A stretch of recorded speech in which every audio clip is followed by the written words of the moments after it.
1 2 mic check. 1 2.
Hello and good afternoon. It's a pleasure to be back here at the UN, and thank you for joining us.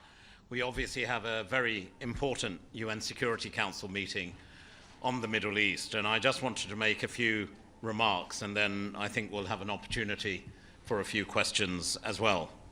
First and foremost, we are all very much seized of the continuing situation and humanitarian suffering of innocent Palestinians in Gaza.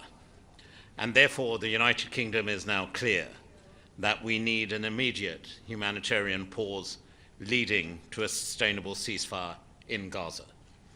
Last month, my friend and colleague, Lord Cameron, the Foreign Secretary, and I visited Al Arish near the Rafah crossing, where, amongst others, we met with the Egyptian Red Crescent Society staff who are working tirelessly to get life-saving aid into Gaza.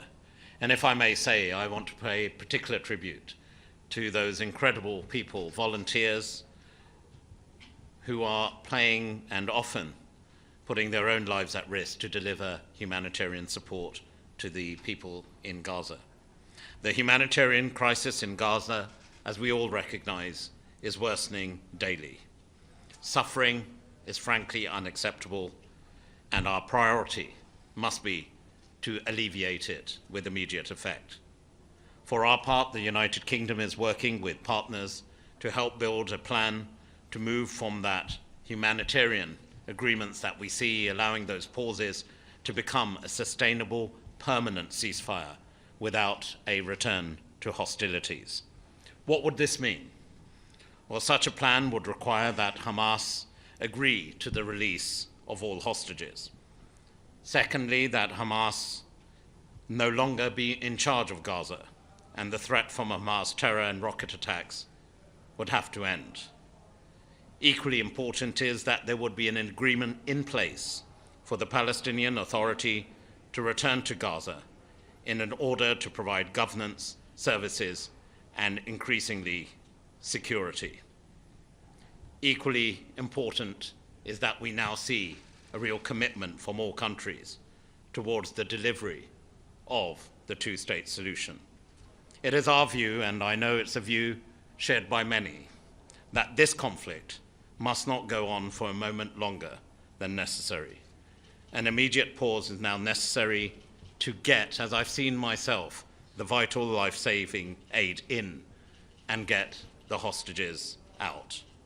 I've met, along with Lord Cameron, some of the hostage families, and we know of their suffering.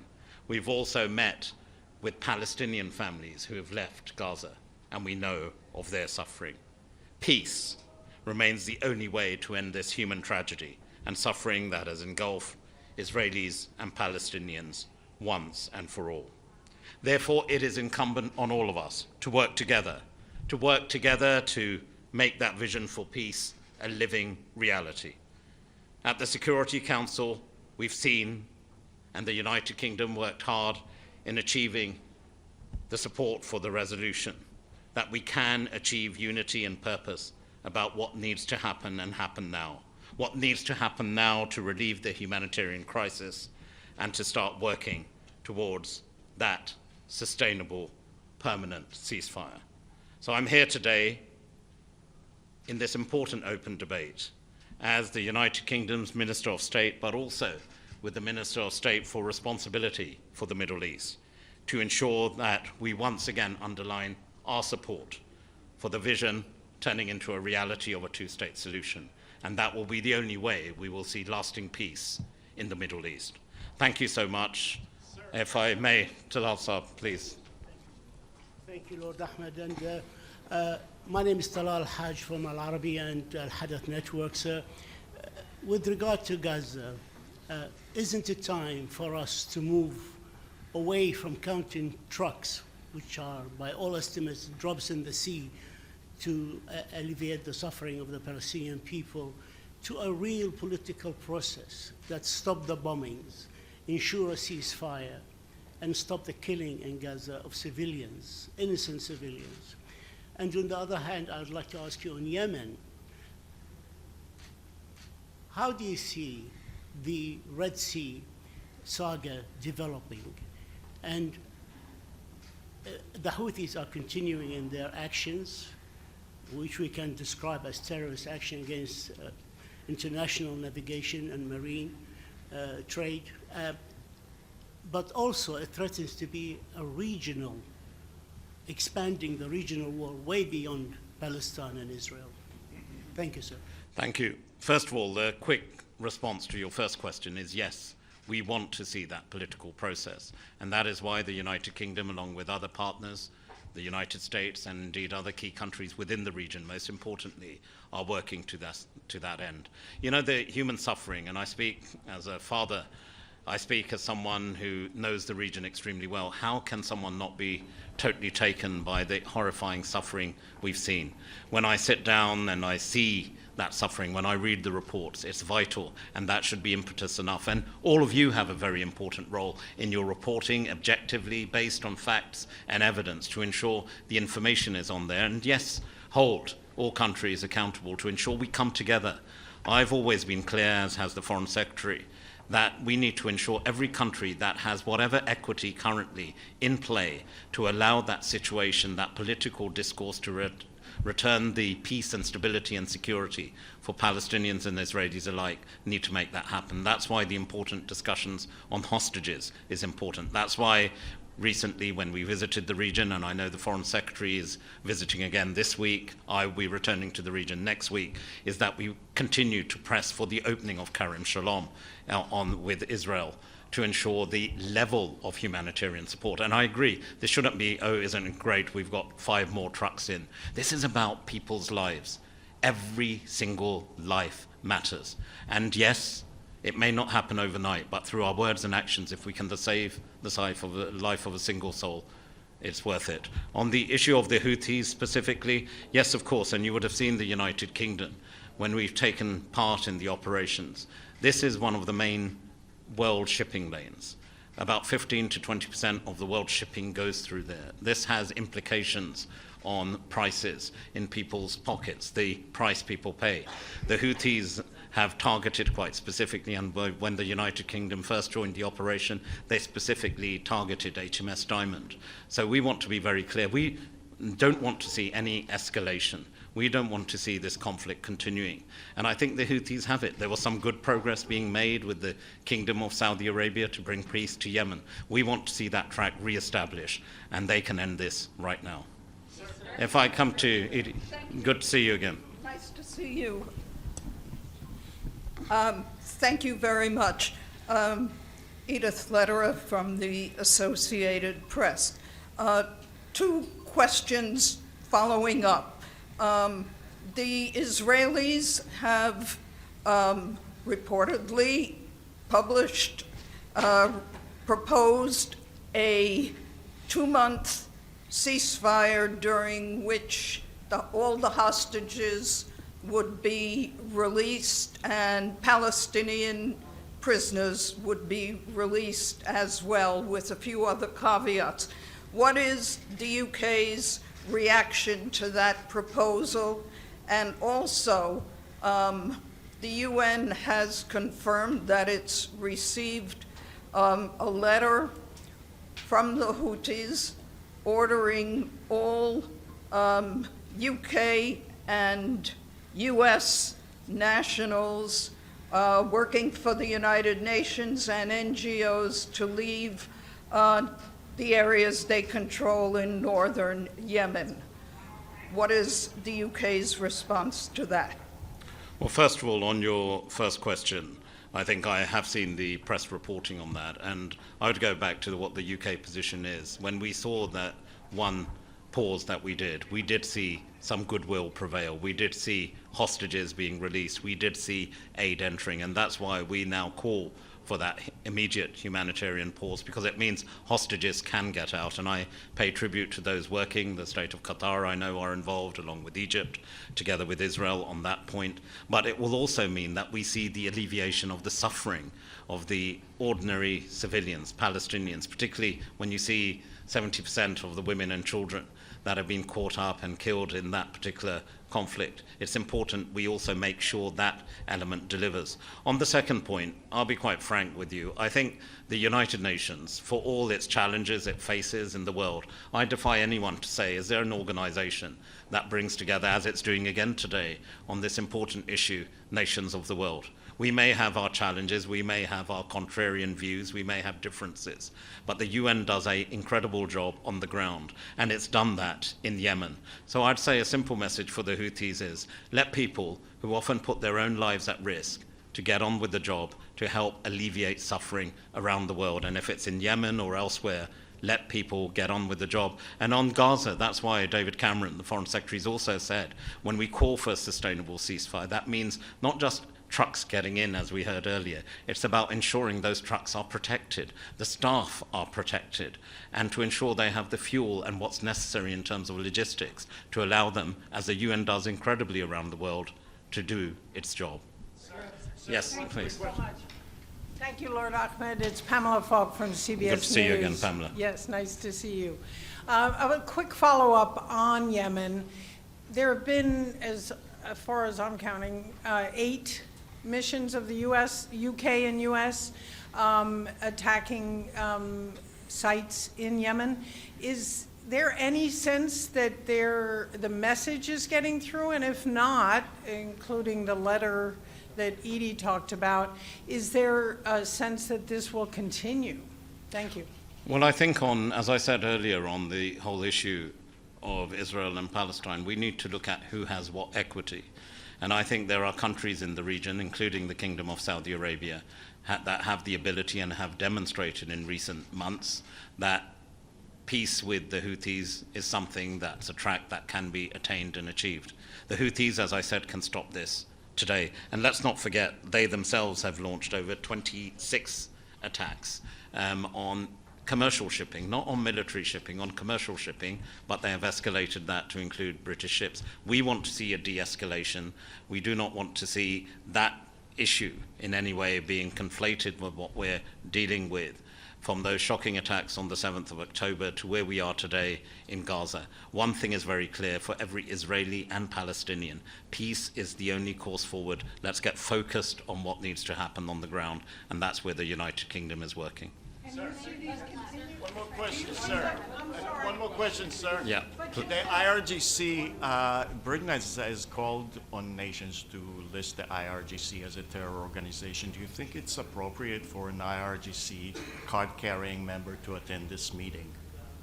Well, the thing is, I'm sure there's governance rule for meetings. We've been very clear about the IRGC and its destabilizing influence, and that's why we have taken sanctions across the board when it comes to IRGC members and, of course, the IRGC organization as a whole. Thank you so much. Please, I have a question.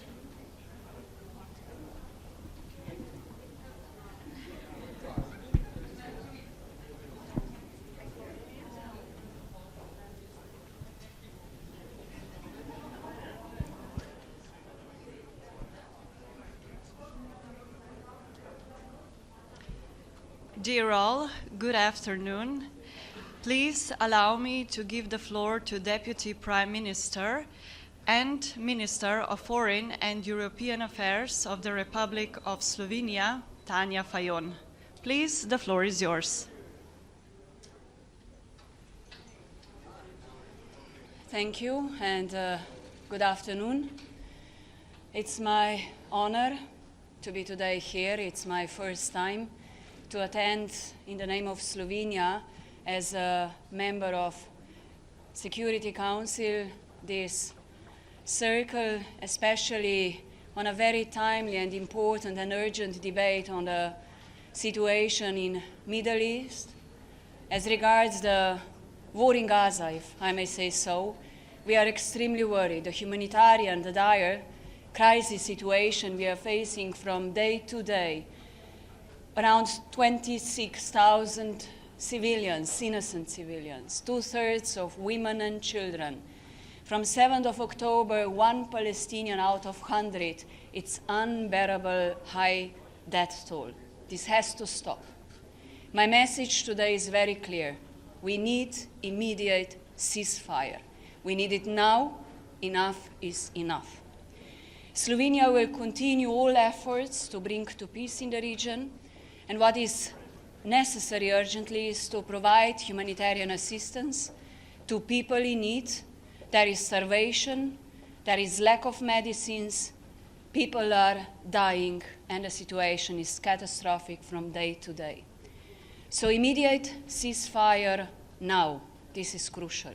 Humanitarian aid to innocent civilians, release of hostages now, and a serious talk on a political solution. That means serious talk on a two-state solution.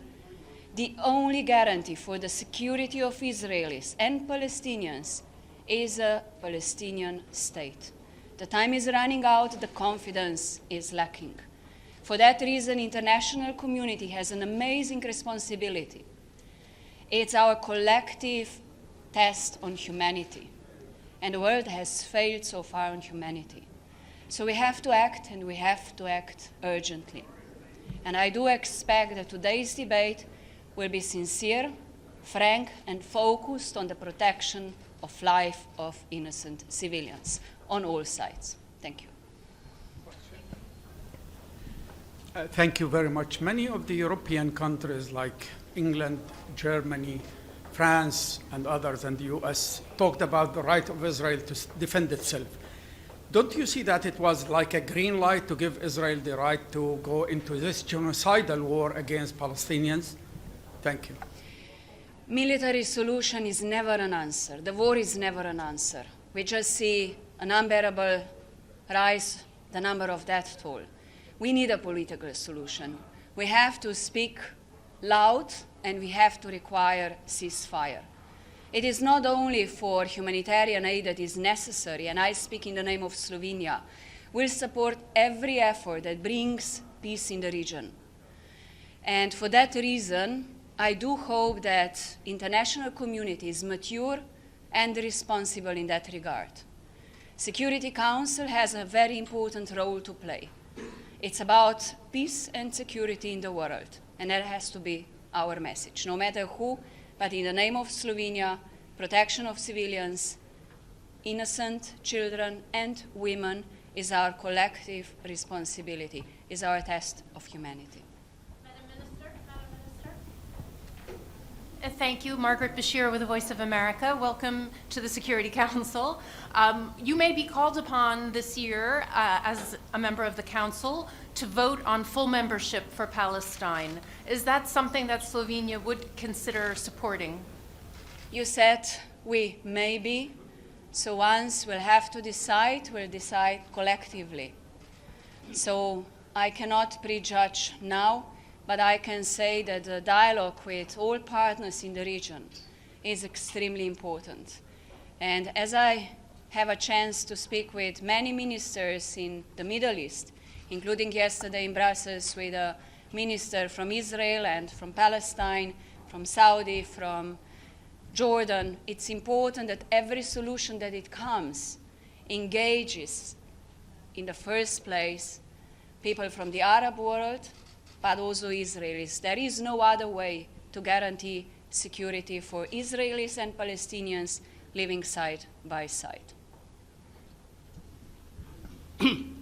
Talal Haj from Al Arabiya Network. Your position is not, it's a common position within the overall majority of the United Nations members. However, how do you feel the frustrations you must have when you listen to comments and statements by prominent Israeli leaders, from the Prime Minister to the War Cabinet, concerning the two-state solutions, concerning the length they intend to go on with the war in Gaza? The latest is 6 months. Before that it was a year or 2 years. How are we going to convince them that the best way is to put an end to the killing and the bombing and achieve a real ceasefire in Gaza towards this and move towards a two-state solution? In diplomacy, there is no place for frustration. We have to be active, we have to be engaged, And as I said before, we have a collective responsibility. At the end, for the lives of people. And every day, as long as these wars go on, you see more and more frustration on both sides. You see people angry, you see people dying, you see frustration and lack of confidence. That is why also the window of opportunity might be narrowing down. That is why I said at the beginning we need ceasefire now, and we need conditions to start working seriously and concretely for a peace plan, peace conference that we support, that brings everyone together, and serious talks on a two-state solution and a recognition of Palestinian state. It's not much time, but we have to act now. Thank you.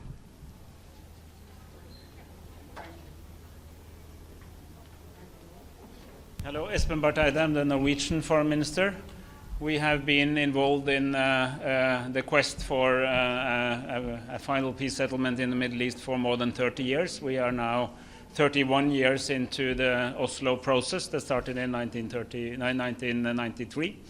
And we are here to say that, like my Slovenian colleague, we need an immediate ceasefire. We need a rapid upscaling of humanitarian efforts. We have an appalling, tragic humanitarian situation in Gaza, and we are also, of course, also increasingly worried about developments in the West Bank and beyond, the risk for a regional escalation. So these issues are paramount and immediate, but they are not solutions. The solution requires a political process, and it requires a political process that leads us to Palestinian statehood, not any Palestinian statehood, but a Palestinian state that covers the territory of the West Bank and Gaza, that is run by the Palestinian authorities, by the Palestinian institutions that have been built under the Oslo process, and a solution in which there can be guarantees for security and prosperity of the Israelis and the Palestinians alike. So we need a solution that both sides can believe in. We need to get back on track to that solution, and the only positive small ray of hope in this tragic situation that we now envisage is that there is broader international support for a two-state solution and a process towards that than in the very long run. You know, we see it from the United States of America. We see it from the very interesting Arab ministers' plan that is being developed right now, and I spoke to many of them here. We see it in the European Union. Norway has always been a supporter of this, and we think that we really need both to deal with the immediate, but also the more long-term, to find a settlement in which we will come out of this eternal spiral of violence. Can I ask a question? Yeah. Yes. What is the position of Norway on the trial going on in The Hague that accuses Israel of genocide? Does Norway think that this helps or doesn't help what's going on at the moment? So there is a big discussion globally, internationally, about what is actually happening in Gaza. And I said when I heard about this that I was glad that Israel decided to turn up and defend themselves, and we now actually have a conversation at the highest body of international law, at the International Court, ICJ, in Hague. And of course, their decision matters. These are questions that are best dealt with by a court. And now it is in the court, and we follow that with great interest. And of course, as you know, I'm sure you know, the court might decide to take some intermediate steps if it sees that there's a note merit. But I'm not going to pronounce myself on what I think the court should decide, because that is a question for the court. Yeah. Thank you. My name is Abdul Hamid Sayam from the Arabic daily Al-Quds Al-Arabi, that is in London. Sir, yes, you just said 30 years since Oslo, and the vision of the two-state solution was embedded in that agreement. But Israel, since day one, they were sabotaging the two-state solution by building settlement, expanding settlement. I don't know if you went to the West Bank. I know the area very well. And there is no room for the second state, independent Palestinian state in the West Bank and Gaza, unless you dismantle all these settlements. Would that be possible? Is this two-state solution a real viable, possible solution now? You're absolutely right. And I have been many times to Israel, to the West Bank, also to Gaza. I've seen this. Of course, we think the occupation is illegal, and we think the settlements on occupied land should not have happened. They have happened. It has to be part of a comprehensive settlement, because a proper Palestinian state also need an area on which to be a state. The details of this have to be negotiated, just like the other outstanding issues, status of Jerusalem, the exact border, security arrangements, and the status of refugees. But my point is that we need to get back on track to a serious discussion. And I think that in order to achieve the short-term needs, we also need to recreate a vision of a political horizon in the long run. And I know it's very difficult, but I think the alternatives are even more difficult compared to a two-state solution. One last question? No? Okay, thank you.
Vous avez devant vous la liste des orateurs et oratrices ayant demandé à participer.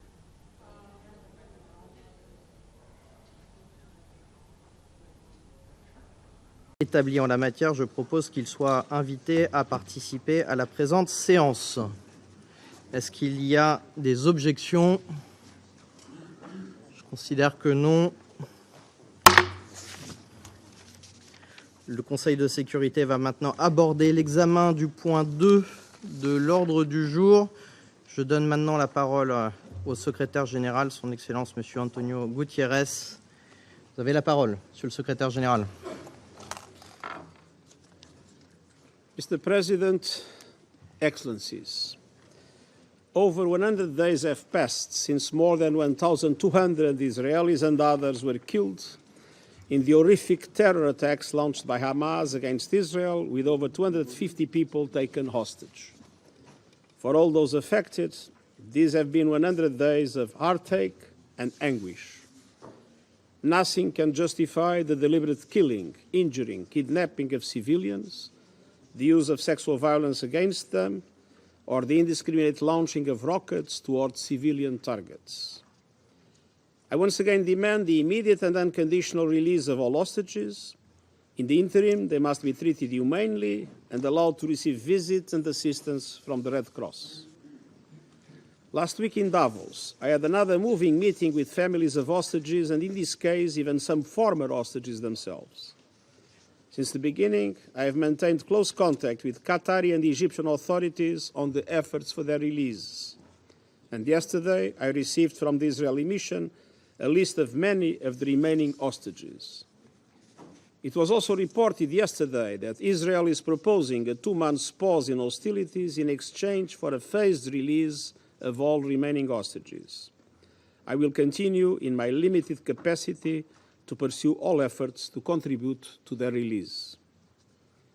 Excellencies, the past 100 days have been heartbreaking and catastrophic for Palestinian civilians in Gaza.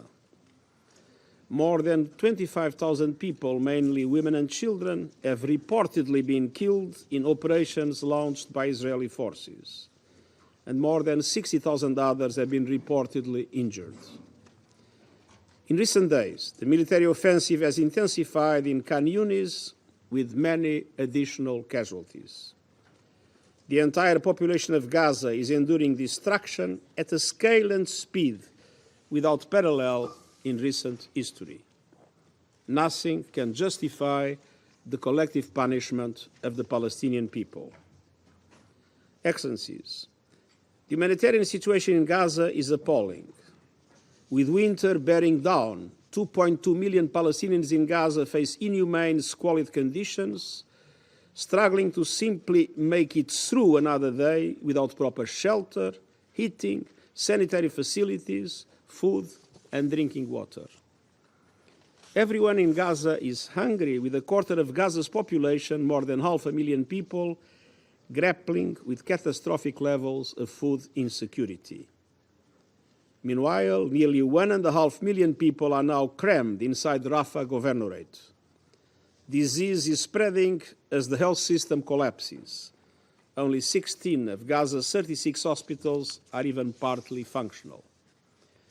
That means the people of Gaza not only risk being killed or injured by relentless bombardments, they also run a growing chance of contracting infectious diseases like hepatitis I, dysentery, cholera.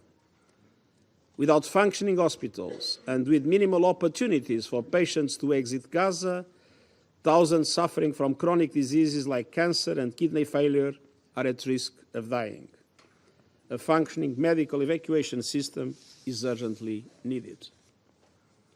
Excellencies, in the face of colossal human suffering and enormous obstacles, our United Nations humanitarian operations are striving to deliver. Tragically, 153 of our colleagues have been killed, a source of bottomless grief for us all. At the same time, the women and men of the United Nations, alongside our partners in Gaza, are working heroically every day to reach people in need. Many have lost loved ones and left behind shattered homes. They have been distributing ready-to-eat meals and other food items to shelters. They are supporting the very few bakeries that are still functioning.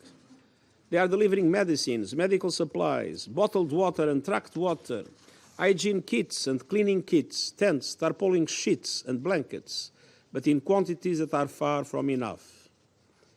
In the south, food distributions are helping to bring down prices, and 250,000 Palestinians in Gaza were able to buy bread at a subsidized price. I welcome the agreement facilitated by Qatar and France of an operation to deliver additional medicines and healthcare supplies to civilians in Gaza and to hostages held in Gaza. They also welcome Israel's announcement that it will allow a United Nations assessment mission to the north, but that mission is on hold because of renewed fighting.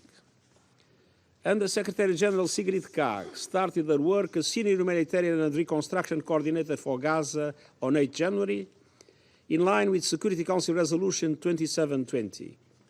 She visited Gaza today and will update you next week on our overall efforts. I ask all parties to the conflict to cooperate with her as demanded by the Security Council. Excellencies, let's face it, despite all the efforts I described, no effective humanitarian aid operation can function under the conditions that have been forced on Palestinians in Gaza and those doing everything possible to help them. The quantity of aid is highly insufficient in light of needs. It is fantasy to think that 2.2 million people can survive on aid alone. Basic commodities from the private sector must enter in meaningful quantities, as they did for many years before the current fighting. This is essential to address rising needs and avert both a complete breakdown and ever-mounting death toll. For our part, we are determined to do much more to scale up the distribution of food items, tents and shelter materials, medicines, clean water and spare parts to repair critical sanitation infrastructure. Excellencies, humanitarian delivery is not an exercise of counting trucks. It is about ensuring the right volume and quality of assistance reaches people in need in line with Security Council Resolution 2720. But to be able to do our work, a set of operational requirements must be met. We need safety. We are operating in a war zone. The current humanitarian notification mechanisms do not offer any real confidence for operations and planning humanitarian responses. A number of serious incidents have shown how these essential mechanisms need to be substantially improved. Safety also entails reliable and cleared roads inside Gaza and unimpeded crossings and checkpoints. We need to be equipped to do our job. This includes telecommunications equipment, so convoys can communicate with each other, armored vehicles and protective gear, given the ongoing hostilities and widespread contamination with explosives remnants of war, far greater logistical capacity, spare parts for infrastructure such as desalination plants and other critical humanitarian items. We are grateful to Member States for their funding support. We are finally seeing a few signs of progress in the authorization of entry permits for certain goods and some measures to reduce screening and crossing times. But we still face a cumbersome process of verifications and multiple unjustified rejections of desperately needed items. We need more crossing points into Gaza to reduce congestion and avoid checkpoints. The provision of aid to Gaza via the Ashdod port in Israel must also resume. A first shipment of flour reached Gaza from Ashdod, but much more is required. We need access to the north. In the first 2 weeks of January, out of 29 planned humanitarian missions to deliver life-saving supplies north of Wadi Gaza, only 7 were accomplished. 40 missions were denied access by Israel. After over 100 days of operations in the north, insecurity and fighting has continued. And we need visas. Dozens of humanitarians have been waiting for months to receive their visas from the government of Israel. I call for rapid, safe, unhindered, expanded and sustained humanitarian access throughout Gaza. And I repeat my call for an end to all violations of international humanitarian law. The use of human shields is unacceptable. as are the unprecedented levels of devastation and civilian killings. I am also deeply troubled by reports of Israel's inhumane treatment of Palestinians detained during military operations. Excellencies, I renew my appeal for an immediate humanitarian ceasefire. This will ensure sufficient aid gets to where it is needed, facilitate the release of hostages, and help lower the tensions around the Middle East. War and misery in Gaza are fueling turmoil far beyond. We are seeing dangerous developments across the occupied West Bank, including East Jerusalem, where tensions are off the charts, with a dramatic increase in casualties. Dozens of Palestinians are being arrested daily. Over 6,000 Palestinians were detained since 7th October, with many subsequently released. And settler violence is also another major concern. The demolition and seizure of Palestinian-owned houses and other structures continues, and the Palestinian economy is in crisis. Israel's withholding of a significant portion of Palestinian tax revenues, the continued prohibition of nearly all Palestinian workers entering Israel since 7th October, and severe movement and access restrictions across the West Bank are all contributing to soaring unemployment and poverty. I hope that ongoing negotiations will allow for the full payment of employees of the Palestinian Authority. Excellencies, the risks of broader regional escalation are now becoming a reality. Turning to the north, daily exchanges of fire across the Blue Line, including strikes on civilian areas, have killed 6 Israelis and 25 Lebanese civilians and driven tens of thousands from their homes on both sides. The risk of miscalculation is dangerously high. I urge all parties to refrain from aggressive rhetoric and to immediately end activities that could further inflame tensions. My special coordinators and I continue our extensive outreach to all key stakeholders to reduce regional tensions, and I welcome the efforts of the United States and several European and Arab governments for a negotiated de-escalation. The situation in the Red Sea is also deeply worrying. Houthi attacks are disrupting global trade. These have been followed by airstrikes by the United States and the United Kingdom on Houthi positions in Yemen.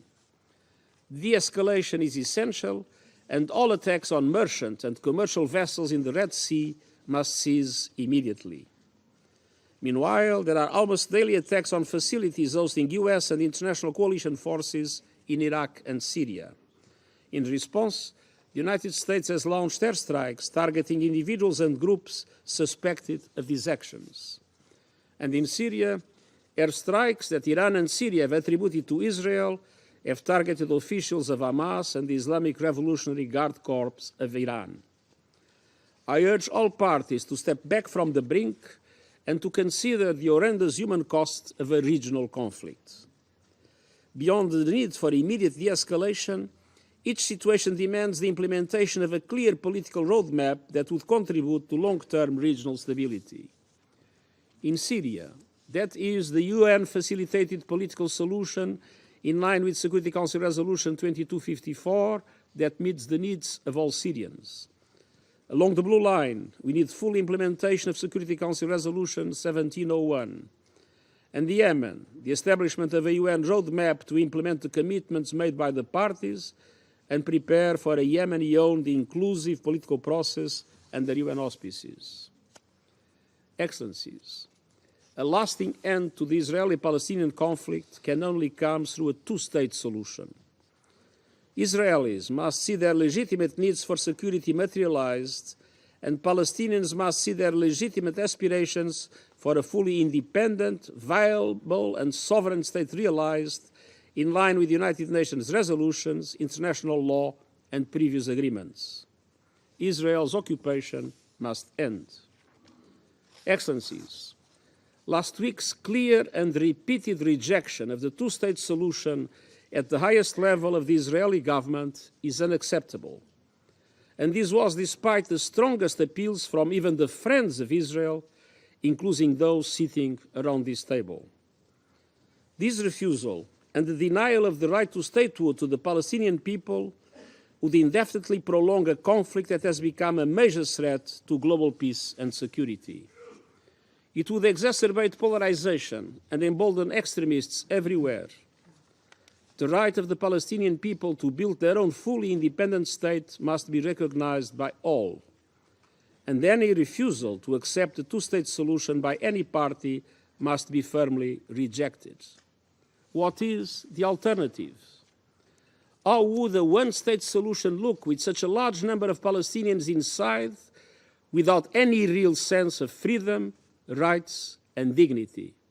This would be inconceivable. The two-state solution is the only way to address the legitimate aspirations of both Israelis and Palestinians. Monsieur le Président, Excellences, le rôle de la communauté internationale est clair.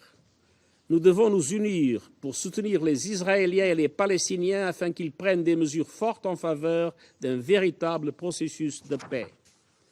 Au cours des 2 dernières décennies, la solution à 2 États a été critiquée, dénigrée et laissée pour morte à maintes reprises. Cependant, elle reste le seul moyen de parvenir à une paix durable et équitable en Israël, en Palestine et dans la région tout entière. Comme nous l'avons tragiquement vu au cours des 3 derniers mois, c'est aussi la seule voie pour sortir des cycles sans fin de peur, de haine et de violence. Cette période terrible pour les Israéliens et les Palestiniens doit inciter les parties au conflit ainsi que la communauté internationale à agir avec courage et détermination pour parvenir à une paix juste et durable. Et je vous remercie. Je remercie le secrétaire général de sa déclaration. Je donne à présent la parole à son Excellence Mohamed Riyad Al-Malaki, le ministre des Affaires étrangères et des expatriés de l'État observateur de Palestine. Vous avez la parole, Monsieur le ministre.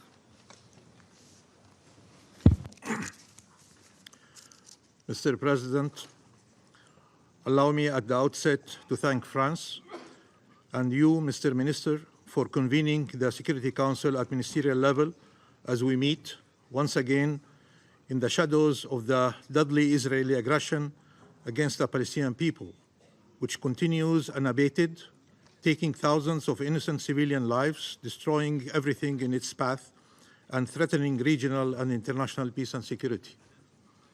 Allow me also to thank the Secretary General for his briefing, but more importantly, for his relentless efforts in pursuit of an immediate humanitarian ceasefire, the protection of civilians, and the provision of desperately needed humanitarian assistance. Under his leadership, the United Nations agencies on the ground have persisted in their valiant efforts to perform their sacred mission in the most impossible of circumstances. These circumstances are impossible by design. They are not the result of a natural disaster or a regrettable consequence of the war, but rather a premeditated effort to inflict maximum pain on the Palestinian population by combining 3 factors. 1, the most savage and indiscriminate bombing campaign in the post-World War II era. 2, massive destruction and cruel siege, depriving the population of the essentials for its survival, leading to the spread of famine, dehydration, disease, destitution, and despair. 3, forcible displacement at a scale and speed not witnessed in modern history, with virtually the entire Palestinian population in the Gaza Strip, 70% of whom are refugees from the 1948 Nakba, displaced often multiple times in desperate search of safety anywhere, yet faced with death and devastation everywhere. No home, hospital, school, mosque, church, or UNRWA shelter is safe from Israel's bombardment.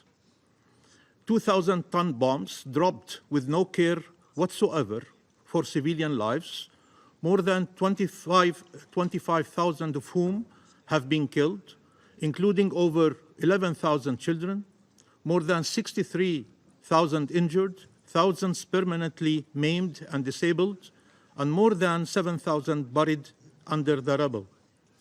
Dozens more will be killed in the hours that this council meets, and thousands more as the council continues being prevented from calling for an immediate ceasefire. This is an assault. This is an assault of atrocities, atrocities that shock and shame the human conscience. In making this determination, the faith of the perpetrators is irrelevant. The faith of the victims is irrelevant. What matters only are the countless innocent lives destroyed and the valiant shattering of the laws enacted post-World War II to preserve humanity. Mr. President, from Kampala, where the global South was gathered, to Brussels, where Arab ministers met their European counterparts, to the United Nations in New York, the world is calling for an immediate humanitarian ceasefire.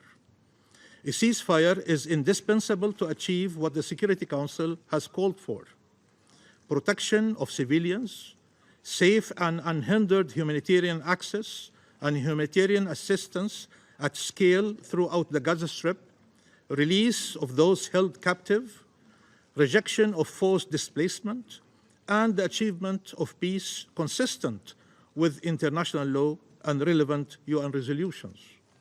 Mr. President, on one side, there is the will of the international community, and on the other side, the whims of an Israeli prime minister driven by a single goal: his own political survival, at the expense of the survival of millions of Palestinians under Israel's illegal occupation and peace and security for all.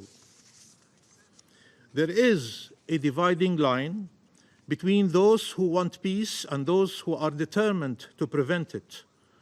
The latter believe there is a people too many in our region, while the former believe there is an independent state too long denied its rightful place among the community of nations and its people denied their inalienable right to self-determination. For the leaders at the helm in Israel, the Palestinian people are a people too many. They deny their existence, their rights, their humanity, whether in Gaza, the West Bank, including East Jerusalem, or the Palestinian refugees or the Palestinian prisoners. They do not see our people as an empirical and political reality to coexist with, but as a demographic threat to get rid of through death, displacement, or subjugation. These are the choices they offer us: genocide, ethnic cleansing, or apartheid. I know some here are uncomfortable with these words, but they are the reality that we live under. And trust me, you should be much more concerned with the existence of that reality than the words used to describe it. Mr. President, there are only two paths ahead. One that starts with Palestinian freedom and leads to shared peace and security in our region, or one that continues denying this freedom and dooms our region to further bloodshed and endless conflict. The Arab world has been unequivocal in choosing the first path, the one that enjoys support by the international community as a whole. Meanwhile, Netanyahu boasts publicly and repeatedly that he played a key role in preventing the independence of the Palestinian state and peace in our region, and pledges to continue doing so. Israel should no longer entertain the illusion that there is somehow a third path whereby it can choose continued occupation and colonialism and apartheid and somehow still achieve regional peace and security. This is not a viable path, nor a legitimate path. Our people are not less deserving of freedom, security, and peace. Our children's lives are not less sacred. Our cause is just, and resilience, and the resilience and steadfastness of our people, their sumud, is epic and worthy of the international solidarity they have received from across the globe. But as Mahmoud Darwish has said, Their hope is for a normal life, where they are neither heroes nor victims, a life where they are able to live, to thrive, to see their children grow, see them be and come whatever they wish to be. They should not have to fight every day for their survival, for their most basic and most fundamental rights, for their simple dream to live in freedom and dignity on their ancestor land. The Nakba should not be prolonged any further, nor repeated time and time again. It must come to an immediate end. It is time for international law and UN resolutions to be respected fully and for non-compliance to be penalized. It is time for accountability. Justice is paramount. It is the foundation of any sustainable peace. Attempts to frame the pursuit of justice as somehow contradictory to peace must cease. It is time to convene an international peace conference with a clear objective: upholding international law and implementing UN resolutions through resolute action by all states, organizations, and the UN. It is time for recognizing the admission of the State of Palestine to the UN. We were not granted a veto right over Israel's admission to the United Nations 75 years ago. Israel does not have a veto right over the admission of the State of Palestine 75 years later. The international consensus on two states in this land must be upheld in word and deed. There can be no more pretext for endless delay and obstruction. The disregard for Palestinian life, for international law, for the regional and international will to bring about just and lasting peace should no longer be tolerated. We are running out of time. There are two choices: spreading fire or a ceasefire. The alternative to freedom, justice, and peace is what is happening now. We must make sure it stops now, and we must make sure it never happens again. Never again. Thank you. Je remercie son Excellence, Monsieur Al-Maliki, de sa déclaration. Je donne maintenant la parole au représentant d'Israël. Vous avez la parole. President. Mr. President, at the outset, I wish to thank France and to congratulate you on your recent appointment and wish you the best in your crucial position. Today, you have a historic opportunity to shift the focus of this Council to the real and grave security threats.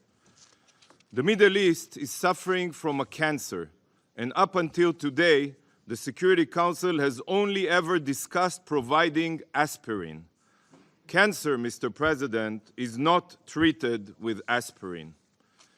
The time has come for this Council to address and eliminate the root of this cancer, and not only its side effects. Distinguished Council members and colleagues, we live in a backwards world. 18 years ago, Israel fully withdrew from Gaza in hopes to build trust with the Palestinians and chart a path towards a joint future. Instead, the Palestinians voted in the Hamas terror organization, and since then, under the UN's nose and its agencies, Hamas has exploited international aid and turned Gaza into the war machine that it is. Hamas dug hundreds of miles of terror tunnels and manufactured tens of thousands of rockets. Hamas did not hide its genocidal goals of annihilating Israel. The world knew this, the UN knew this. On October 7th, Hamas's agenda of Jewish genocide became a reality. My people were deliberately butchered. 1,200 murdered in a single day. 240 children, men, women, and the elderly taken hostage. This act of sheer evil was proportionally 20 times bigger than 9/11, 20 times. And Hamas leadership have publicly sworn to commit such massacre again and again and again until Israel is destroyed. Yet, shockingly, many here on the Security Council are advocating for a permanent ceasefire, while giving no thought to the implications. What do you think will happen if there is a ceasefire? I will tell you what will happen. Hamas will remain in power, they will regroup and rearm, and soon Israelis will face another attempted Holocaust. Is this the outcome you seek for all of us? That once again Israel will be forced to carry out another defensive operation in Gaza? Do you truly expect us to leave our hostages in Hamas terror tunnels? As long as Hamas remains in power, a very dark future is inevitable for all of us. How can you call for a ceasefire and mention a solution to the conflict at the same time? This is a complete oxymoron. You cannot have both. It's impossible. Hamas seeks to annihilate Israel, and if you support a position that will leave Hamas in power, you cannot pretend to wish for a solution to the conflict. The past 18 years have proven this. But dear friends, there is a formula that can end the bloodshed, and if the Council stands united behind it, then it will materialize. Should Hamas turn in those responsible for October 7th, and should Hamas release all the hostages, this war would be over immediately. This is not a war that Israel chose, but we will defend our future just as each of you would defend the future of your country. Colleagues, today's meeting demonstrates the pinnacle of the UN's absurdity. Hamas and the Palestinian Islamic Jihad are vile terrorists, but these forces of terror are a mere symptom of the true security threat in the region and beyond. There is a regime responsible for sponsoring 90% of Hamas's terror budget, as well as arming them and training them. This is the same regime that supplies Hezbollah with precision missiles and provides the Houthis with ballistic missiles. And all this is carried out in order to wreak havoc and instability in the Middle East. And soon, these acts of terror will be carried out under a nuclear umbrella. Yet, the Council basically ignores this enormous threat, the threat that is the Ayatollah regime of Iran.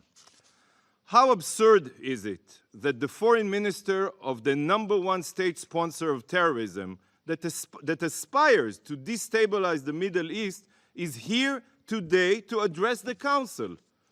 Can you imagine Hitler's foreign minister participating in a serious discussion on how to defend the Jews during the Holocaust? This is an upside-down world. The representative of a regime that publicly calls for the annihilation of the State of Israel publicly is advising on how to solve the Israeli-Palestinian conflict, a truly upside-down world.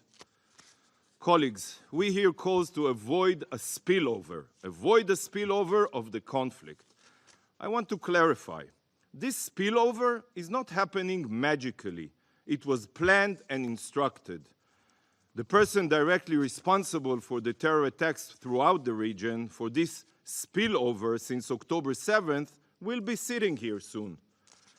Minister Abdelhayan represents the regime that arms and instructs Hezbollah to target our civilians. He represents the regime that transfers weapons and intelligence to the Houthis. Without Iran, the Houthis would not have advanced cruise missiles or UAVs to target merchant vessels in the Red Sea. Look at this picture. These are Iranian weapons that were seized by the US Navy on their way to the Houthis. This is clear proof of who is masterminding this so-called spillover. Mr. Secretary General, has Iran's foreign minister come here to be held accountable? We all know the answer.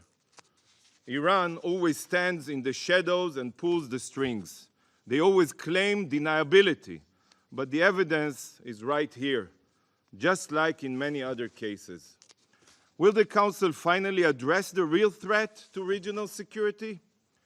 Mr. President, every country in the region has been affected by Iran's tentacles of terror. Saudi Arabia has been attacked with Iranian-supplied UAVs and ballistic missiles. The United Arab Emirates suffered several drone and missile attacks on its soil, including a strike on the Abu Dhabi airport.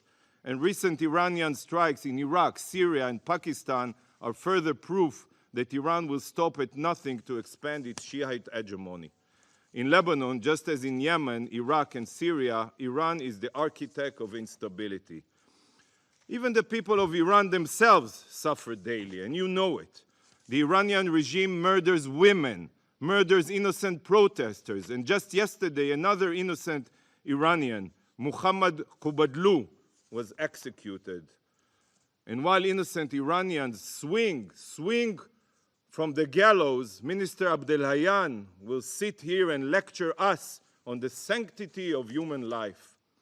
Iran is even responsible for arming and training the Polisario Front to carry out terror attacks in Morocco. And its hegemonic ambitions can be felt in Sudan, Mali, and Niger as well. But Iran's terror doesn't end only in the Middle East or Africa. Albania was hit with an Iranian cyber attack. And as we all know, Iranian drones are being used by Russia to kill civilians in Ukraine. Iran's terror will reach all of you.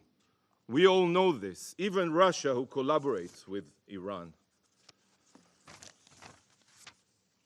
If the Council continues to focus only on providing aid to Gaza, which is truly important, it is important to provide aid to Gaza, but ignores the root of the dire threat to the Middle East and the world, the Iranian threat, then, Mr. President, our collective future will be a very dark, radical Shiite future. Thank you, Mr. President. Je remercie le représentant d'Israël de sa déclaration. Je vais maintenant faire une déclaration en ma qualité de ministre de l'Europe et des Affaires étrangères de la France. Monsieur le secrétaire général, mesdames et messieurs les ministres, mesdames et messieurs les ambassadeurs, mesdames et messieurs en vos grades et qualités, j'ai pris l'initiative de tenir ce débat du Conseil de sécurité au niveau ministériel sous notre présidence. Je remercie le secrétaire général de son discours fort et souhaiterais à titre national revenir également sur la situation tragique à Gaza, sur le risque d'embrasement dans la région, car ce risque est réel. Face à ce qui se joue entre Israéliens et Palestiniens, deux chemins sont possibles pour ce Conseil. Il y a d'une part le choix de ceux qui font le choix de la division, de la polémique, de la surenchère, le choix de souffler sur les braises, le choix de ceux qui envahissent leurs voisins, bafouent sa souveraineté en Ukraine comme au Moyen-Orient, et cherche ici la division plutôt que l'unité. Je ferai pour ma part un autre choix en disant deux choses. Nous pouvons, nous devons être solidaires à la fois des Israéliens et des Palestiniens. Nous pouvons, nous devons dire à chacun les choses difficiles. La France agit au nom du bien des peuples, au nom de la paix. Elle est amie d'Israël, comme elle est amie du peuple palestinien. Ainsi, je dois dire à Israël, qui connaît l'amitié du peuple français, qu'il faut un État palestinien, que les violences envers le peuple palestinien, notamment celles des colons extrémistes, doivent cesser et que le droit international s'impose à tous. Je dois dire aux représentants palestiniens qui connaissent l'engagement historique de la France en faveur d'un État palestinien que nous continuerons à lutter contre le terrorisme avec fermeté et détermination, qu'il ne peut y avoir d'ambiguïté sur le droit d'Israël à vivre en paix et en sécurité et à exercer son droit à la légitime défense face au terrorisme. C'est en ami que la France dit aux deux parties que le chemin sera difficile pour tous. Pour tous. Trois principes guideront l'action de la France au sein de son Conseil dans les jours et les semaines qui viennent. Je veux les énoncer ici. D'abord, le principe d'humanité. Tous les otages doivent être libérés immédiatement et sans condition. C'est un besoin impérieux. Nous avons cessé de le demander. Ce Conseil aussi l'a demandé de manière très claire. Au nom de ce principe d'humanité, nous devons condamner sans équivoque et sans tarder davantage les attaques terroristes du 7 octobre, des attaques massives, barbares, abominables, des attaques commises par des terroristes. Notre Conseil doit aussi ouvrir les yeux sur les violences sexuelles que ces terroristes ont utilisées comme arme de guerre. Au nom de ce principe d'humanité encore, nous devons agir en faveur de la population civile à Gaza et d'œuvrer à un cessez-le-feu. Les souffrances qu'elle subit sont épouvantables. La France fait partie de ceux qui, au sein de ce Conseil, agissent. Le président de la République, Emmanuel Macron, a pris l'initiative d'une conférence internationale humanitaire. 1 milliard d'euros d'aide humanitaire aux civils de Gaza y ont été annoncés. Je passe à nouveau un appel aujourd'hui à l'ensemble des partenaires internationaux. Restons mobilisés.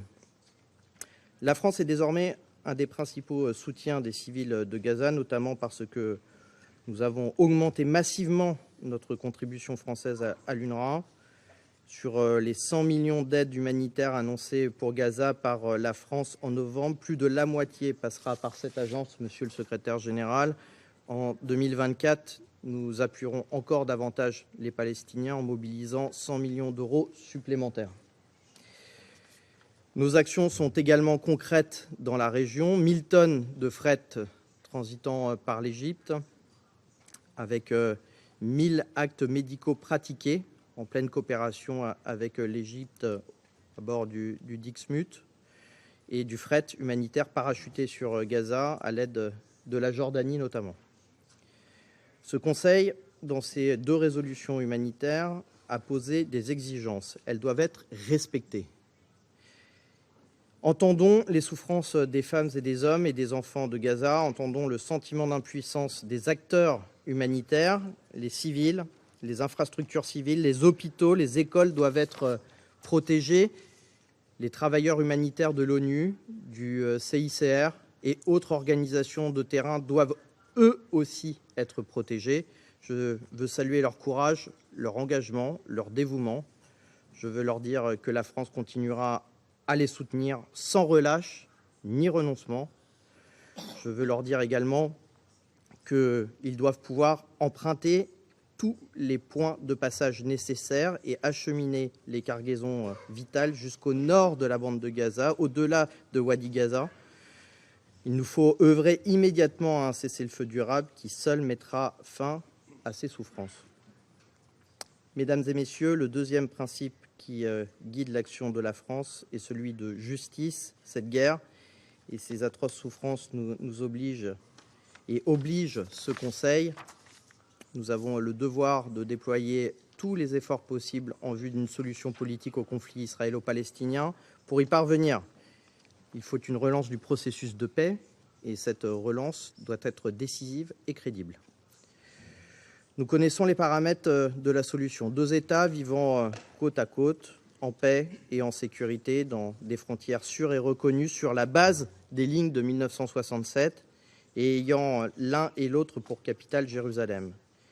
C'est le cadre fixé par le droit international, c'est aussi la position constante de la France et c'est la raison pour laquelle il ne revient pas ni à Israël ni à quiconque de décider pour les Palestiniens comment ils seront demain gouvernés, ni l'étendue de leur souveraineté. Dans le cadre de cette résolution à 2 États, il faut aussi penser dès à présent au futur de Gaza. Comme je le disais, il ne revient pas à Israël de décider du sort des populations palestiniennes de Gaza. Gaza est une terre palestinienne et il revient à l'autorité palestinienne que nous soutenons de pouvoir y exercer sa pleine autorité. Pour que cela devienne une réalité, les Nations Unies ont et auront un rôle important à jouer. À cet égard, je veux également, Monsieur le Secrétaire général, féliciter Sigrid Kaag pour sa nomination comme coordinatrice pour l'action humanitaire de la reconstruction de Gaza. Toute la communauté internationale devra se mobiliser pour reconstruire Gaza. La situation en Cisjordanie requiert toute notre attention. Les violences perpétrées par les colons violents contre la population civile palestinienne sont aujourd'hui inacceptables. À nouveau, nous condamnons avec la plus grande fermeté. Elles doivent cesser immédiatement. Avec ses partenaires, la France prendra le moment venu des initiatives pour que ce Conseil se saisisse de l'ensemble de ces questions politiques. Enfin, le troisième principe que notre action sera le principe de responsabilité face au risque d'escalade. Nous devons tout faire pour éviter un embrasement de la région et une extension du conflit. Certains sont tentés d'utiliser les groupes qui leur sont inféodés pour ajouter au chaos et porter atteinte à la stabilité de la région. Nous leur adressons un avertissement. Nous sommes notamment gravement préoccupés par la montée des tensions autour de la ligne bleue. Nous appelons les parties à une stricte retenue et à tout mettre en œuvre pour mettre un terme définitif à l'escalade. Il faut permettre à la FINUL d'exercer son mandat dans de bonnes conditions. Nous sommes également préoccupés par les attaques commises par les Houthis en mer Rouge. Ce sont des atteintes extrêmement graves au droit du commerce international. La France continuera d'assumer ses responsabilités. Nous condamnons de la même manière les violations à la souveraineté de l'Irak. Mesdames et messieurs, la France restera à l'œuvre et à l'initiative pour que notre Conseil s'exprime sur tous les volets de la crise, pour qu'il condamne enfin les attaques barbares du 7 octobre, pour que le droit international humanitaire soit respecté et réponde aux besoins des populations civiles de Gaza, pour faire avancer enfin de manière décisive la résolution et la solution à deux États. Vous pouvez compter sur notre engagement. Je vous remercie. Je reprends donc mes fonctions de président du Conseil. Je donne la parole à son Excellence Monsieur Ahmed Attaf, ministre des Affaires étrangères et de la communauté nationale à l'étranger de l'Algérie. Vous avez la parole.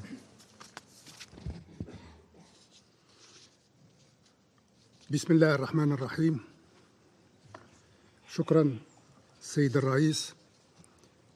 لم أجد أنسب وأليق وأجدر ما أستهل به مساهمتي هذه في نقاش مجلسنا لهذا اليوم من تبليغ رسالة لرئيس الجمهورية السيد عبد المجيد تبون، رسالة وضعها أمانة بين يدي، وهي رسالة تقدير وامتنان للأمين العام السيد أنطونيو غوتيريش ولكافة هيئات منظومة الأمم المتحدة على ما بادروا به ولا يزالون من أجل تخفيف المآسي التي تطال غزة وتضميد جروحها وإيقاف نزيفها. وذات الرسالة رسالة دعم وتقدير لهم نظير جهودهم الحثيثة رغم ما يتعرضون له من طعن في مصداقيتهم ومساس بسلطتهم ومن استفزازات وابتزازات من لدن احتلال لا يرى لجبروته ولطغيانه حدودا. للسيد الأمين العام كل التشجيع والاحترام منا، وكلنا خشوع وإجلال وإكبار أمام أرواح من خدموا الإنسانية تحت راية الأمم المتحدة وسقطوا في غزة دفاعاً عن أسمى قيمها وأرقى مثلها. وذات الرسالة رسالة ترحم على أرواح من ارتقوا شهداء من أجل وطن وقضية، وطن لهم وقضية لهم ولنا. إن العدوان على غزة وشيك الدخول في شهره الخامس وآفاق حمل الاحتلال الإسرائيلي للعدول عنه لا تزال مسدودة. إن وضعا كهذا يفرض فرضا على البشرية المجتمعة في بيتها هذا ثلاثة تحديات رئيسية. التحدي الأول وهو تحدي ضمان احترام القرارات والقوانين والتشريعات التي تصدر باسمها، وعدم السماح أو التسامح مع الخروقات الجسيمة لكل ما أقرته لضمان تعايش سلمي وحضاري ومتمدن بين أعضائها.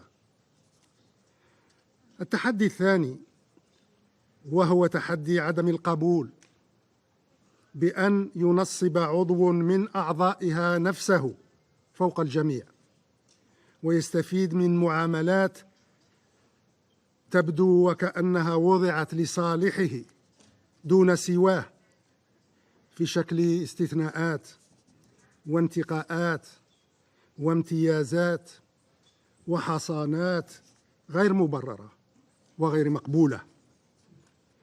والتحدي الثالث وهو تحدي إخضاع الاحتلال الإسرائيلي الاستيطاني للضوابط القانونية الدولية ووضع حد لما يجمع الكثير على تسميته باللا مساءلة واللا محاسبة واللا معاقبة، والتي حان الأوان لوضع حد صارم وحاسم لها.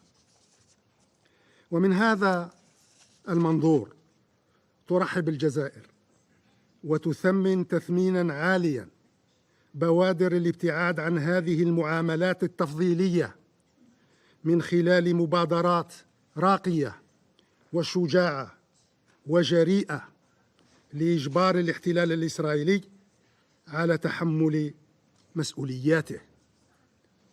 وأعني تحديداً مبادرة الرئيس عبد المجيد تبون بحشد الخبراء القانونيين والتنظيمات الحقوقية العالمية لمقاضاة الاحتلال الإسرائيلي أمام الهيئات الدولية لإنهاء عقود من إفلات هذا الأخير من المساءلة والمحاسبة والمعاقبة.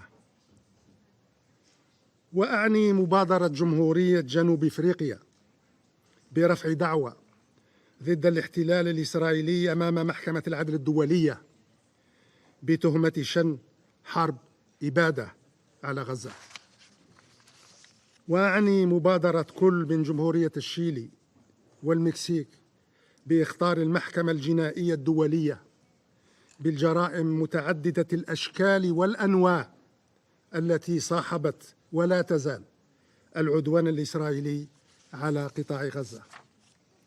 كل هذه المبادرات تستدعي منا السند والثناء والتشجيع لأنها تمثل خطوات صائبة على درب الصواب. وبقدر ما نحث هذه الهيئات القضائية الدولية على الاطلاع بمسؤولياتها وواجباتها القانونية كاملة، فإننا نشدد بقدر أكبر على إلزامية الاطلاع بالمسؤوليات السياسية والأمنية التي تقع على عاتق مجلس الأمن بصفته الهيئة الأولى الحامية والضامنة للسلم والأمن الدوليين. ونحن بصدد الحديث عن المسؤوليات والواجبات التي يفرضها الظرف الحالي تجاه غزة، فلا ريب أن الأولوية القصوى تعود لوقف إطلاق النار الذي لا يمر يوم إلا وزاد الرفض والاستياء تجاه المماطلة بشأنه وتجاه المبررات الهشة لعدم إيلائه العناية التي يستحقها. فلا يوجد راهنا أهداف تعلو فوق هدف وقف العدوان والإبادة والتشريد والتهجير والتجويع والتدمير والتخريب والتدنيس. إذ ذاك فقط يصبح للحديث عن ترتيبات ما بعد الحرب معنى ويصبح للجهود الدبلوماسية الرامية لحل الصراع العربي الإسرائيلي فعلية وفاعلية.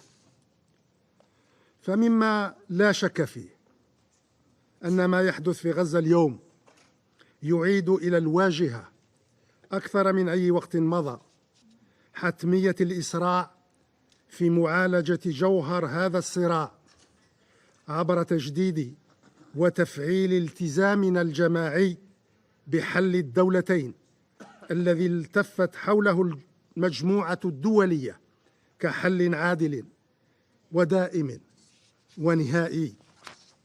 وأمام الأصوات الإسرائيلية التي أصبحت تجاهر اليوم برفضها لهذا الحل، يقع على مجلسنا هذا وعلى منظمتنا هذه الرد بكل حزم وبكل صرامة على مثل هذه المواقف التي تستخف بالإجماع العالمي ولا تكن للشرعية الدولية سوى الإنكار والاحتقار. ومن هذا المنبر تجدد الجزائر دعمها لمنح العضوية الكاملة لدولة فلسطين بمنظمة الأمم المتحدة، وهو المطلب الذي تبنته حركة عدم الانحياز في قمتها الأخيرة كإجراء استعجالي للحفاظ على المرتكزات الأساسية لحل الدولتين، وكخطوة حتمية لصون المقومات القانونية لقيام الدولة الفلسطينية المستقلة والسيدة على حدود 1967 وعاصمتها القدس الشريف. كما تدعو بلادي إلى تبني نهج جديد في السعي لتفعيل خيار السلام وتحقيق حل منصف وشامل للقضية الفلسطينية. فالجدير بل الأجدر بنا في هذه الساعات الفاصلة أن نتصدى للأوهام التي يتغذى منها الاحتلال الإسرائيلي الاستيطاني بتحقيق الأمن عبر القضاء على المشروع الوطني الفلسطيني. والجدير بل الأجدر بنا في هذه الساعات الفاصلة أن نمنع ونبطل تواصل حملات الاحتلال لمصادرة الأراضي الفلسطينية وضمها وتشجيع بناء المستوطنات الإسرائيلية وتوسيعها للحيلولة دون إمكانية قيام دولة فلسطينية مستقلة وسيدة. والجدير بل الأجدر بنا في هذه الساعات الفاصلة أن نكبح جماح الاحتلال الإسرائيلي وأوهامه المتمثلة في إعادة إحياء مشروع إسرائيل الكبرى على أنقاض ورماد وحطام المشروع الوطني الفلسطيني. بناء على كل هذه الاعتبارات، فإن الجزائر تجدد المطلب التاريخي بعقد مؤتمر دولي للسلام تحت رعاية الأمم المتحدة، يتم في إطاره الاتفاق على إنهاء الصراع العربي الإسرائيلي بصفة نهائية عبر الاحتكام لقرارات الشرعية الدولية وتفعيل حل الدولتين تحت الرقابة الصارمة والمتابعة اللصيقة والضمانة الوثيقة للمجتمع الدولي. فبعد غزة لا يمكن العودة إلى ما قبل غزة، وبعد غزة لا يمكن إعادة القضية الفلسطينية إلى أدراج لتبقى حبيسة فيها لأجل آخر غير مسمى. وبعد غزة لا يمكن أن نحصر الجهد الدولي في التكفل برواسب وتوابع ومخلفات الحرب ونغض الطرف عن أسباب ومسببات الحرب ذاتها. وفوق كل هذا وذاك لا يسمح لنا ولا يمكن أن نسمح لأنفسنا بأن نترك هدف السلم والأمن في الشرق الأوسط رهينة للاحتلال الإسرائيلي يتصرف فيها كيفما شاء ويساوم بها ما تشاء ويجامل بها من يشاء ويضغط بها على من يشاء. فلتكن غزة درسا لنا جميعا، درسا نقتدي به، ودرسا نستلهم منه، ودرسا نتقوى به في مساعينا الآتية. والأهم، فلتكن غزة درسا لا ننساه. شكرا لكم سيد الرئيس. Merci beaucoup. Je remercie son Excellence, Monsieur Attaf, sa déclaration. Je donne maintenant la parole à son Excellence, Madame Tanja Fajon, vice-première ministre et ministre des Affaires étrangères et européennes de la Slovénie. Vous avez la parole. I would like to start by thanking the Secretary General for his briefing and to you, Mr. Minister, for organizing this high-level debate. My message today is clear, and it is only one. We need an immediate ceasefire in Gaza and in the region. So let me try to explain our reasoning behind the call for a ceasefire. Only a ceasefire respected by all parties to the conflict will bring about the protection of civilians. Over 100 days of the conflict have led to too many civilian casualties on all sides. 1 in every 100 Palestinians in Gaza has been killed. And enough is enough. The vast majority of those killed in Gaza are women and children. They are starving in overcrowded and unsafe shelters with a collapsed health system. Only a ceasefire will enable the delivery of humanitarian assistance at the scale required. The humanitarian community has an impossible mission while facing a multitude of challenges. If we want humanity to prevail, we must lay the foundations for a meaningful humanitarian action, and it's our collective responsibility. Only a ceasefire will provide for creating the conditions for the safe return of displaced people. Let me be clear that we reject and condemn statements by Israeli officials proposing the mass displacement of Palestinians from Gaza. However, we are also deeply concerned about the conditions internally displaced Palestinians in Gaza are living in. People are forced to flee and flee again, being pushed to safe zones which are later bombed. We need conditions for safe returns on all sides in Gaza, the West Bank, Israel, and Lebanon. Only a ceasefire and a renewed vision of a two-state solution will prevent the proliferation of extremism and extremist ideologies. Slovenia condemns all forms of terror, and Slovenia condemns the terrorist attacks of Hamas on 7 October, their continuing attacks on Israel, and we repeat our call for the immediate and unconditional release of all hostages and for granting the ICRC access to them. A ceasefire has to bring them home. And only a ceasefire will bring about the conditions for peace. The current hostilities and decades-long tensions are providing neither peace nor security for anyone in the region. There is no military solution to the conflict, and the only way to peace is a two-state solution. I therefore repeat my call to start preparing an international peace conference to address all the puzzle pieces of a two-state solution in a comprehensive manner. We have to be serious about that. We, as the Security Council, need to push forward discussions about the day after. Gaza and West Bank belongs to Palestinians. A ceasefire will also enable accountability. We cannot turn a blind eye to all the violations which have taken place in recent months. From the terrorist attack on 7th of October and accounts of sexual violence by Hamas to all violations of international law, including international humanitarian law and human rights law. A strong international legal system is a guarantee for international peace and security.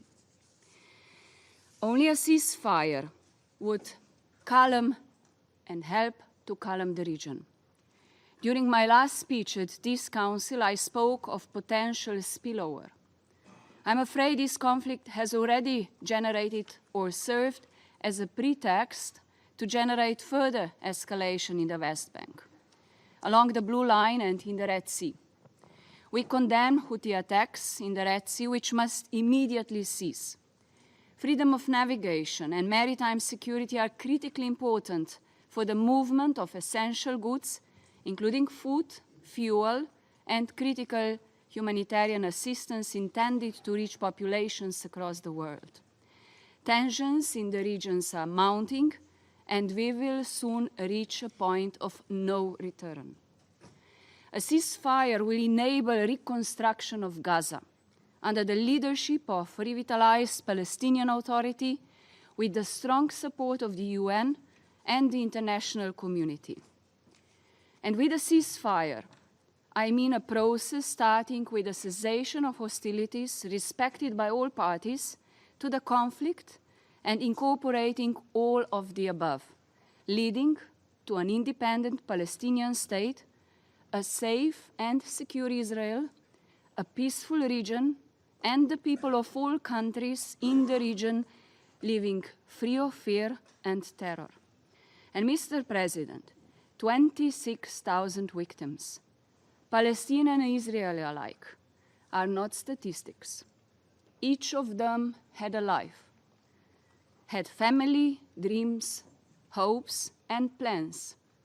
And the best way for us to show respect to those who have lost their lives in this conflict is to pave the way for peace. It's time for a ceasefire. Thank you. Je remercie Son Excellence Madame Fajon sa déclaration. Je donne maintenant la parole à Son Excellence Monsieur Ignacio Cassis, conseiller fédéral et chef du département fédéral des affaires étrangères de la Suisse. Vous avez la parole.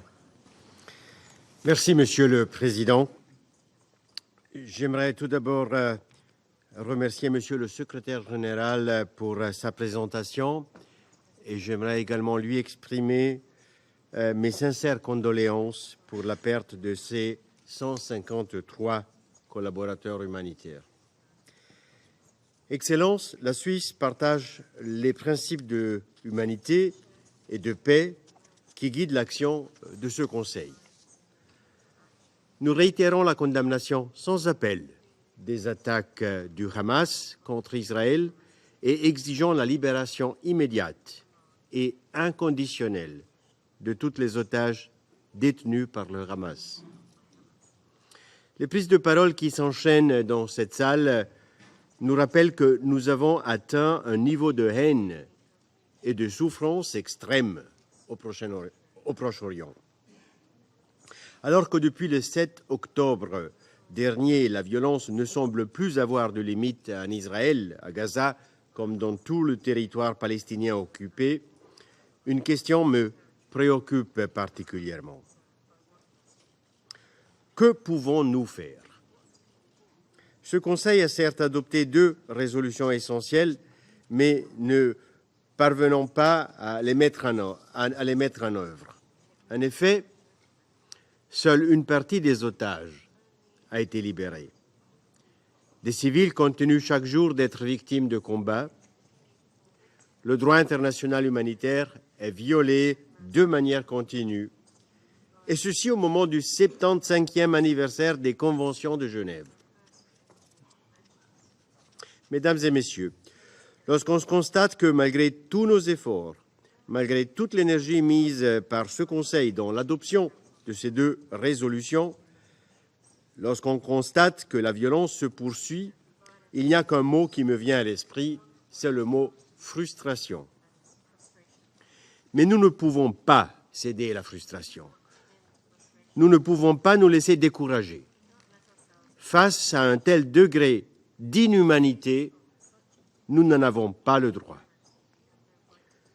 Pour parvenir à dégager ensemble une piste de solution à la hauteur de nos responsabilités, nous devons prendre du recul et affronter sans tabou les blocages qui empêchent ce Conseil de faire son travail. Je souhaite souligner 3 points essentiels à prendre en compte sur le chemin d'une paix durable au Proche-Orient. Premièrement, Le monde a changé. Le Moyen-Orient n'est plus ce qu'il était au moment des accords de Camp David ou d'Oslo. Les États de cette région ont beaucoup évolué. Ils expriment des aspirations légitimes. Ces États veulent aujourd'hui jouer un rôle clé. Aucune paix durable au Proche-Orient ne sera ainsi possible sans un consensus politique régional. Deuxièmement, Israël a développé une nouvelle dynamique diplomatique régionale. J'y vois là un signe que des terrains d'entente politique existent, que des intérêts communs sont mutuellement reconnus, aussi bien pour le peuple israélien que pour le peuple palestinien. Enfin, troisièmement, le fondement d'une paix durable reste la création d'une solution à deux États. C'est la solution qui donnera tant aux Israéliens qu'aux Palestiniens la perspective de vivre en paix et sécurité. Mesdames et Messieurs, chers collègues, il y a une citation d'Eleanor Roosevelt que j'aimerais vous lire. It isn't enough to talk about peace. One must believe in it. And it isn't enough to believe in it. One must work at it. Nous ne pouvons plus nous contenter de gérer ce conflit. L'impasse dans laquelle nous sommes aujourd'hui à Gaza nous le prouve. Nous avons atteint un point de bascule. Nous devons désormais faire de nouveaux pas concrets vers la résolution politique de ce conflit qui a déjà coûté la vie à beaucoup trop de personnes. Et comment agir concrètement? Je plaide pour une approche commune. Nous devons tous y travailler. Les parties au conflit, les États de la région, je souligne, et les membres de ce Conseil. Nous devons imaginer ensemble le futur sur la base d'une approche globale qui contient tous les éléments clés du conflit. J'entends ici la libération des otages restants, le cessez-le-feu humanitaire, l'accès sans entrave à l'aide humanitaire, le respect sans entrave du droit international humanitaire, et le tout sur la toile de fond d'une solution politique. Je suis bien conscient que ces éléments font partie des préoccupations de ce Conseil, mais nous devons les penser dans une nouvelle géographie de la paix. Monsieur le Président, votre pays, la France, est le berceau des Lumières. Vous comprendrez certainement ma démarche qui voit dans la critique et la remise en question le moteur qui nous permettra d'avancer au-delà des obstacles pour atteindre cette lumière qu'est la paix. Je suis convaincu que nous tous, ici auprès de l'ONU, avons la capacité de nous retrouver, de changer le regard. Certains trouveront cela utopique. Moi, je préfère l'utopie à la dystopie. À vos côtés, avec les Israéliens, les Palestiniens et les États de la région, la Suisse est prête à jouer son rôle dans ce processus difficile mais indispensable pour la paix. Nous nous tenons prêts à réunir les acteurs clés de ce conflit et à soutenir tout effort à même de bâtir le chemin vers la paix, comme par exemple celui annoncé hier par l'Union européenne. Je vous remercie.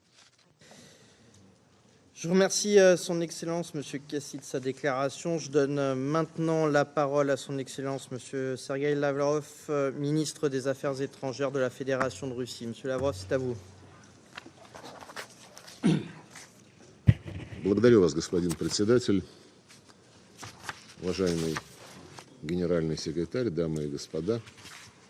Мы сегодня проводим заседание по ситуации на Ближнем Востоке, прежде всего по палестинскому вопросу. Заседаем мы и ведем дискуссию в поистине драматический момент. Не только соображения большой политики, но и общечеловеческая мораль требует от нас принятия срочных мер для прекращения огня и страдания людей в Палестине. Равным образом востребованы шаги, направленные на недопущение дальнейшей дестабилизации обстановки в других частях Ближнего Востока. До сих пор наш Совет не смог дать адекватный ответ на этот поистине судьбоносный вызов. Причина известна, она состоит в позиции Соединенных Штатов, блокирующих все усилия и инициативы по остановке кровопролития на оккупированных территориях. Вызывает оторопь, изворотливость американской дипломатии, которая то ветирует резолюции о прекращении огня, то призывает к снижению интенсивности боевых действий в Газе. Ясно, что это дает карт-бланш на продолжение коллективного наказания палестинцев. Накануне нашего заседания мы предприняли еще одну попытку добиться солидарной реакции Совета на происходящее и предложили проект заявления председателя с требованием немедленного гуманитарного прекращения огня. Однако США и их союзники этот документ тоже заблокировали, подтвердив, по сути дела, что сохранение жизни мирных палестинцев в их приоритеты не входит. Гуманитарные последствия такой политики ужасны. Погибли почти 30 тысяч мирных жителей, в том числе огромное количество женщин и детей. Север Газы практически полностью разрушен и непригоден для жизни. 80% всего населения сектора – это внутренне перемещенные лица. Настоящая человеческая трагедия, конца которой не видно. Угрожающие масштабы приобрел дефицит всего жизненно необходимого.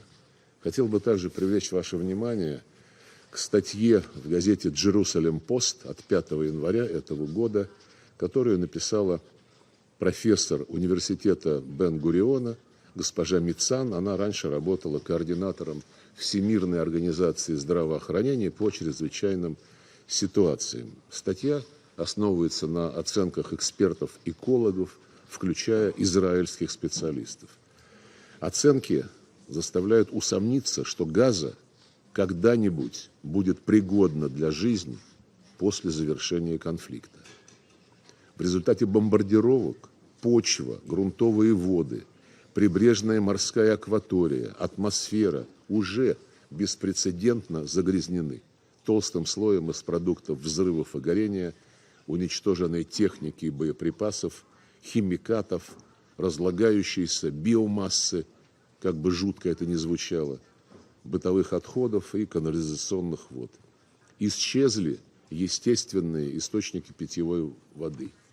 Фактически уничтожена канализационная инфраструктура, и по оценкам 22% сельскохозяйственных земель Газы уже никогда не будут восстановлены.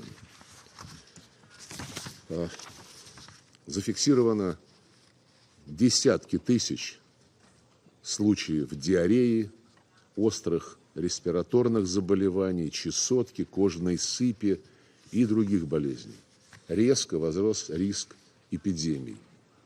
Отсутствие гуманитарного доступа признано Всемирной организацией здравоохранения главным препятствием для доставки гуманитарной помощи.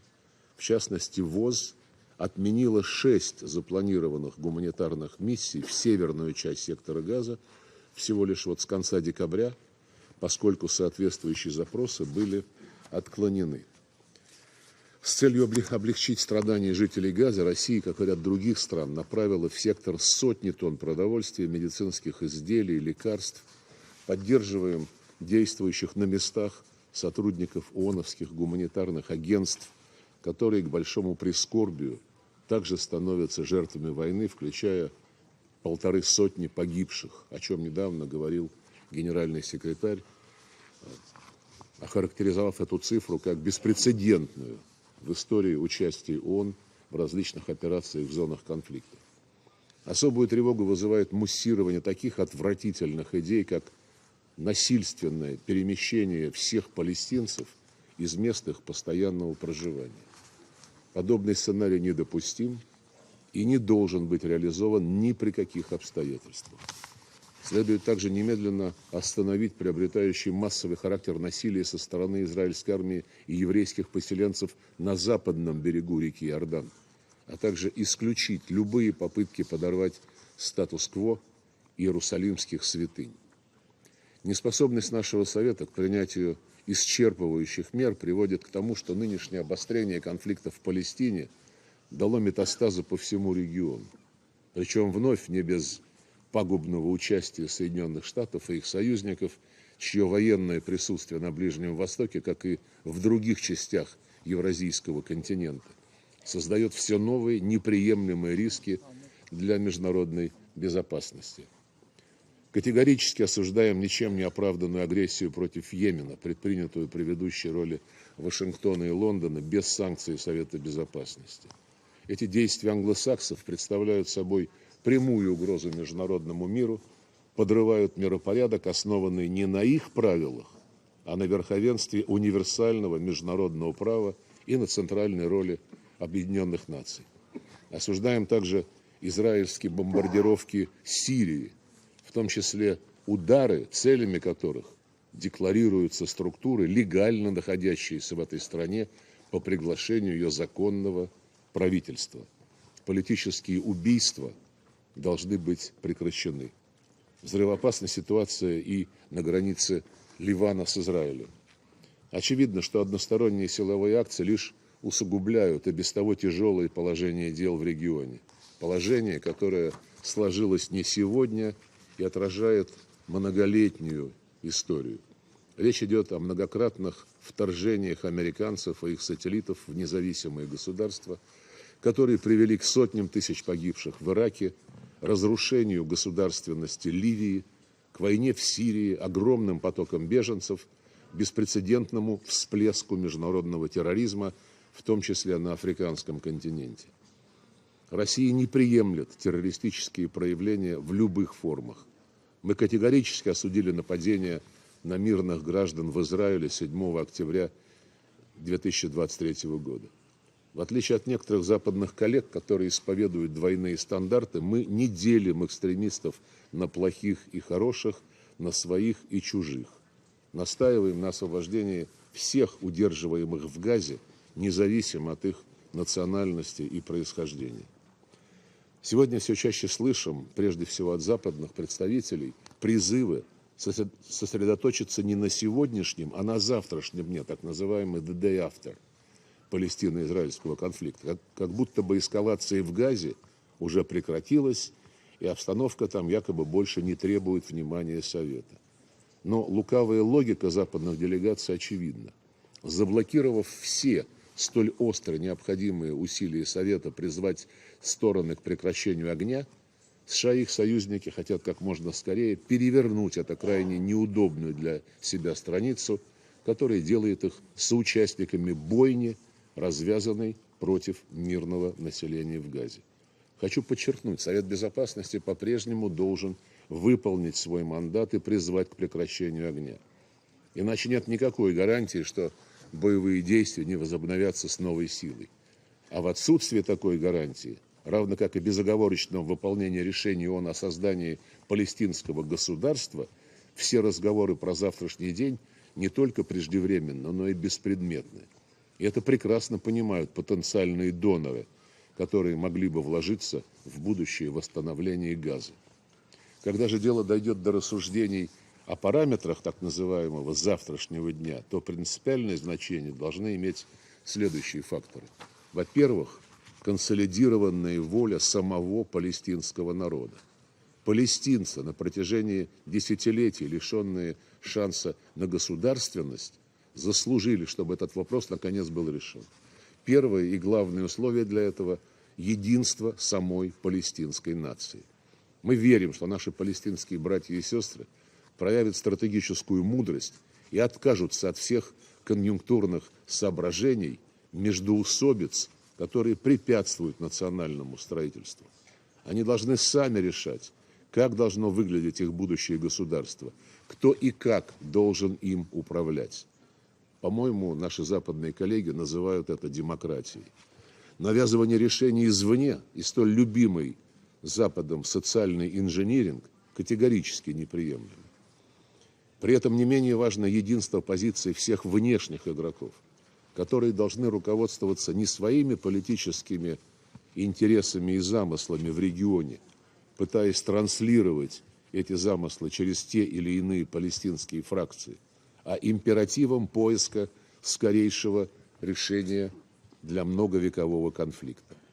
Россия внесла свои предложения о путях достижения этой цели. Они могли бы стать важным элементом нового, эффективного посреднического механизма, который бы пользовался доверием как палестинцев, так и израильтян. Мы продолжим эту работу.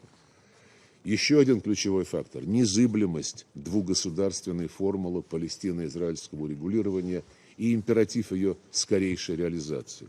Нас крайне тревожит заявление израильского руководства, ставящие эту формулу под сомнение. Обращаем внимание и на размытые заявления руководства Государственного департамента США на этот счет. Не хотелось бы, чтобы Вашингтон в очередной раз полагался на свою якобы эффективную, а на деле абсолютно провальную двустороннюю дипломатию, надеясь как-то утрясти перед ноябрьскими выборами выгодные для себя параметры ближневосточного урегулирования и совершенно не заботясь о долгосрочных последствиях. Все это мы наблюдали уже много раз. Каждый виток самонадеянной односторонней политики США на Ближнем Востоке, их сепаратных челночных переговоров с регионалами, сопровождаемых финансовыми посулами, заканчивается все более кровавой вспышкой эскалации. Так произошло и на этот раз. Вашингтон сначала похоронил работу квартета международных посредников, а теперь последовательно блокирует все международные усилия по деэскалации в рамках Совета Безопасности. Циничную близорукость американского руководства хорошо иллюстрирует высказывание советника президента США по национальной безопасности Джейка Салливана, которое он сделал за неделю до 7 октября, сказав, что ближневосточный регион не был таким спокойным на протяжении последних 2 десятилетий. Коллеги, весь мир ждет, когда вы уже осознаете, я обращаюсь к западным коллегам, когда вы уже осознаете, что ваше упорное пренебрежение многосторонней дипломатии, ее откровенный саботаж раз за разом приводят к трагическим результатам. Для России, как и для подавляющего большинства членов международного сообщества, очевидно, что логику конфронтации в палестинском вопросе можно преодолеть только совместными усилиями, опирающимися прежде всего на интересы государств региона. Именно они должны в конечном счете решать его судьбу. Ростки таких положительных процессов уже наметились. Положено начало нормализации отношений между Ираном и Саудовской Аравией при содействии Китая, восстановлено членство Сирии в Лиге арабских государств, налаживается диалог между Дамаском и Анкарой. Задача любого международного посредничества – не вмешиваться в эти процессы, не превращать регион в площадку геополитической борьбы, а создавать максимально благоприятные внешние условия для восстановления доверия между расположенными здесь странами. Именно на это нацелены российские инициативы по ближневосточному урегулированию.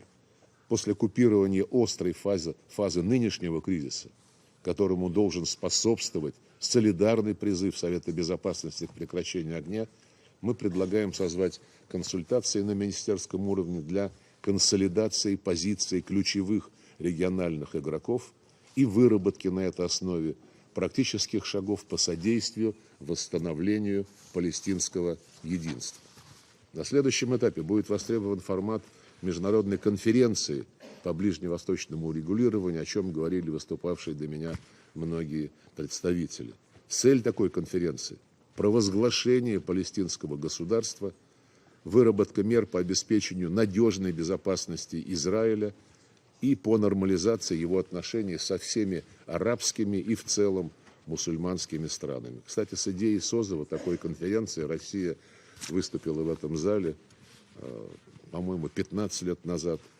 И надеюсь, что эта идея получит то внимание, которого она заслуживает. На столе остается и более широкая инициатива о создании системы коллективной безопасности в зоне Персидского залива и в целом на Ближнем Востоке. Система, которая закрепляла бы меры доверия, транспарентности и гарантии равной безопасности для всех стран региона. В России, как вы знаете, есть конкретные предложения, которые мы обсуждаем со всеми заинтересованными странами достаточно давно. Изложенные выше наше видение пути вперед. Но для начала, повторюсь, необходимо добиться немедленного прекращения огня на палестинских территориях. В заключение хотел бы еще раз призвать членов Совета не поддаваться увещеваниям про то, что у Вашингтона якобы все под контролем, что США решают вопросы на земле, и не откладывать в очередной раз до лучших времен вопрос о создании палестинского государства. Важно, чтобы Совет Безопасности не просто переподтвердил безальтернативность существующей международно-правовой базы по данному острейшему вопросу, но и наметил конкретные пути и сроки ее воплощения в жизнь. Это не просто обязательства, вытекающие из резолюций Генассамблеи и Совета Безопасности, из мадридских принципов и других решений. Это моральный долг международного сообщества, и мы призываем его выполнить. Господин председатель, сегодня некоторые делегации сочли возможным заученно скороговоркой повторить обвинение России в связи со специальной военной операцией против нацистского режима в Киеве. Коллеги, оставляю эти высказывания на вашей совести, хотя, конечно, понимаю, что она многое стерпит. Подчеркну лишь принципиальный момент. Мы не имеем права позволить похоронить решение ООН о создании палестинского государства, как были похоронены единогласно одобренные этим Советом Минские договоренности 2015 года, гарантами которых выступали Франция и Германия, впоследствии признавшиеся, что и не думали их выполнять. Нельзя допустить повторения подобных преступных действий и в отношении палестинского народа. Спасибо. Je remercie son Excellence, M. Lavrov, de sa déclaration. Je donne maintenant la parole à son Excellence David Moya Senghé, ministre principal de Sierra Leone. C'est à vous.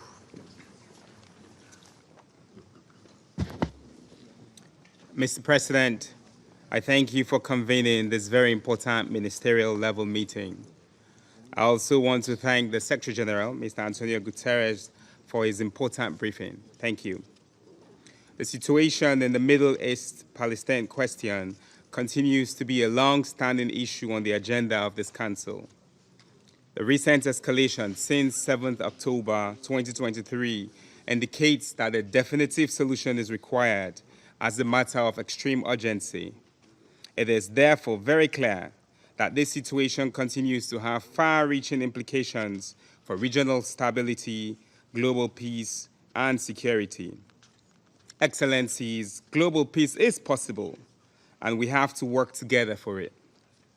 This protracted conflict must be analyzed in the context of the continuing occupation by Israel of the Palestinian territories. A consensus must be vigorously and persistently pursued based on a just, mutually acceptable solution consistent with international law and the relevant UN resolutions. Mr. President, on the current escalation, Sierra Leone continues to express in the strongest terms its condemnation of the heinous attack on the 7th of October 2023 on Israeli civilians by Hamas, which, according to OCHA, led to the killing of over 1,200 Israelis and foreign nationals, including 36 children, with reported perpetration of sexual violence and the taking of civilian hostages. On this note, we emphasize that the persons responsible must be held accountable. Sierra Leone calls for the release of all hostages immediately and without conditions. Sierra Leone is gravely concerned about the escalation of violence in the Gaza Strip over the past 100 days. Violence that has led to the death of over 25,000 Palestinian civilians and the displacement of 1.9 million more, with women and children being the most affected. We deeply regret the unacceptable human cost. We regret the ultimate cost being paid by healthcare workers, the United Nations, other humanitarian workers and journalists. We express our deepest condolences to the families of over 150 UN personnel who have lost their lives in the cause of their duty, the vast majority of whom are UNRWA staff. Mr. President, Sierra Leone acknowledges the engagement of the Security Council since the start of the conflict and the significant efforts made in adopting resolutions 2712 and 2720. These resolutions reaffirm the need for parties to the conflict to adhere to their obligations under international law and ensure the protection of all civilians, in particular children. In between the adoption of Resolutions 2712 and 2720, the Secretary General invoked Article 99 of the UN Charter, last invoked over 50 years ago, warning the Security Council of an impending humanitarian catastrophe in Gaza and called for an immediate humanitarian ceasefire. Although the Council fell short of demanding a ceasefire, Sierra Leone welcomes the reports of the Secretary General on the implementation of Resolution 2712 as mandated in Resolution 2720. The report informs of the appointment of Ms. Sigrid Kaag, Senior Humanitarian and Reconstruction Coordinator for Gaza, and also outlining some of the progress made in curtailing the existing humanitarian catastrophe in the Gaza Strip. We welcome Ms. Kaag's appointment, and Sierra Leone looks forward to engaging her in the near future. For the many civilian lives lost, at risk, or in serious discomfort, Sierra Leone calls for an immediate humanitarian ceasefire in Gaza. This will guarantee the safety of all civilians, protect civilian objects, and allow for the flow of unimpeded humanitarian assistance to those in need. For any humanitarian operation to be effectively successful in the Gaza Strip, securing a full and comprehensive ceasefire is the minimum required. Mr. President, before I close, and in addition to calling for an immediate humanitarian ceasefire, Sierra Leone wishes to make the following critical observations. First, Sierra Leone expresses deep concern that the continuing military operation of Israel has been followed by a rhetoric of forcible displacement of Palestinians by Israeli political actors. In this regard, Sierra Leone condemns the rhetoric and rejects any attempts to remove Palestinians from the Gaza Strip or the West Bank, either temporarily or permanently.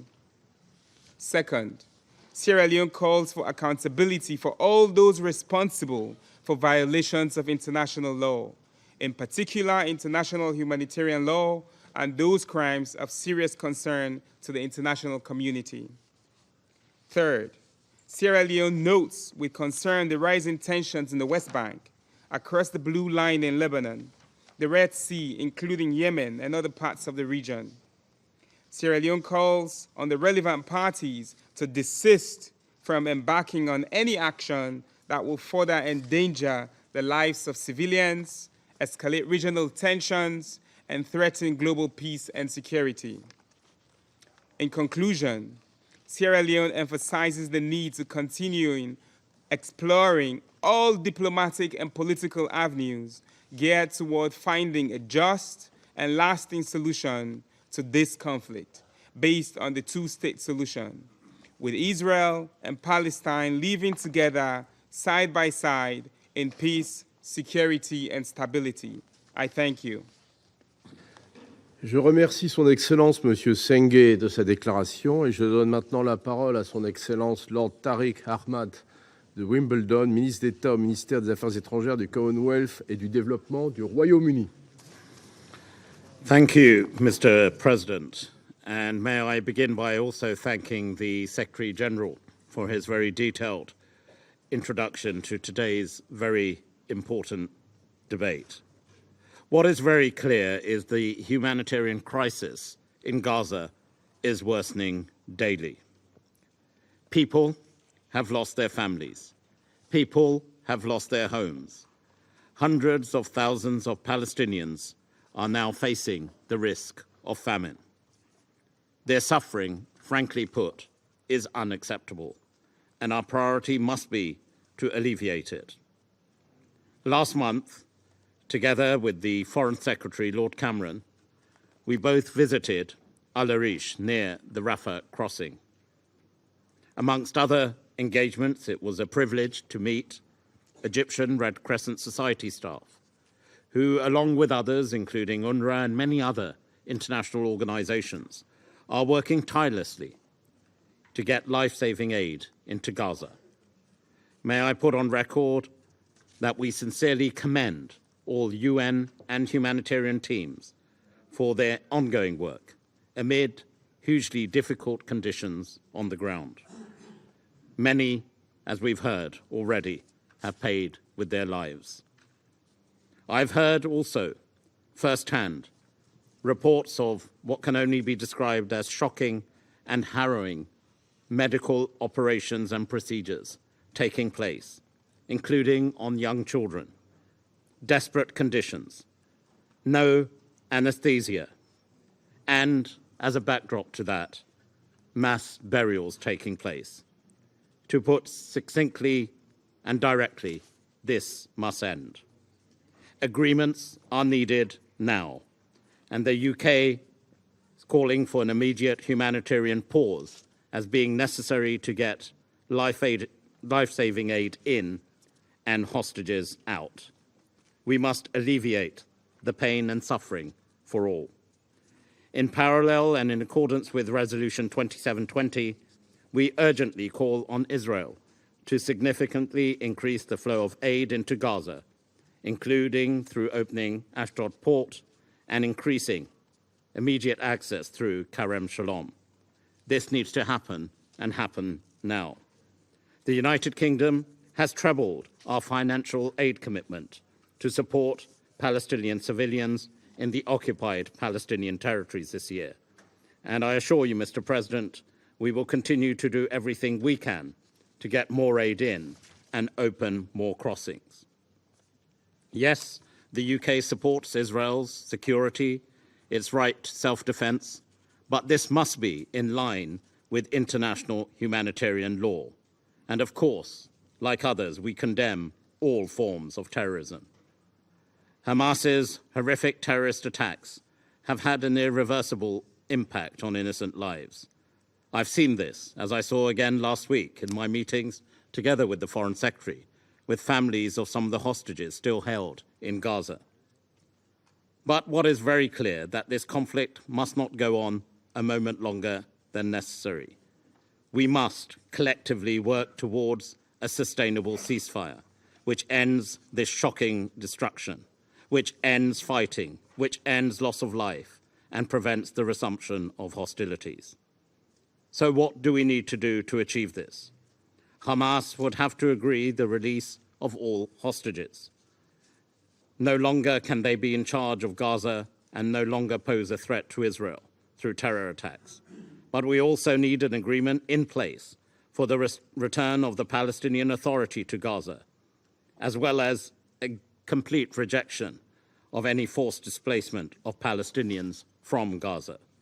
Peace, Mr. President, remains the only way to end this tragedy and suffering that has engulfed Israelis and Palestinians once and for all. Stability, peace, justice, and security is the only way forward. For a peaceful solution, four things must also happen. There must be a Palestinian-led government in Gaza and across the West Bank. There must be a concrete plan to help revitalize and support the Palestinian Authority. There must be a massive reconstruction plan for Gaza. And importantly, there must be a political horizon towards the delivery of a two-state solution. It is now the time in this tragedy that engulfs us to grasp the moment, to choose hope over despair, peace over conflict, and again commit ourselves to working together to make that vision for peace a true living reality of two states, Israel and Palestine, side by side in the Middle East. Thank you, Mr. President. Je remercie Son Excellence Lord Ahmad de Wimbledon de sa déclaration et je donne à présent la parole à Son Excellence Madame Ouzra Zeya, sous-secrétaire d'État à la sécurité civile, à la démocratie et aux droits humains des États-Unis. Monsieur le Président, thank you for convening us, and Secretary General Guterres, thank you for your briefing today. In November, I visited El Arish, and I saw the UN and humanitarian partners' life-saving work in action. Subsequent to that visit, the United States facilitated an extended humanitarian pause, during which hostages were reunited with their loved ones and more aid got into the hands of Palestinians in Gaza. Since then, Israel, Egypt, and Jordan, with U.S. encouragement and support, have also taken steps to expand the flow of assistance into Gaza, opening Kerem Shalom and establishing a new route from Jordan. But more needs to be done to rapidly provide assistance at scale for civilians in all of Gaza.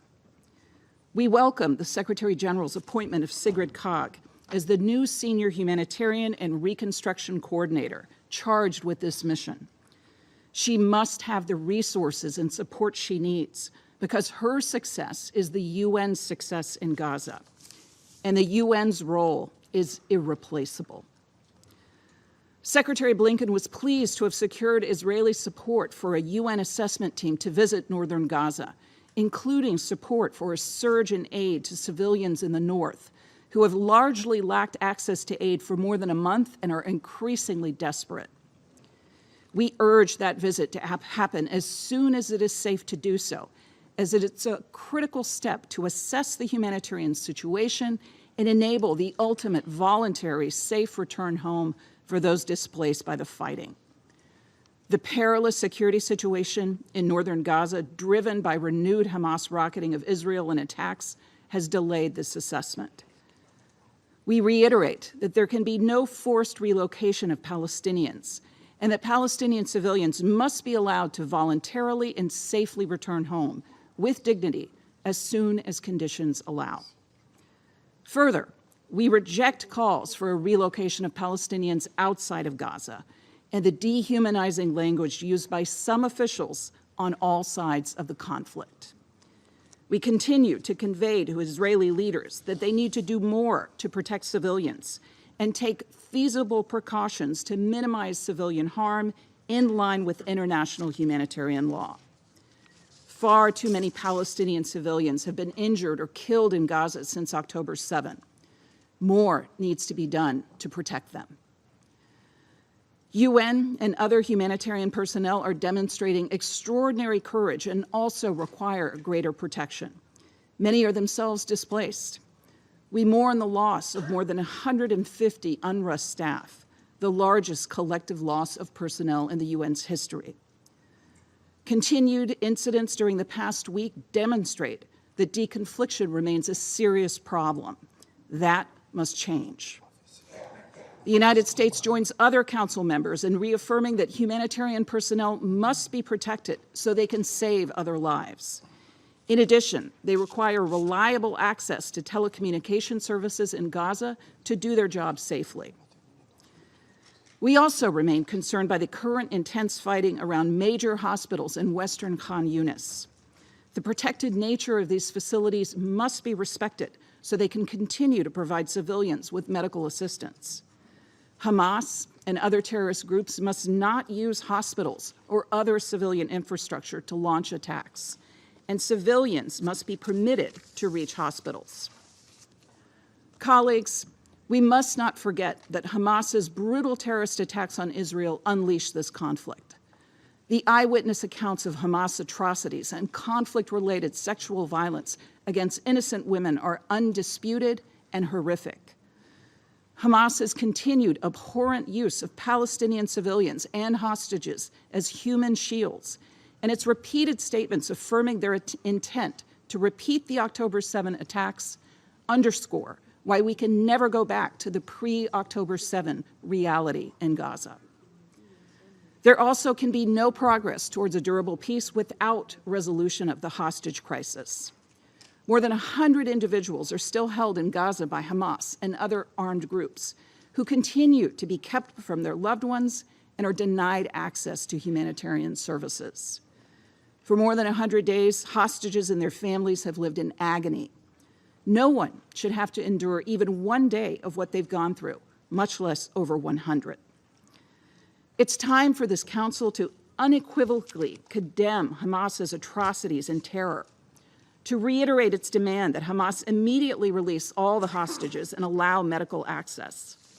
In this regard, we welcome Qatar and France's announcement of an agreement to deliver medicine to hostages and medical facilities in Gaza. Colleagues, The United States has repeatedly warned Iran and its proxies not to engage in opportunistic attacks that risk instigating a wider conflict. We condemn Iran's attacks on locations in Iraq and Pakistan, which harmed and killed civilians. We also condemn the Houthis' attacks on commercial vessels in the Red Sea, which Resolution 2722 rightly demanded must cease. We know that without Iran's support, the Houthis would struggle to track and strike commercial vessels. We seek a diplomatic solution along the Blue Line that would allow civilians in Israel and Lebanon to return home. We again call for full implementation of Resolution 1701. And let me be clear, the United States will continue to take defensive actions as appropriate and in line with international law to protect our personnel and interests in the region. We're also deeply troubled by the situation in the West Bank, where forced displacement and unprecedented levels of violence by extremist settlers present an urgent threat to peace and stability. We condemn killings of Palestinian civilians, and we urge Israel to prevent and investigate settler violence, as well as hold perpetrators accountable. Colleagues, as we respond to the Gaza crisis, a key component of U.S. diplomacy is to pursue a pathway both to a Palestinian state and normalization and integration between Israel and other regional states, some of whom join us today for this open debate. The goal is a future where Gaza is never again used as a platform for terror, and a future where Palestinians have a state of their own, Israel's security is assured, and Israelis and Arabs can live in peace. Secretary Blinken recently heard from regional countries a willingness to participate in the reconstruction of Gaza if there is a path to a Palestinian state. A stronger, reformed, and revitalized Palestinian Authority that can more effectively deliver for its own people in both the West Bank and Gaza must also be a part of the equation. I know this may be difficult to imagine at this difficult moment, but it's President Biden's firm conviction that two states with Israel's security guaranteed are the only path to durable peace, as well as the only guarantor of a secure and democratic Israel, the only guarantor of Palestinians' legitimate aspirations to live in a state of their own, and the only way to end this violence once and for all. To achieve this future, the Israeli and Palestinian people, as well as their leaders, must make hard choices. We do not purport to make these decisions for them, but we believe strongly that if they're willing to pursue these goals, they can help to usher in an era where Palestinians and Israelis can live side by side in peace. And on a final point, we lament that Russia ignored several council members' requests to condemn Hamas for their attacks on October 7th in the draft presidential statement circulated late last week. It's bewildering that this council still cannot condemn Hamas for its heinous terrorist attack that killed over 1,200 individuals from over 30 nations in Israel on October 7th, or that this council cannot, without qualification, reiterate its call for the release of the more than 100 hostages held by Hamas and other terrorist groups. Colleagues, we and others offered input to this product in good faith, and our input is consistent with what we've advocated for since October 7th. Russia's choice to reject these edits only underscores its cynical approach to the work of this council, as it chooses to try and divide the council rather than bring it together to address global challenges. Thank you. Je remercie Son Excellence Madame Zeya de sa déclaration et je passe à présent la parole au représentant de la Corée.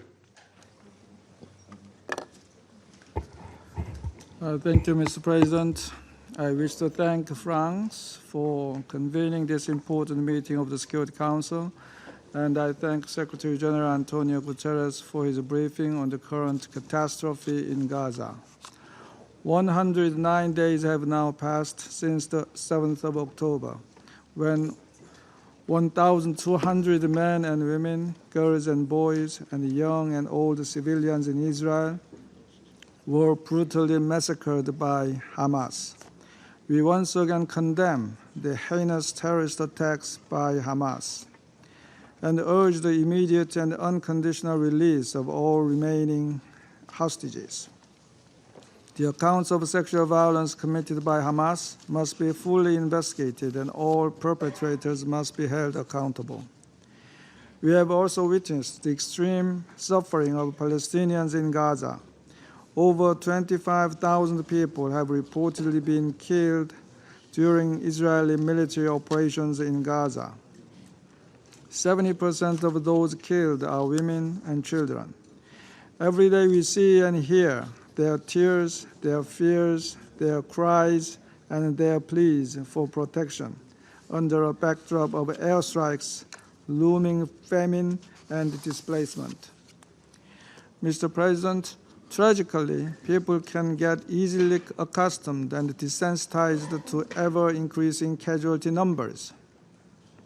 100 and 200 sound different, while 24,000 and 25,000 may sound similar. No, they are not. They too had happiness and dreams like us. Everything they strived for is now under the rubble. UN workers have not been safe in this conflict either. UN staff have been lost in the first 3 months of this conflict, more than all those UN staff lost in conflict areas and terrorist incidents around the world in the last 12 years. For those who have survived in Gaza, the condition is beyond desperate. 85% of Gaza's entire population is internally displaced, with many families displaced multiple times. And as hospitals and UNRWA facilities are besieged or under constant attacks, there is no safe place, even in the so-called safe zones. Humanitarian assistance is not enough, and even the insufficient volume of humanitarian aid is constantly met with obstacles and entry impediments. Mr. President, in this regard, the Security Council has adopted 2 resolutions. However, there has been little progress on the ground. Once again, we call for rapid, safe, unhindered, expanded, and sustained humanitarian access into and across Gaza, in line with Security Council Resolution 2720. This Council has repeatedly urged compliance with international humanitarian law, of which the core pillar is the protection of civilians. However, this call has not been heeded during this conflict. As such, we call for a sustainable humanitarian ceasefire.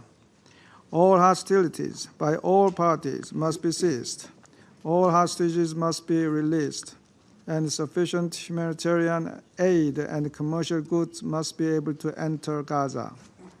Only based on these conditions can the ongoing agony of Palestinians and the insecurity of Israelis be resolved, and sincere talks for the realization of the 2-state solution can begin. To achieve this goal, all non-state actors in the region should also cease their provocative actions. Any action that hinders navigational rights and freedom by the Houthis must immediately and unconditionally stop. At the same time, parties across the blue line between Israel and Lebanon must exercise the utmost restraint and heed to the ongoing diplomatic efforts. Mr. President, Israel's right to security and the Palestinian people's right to live on their own land are inherently interconnected. The permanent security of Israel can only be guaranteed when both Israelis and Palestinians are able to live side by side in peace within secure and recognized borders, consistent with international law and relevant UN resolutions. In this connection, any forcible transfer of Palestinians or resettlement of Gaza is simply not acceptable. Settlement activities, as well as settler violence, must also stop in the West Bank. Any attempts against the realization of a 2-state solution must be rejected. At this perilous juncture for the region, a sustainable humanitarian ceasefire can serve as a meaningful starting point for the resumption of vital talks to realize the common aspiration of the Palestinians Israelis and the people of the entire world. I thank you, Mr. President. Je remercie le représentant de la Corée de sa déclaration et je donne à présent la parole au représentant du Mozambique. Thank you, Mr. President. Mr. President, Mozambique wishes to praise the French presidency for convening this important open debate on the situation in the Middle East, including the Palestinian question. The French initiative is particularly timely as it translates our collective concern over the unfolding catastrophe in the Gaza Strip, especially in its humanitarian dimension. We convey our most sincere appreciation to the United Nations Secretary General, Mr. Antonio Guterres, for his briefing to the Council.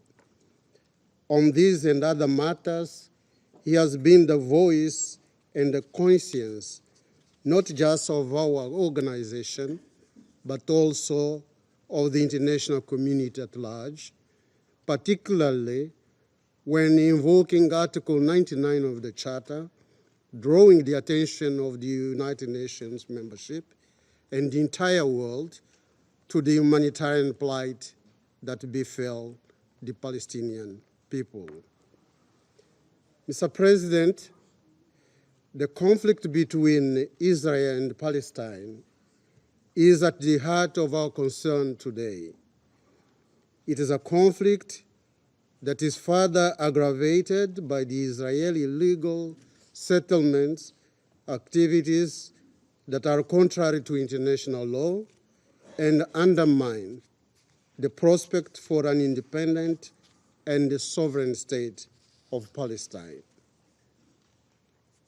We deeply deplore this ongoing conflict that has resulted in the loss of many lives and has caused immense suffering to both Israelis and Palestinians.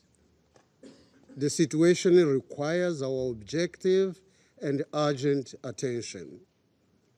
Guided by the Charter and the relevant decisions of this body, we need to find ways and means of bringing about sustainable and long-lasting peace to the region. Mr. President, after more than 100 days of war, Mozambique echoes the deepest concern expressed by several member states of the United Nations, including this Council, different entities, and international organizations on the calamitous and catastrophic situation that the people of Gaza are facing. Following the Hamas attacks on the 7th of October 2023 that caused 1,200 Israeli deaths, we cannot remain indifferent to what is happening in Gaza, namely the reported killing by the IDF of nearly 25,000 people, 70% of whom are women and children. As the UN Secretary General said recently, and I quote, "People in Gaza are dying not only from bombs and bullets, but also from lack of food, clean water, and hospitals without power and medicine," end of quote. And as further stated in a document by the Office of High Commissioner for Human Rights, this is a major human-made humanitarian disaster.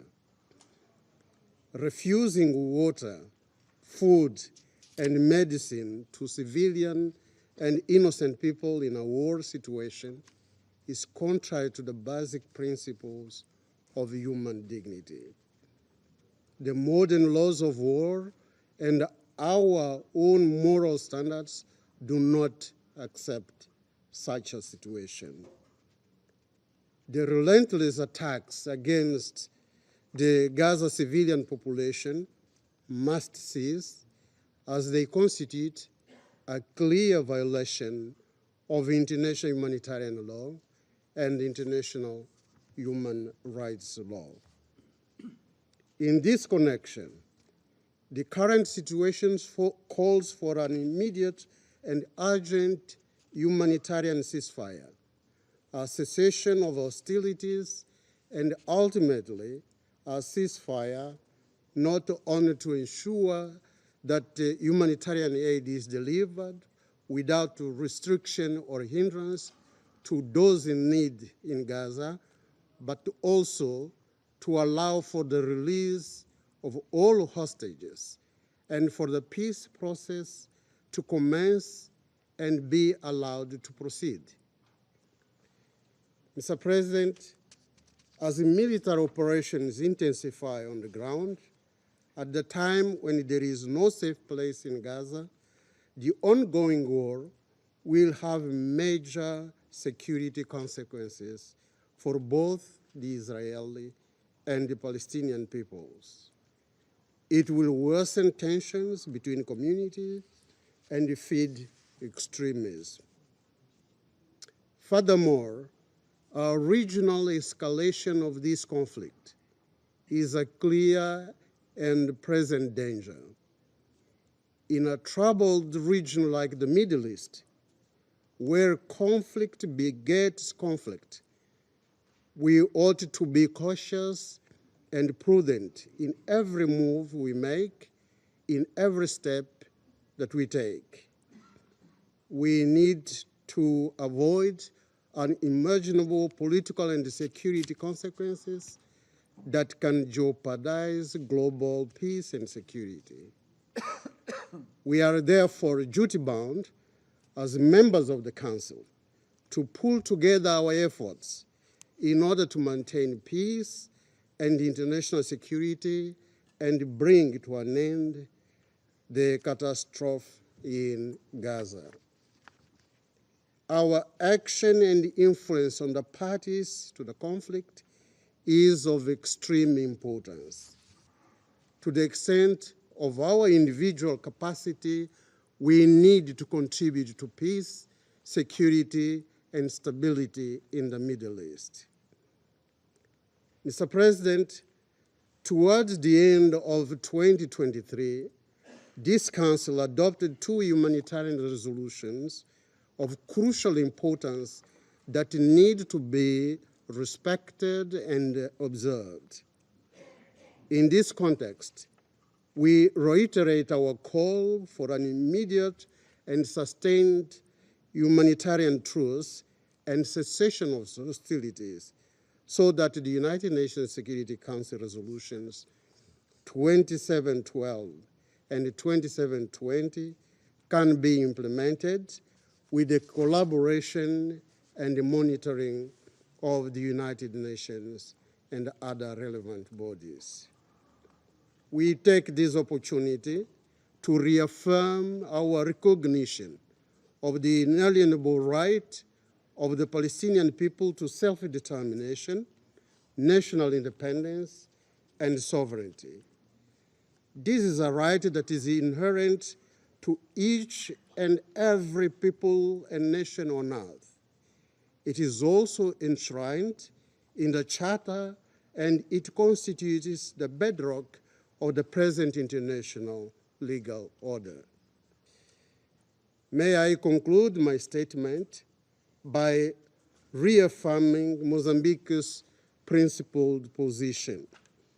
We strongly believe that the foundation for a lasting peace and security in the region resides in a two-state solution for Israel and Palestine, with both states living side by side in peace and security as good neighbors in accordance with the United Nations Charter, Security Council, and General Assembly resolutions. I thank you, Mr. President. Je remercie le représentant du Mozambique de sa déclaration. Je donne maintenant la parole à son Excellence M. Wemura Tsukasa, envoyé spécial du Japon pour la paix au Moyen-Orient. I thank His Excellency Monsieur Séjourné, Minister for Europe and Foreign Affairs of France, for his initiative. My appreciation also goes to the Secretary General for his comprehensive briefing. Mr. President, more than 100 days have passed since October 7th. First and foremost, I'd like to extend my heartfelt condolences to all the victims who have lost their lives in this conflict, including UN staff members and their families. As a result of this conflict, which began with Hamas' heinous attack, what has been left to us? Many innocent people have been taken hostages, and their families and loved ones are still spending sleepless nights hoping for their release. Countless children and women in Gaza have lost their lives with fears in their hearts as they hear the ceaseless sound of air raids and bombings. This is a cruel reality of Gaza that we must face. What is the most realistic action we can take to change the situation?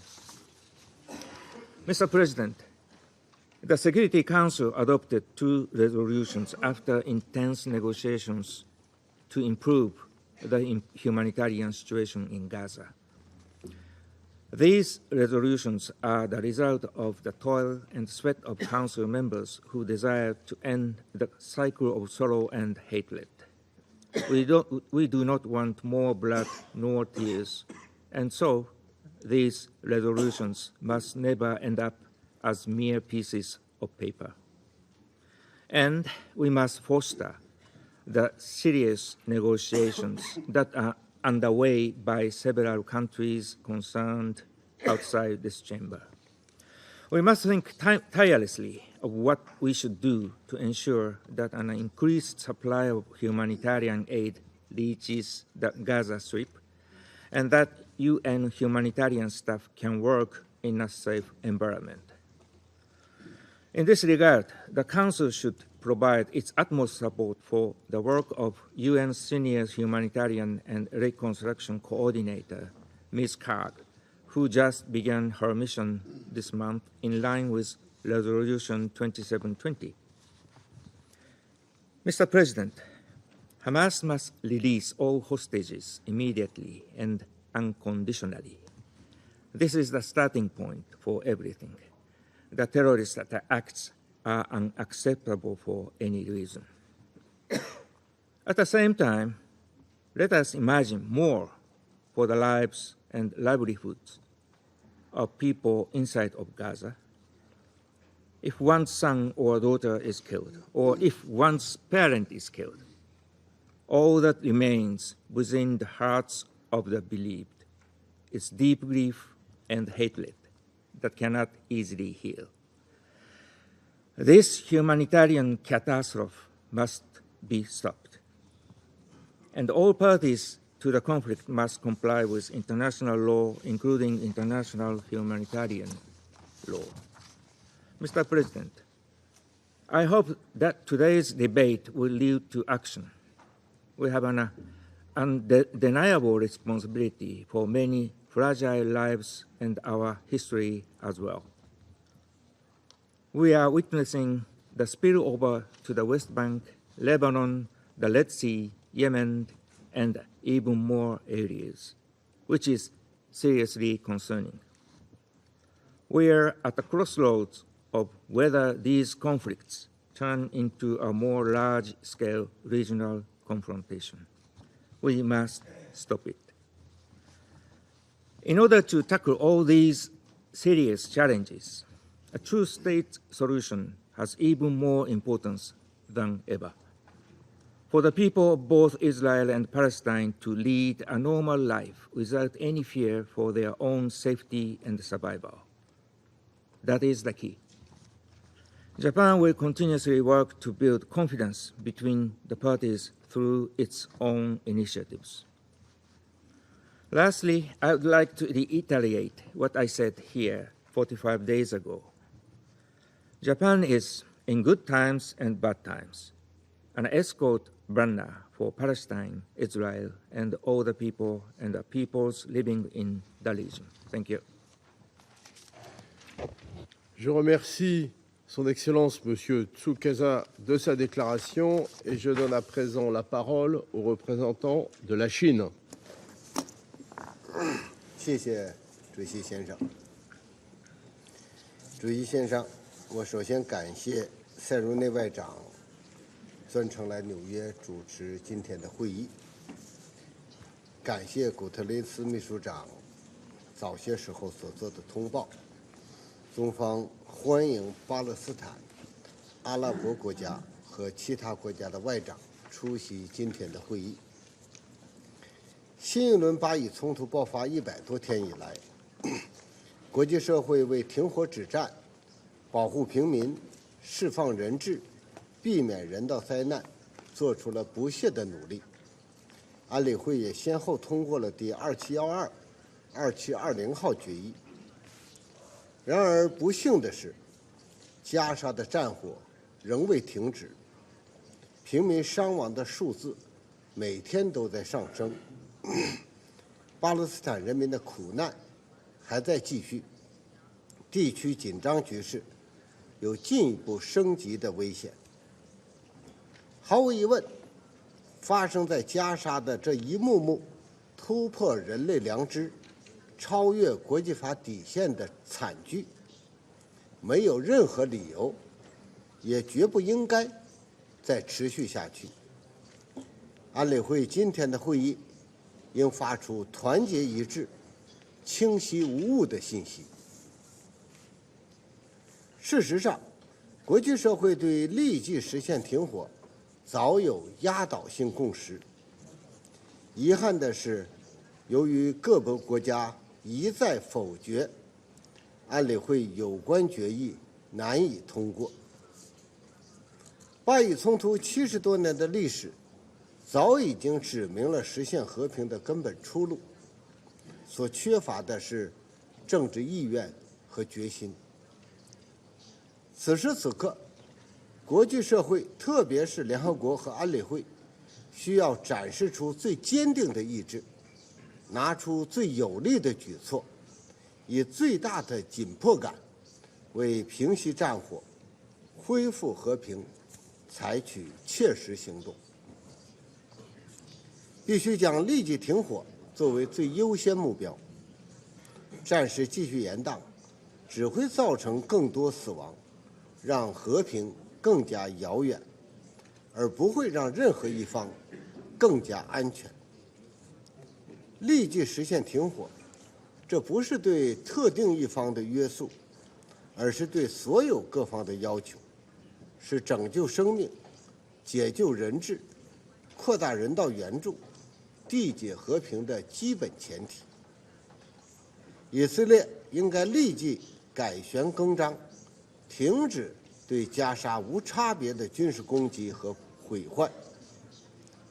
国际社会所有各方应该把外交努力汇聚到立即停火上来。在推动加沙停火的同时，也要全力防止加沙局势对红海水域和更广泛地区的外溢影响。我们呼吁所有各方保持克制，避免任何加剧紧张局势的行动。必须排除一切阻碍，扩大人道援助。正如古特雷斯秘书长所指出，加沙民众不仅死于战争轰炸、饥饿、传染病加速蔓延，也在夺走更多生命，特别是儿童的生命。安理会第2712、2720号2项决议必须全面落实，以色列必须为此提供全面配合。人道物资在拉法和凯雷姆沙洛姆2个过境点遇到的障碍，应该尽快解除。在此基础上，应该尽快开放从以色列直接进入加沙北部的过境点。第272号决议要求建立消除冲突机制保护人道机构，对此应尽快作出具体安排，优先确保医院和联合国机构不会成为军事行动的目标。中方支持卡格副秘书长工作，期待他从各方沟通后，向安理会报告第2720号决议落实情况和遇到的阻碍。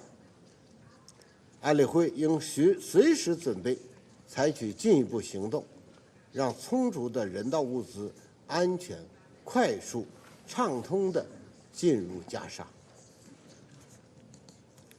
必须坚定不移从政两国方案。两国方案是实现巴以和平的唯一可行出路，也是履行安理会决议的严正要求。我们对以色列领导人上周拒绝两国方案、否认巴勒斯坦建国权的言论表示严重关切，有关言论不可接受。任何关于加沙战后安排的讨论，如果背离两国方案，都无异于在流沙之上盖房子。当前最重要的是停止进一步侵蚀两国方案基础。这首先要求以色列停止对加沙巴勒斯坦民众的强制转移，在约旦河西岸停止扩建定居点，停止针对巴勒斯坦人的搜查、抓捕和袭击。中方呼吁加大外交努力，尽快召开国际会议，开启有意义的多边进程，重振两国方案政治前景。巴勒斯坦独立建国必须是不可逆的进程。我们支持作为这一进程的第一步，让巴勒斯坦尽快成为联合国正式会员国。当前形势下，安理会有必要发出明确无误的信号，重申两国方案的唯一可行性和紧迫性。去年11月，中方曾经在安理会提出关于两国方案的主席声明草案。俄罗斯上周提出的主席声明草案也包括了坚持两国方案的重要内容。草案未获通过，令人遗憾。但是，这不会阻止我们继续推动安理会采取应有行动。我们将继续沿着这一方向做出不懈努力。谢谢主席。Je remercie le représentant de la Chine de sa déclaration et je donne à présent la parole à la représentante du Guyana. Mr. President, thank you for convening this very important and timely meeting on the situation in the Middle East, including the Palestinian question. I wish to also thank the Secretary General for his briefing on the situation in Gaza and for the update on the implementation of Resolution 2712. The information provided painted a stark picture of the brutal reality that Palestinian men, women, and children are living, a reality which has progressively worsened since the events of 7th October. Guyana unequivocally condemns the violent, subhuman treatment to which the Palestinian people continue to be subjected. Mr. President, the desperate humanitarian situation in Gaza has rightly attracted worldwide outrage and condemnation, and Guyana underscores our collective responsibility as members of this Council to respond in adequate measure for the protection and relief of Palestinian people. In this vein, Guyana welcomes the Secretary General's appointment of Ms. Sigrid Kaag as Senior Humanitarian and Reconstruction Coordinator for Gaza, pursuant to Resolution 2720. We look forward to the urgent establishment of the United Nations mechanism to accelerate humanitarian relief consignments to Gaza. We urge all stakeholders to cooperate fully with the coordinator and the mechanism once established.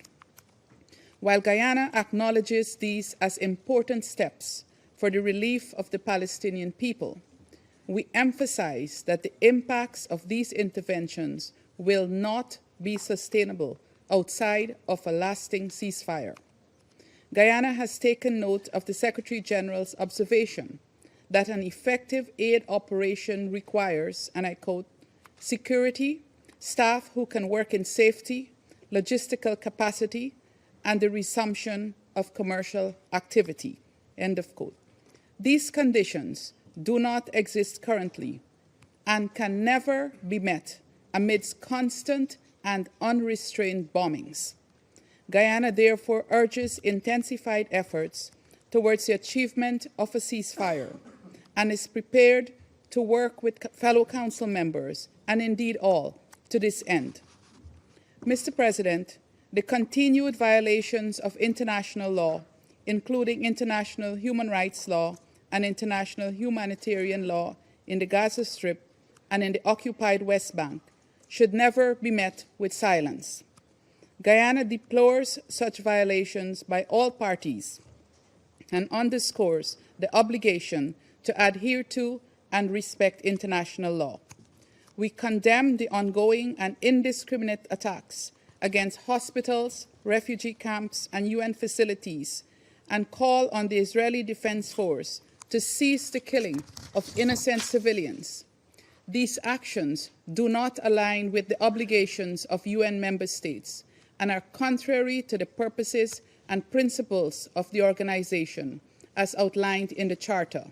There must be consequences for these illegal actions. Mr. President, as is the case with war everywhere, this war in Gaza is devastating in myriad ways. The delivery of education has been jeopardized. The delivery of quality healthcare services has been seriously compromised, and the healthcare system brought to its knees. The scarce economic opportunities that previously existed for Palestinian people have now dwindled. Almost the entire population of Gaza has been internally displaced. The extent of the crisis in Gaza is exponential and places the Palestinian people even further behind in the global quest for sustainable development. The anticipated long-term impacts of the war confirm this. The hostilities must end so that the Palestinian people can rebuild their lives. On this latter note of rebuilding their lives, Mr. President, we must seriously consider what that should entail after this war ends. We must seriously contemplate what must be done to change the worsening circumstances that the people of Gaza and indeed the entire Palestinian population have been experiencing for more than 7 decades. This is a difficult question, the answer to which lies in altering certain deep-rooted ideologies that justify policies of discrimination against the Palestinian people. Frankly, Mr. President, this discriminatory stance cannot be reconciled with the United Nations Charter, which mandates member states to practice tolerance and live together in peace with one another as good neighbors. Let me also underscore Guyana's rejection of any plans for the forced resettlement of the population of Gaza to foreign countries. Any such move would be contrary to international humanitarian law and would violate the right of the Palestinian people to self-determination. Guyana therefore urges this Council and the international community to do all in their power to prevent such an occurrence. Mr. President, allow me to conclude by reiterating the need for an immediate ceasefire in Gaza. We also need meaningful actions geared towards improving the standard of living of the Palestinian people, facilitating the enjoyment of their human rights, including their inalienable right to self-determination, and most importantly, achieving the two-state solution. Peace can never be carved out through violence and conflict. Security can never be achieved through insecurity and chaos.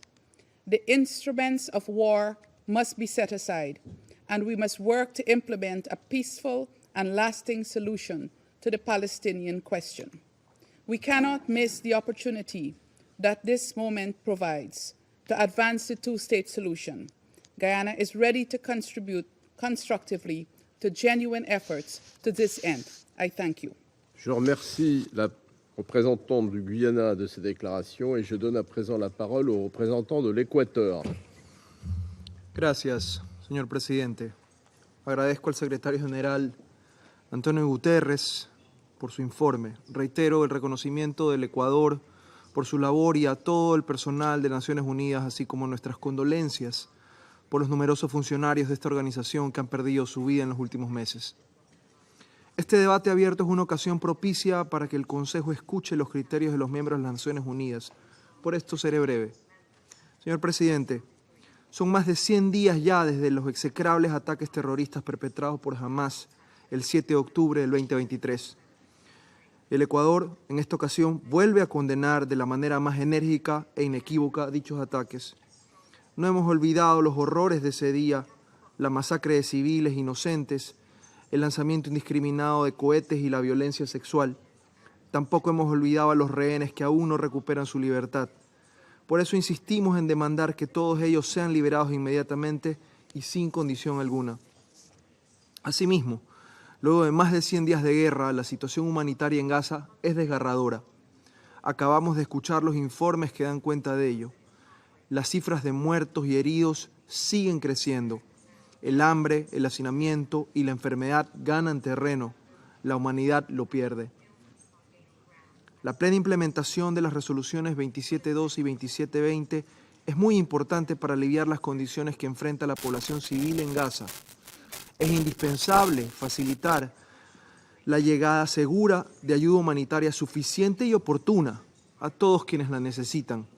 Para el efecto resulta ineludible un alto al fuego humanitario. Señor presidente, evitar el sufrimiento y la muerte que provocan las guerras es la razón por la cual hace más de 78 años se creó esta organización. Esta debe ser la última guerra de este largo conflicto.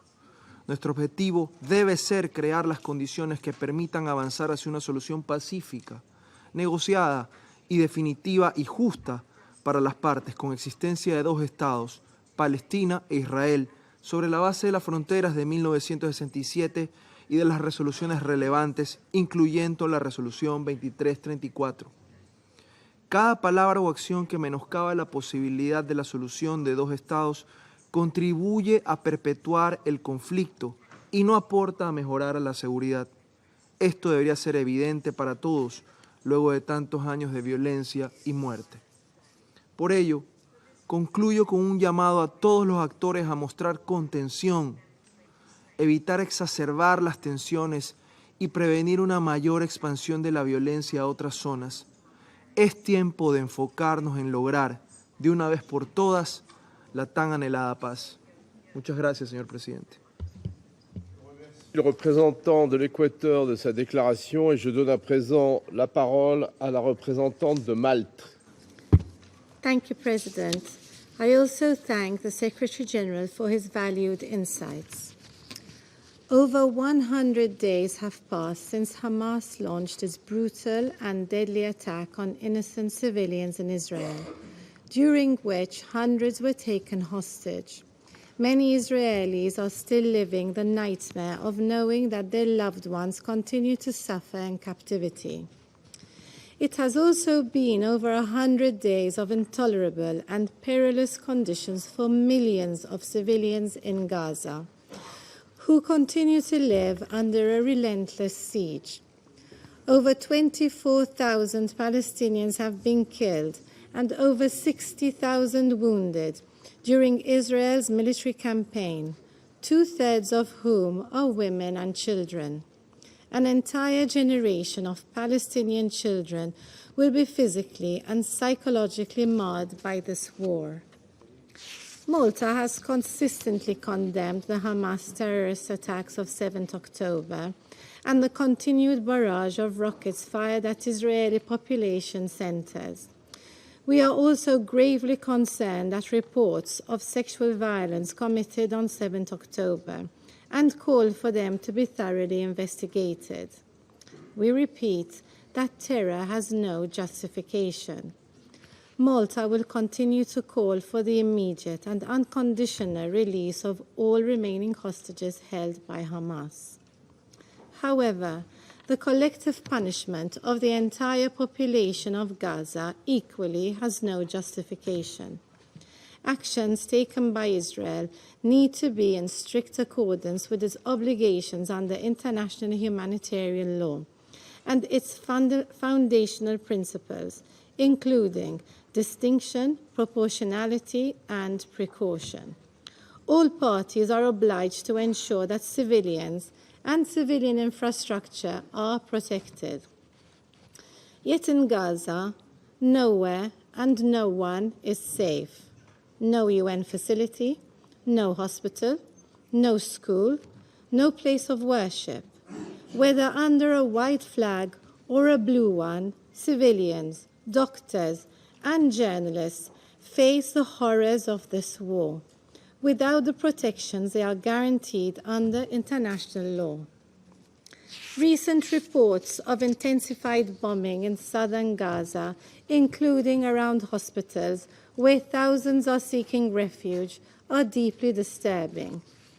The people of Gaza are living under a daunting specter of man-made starvation, coupled with the looming threats of disease, malnutrition, and other health crises.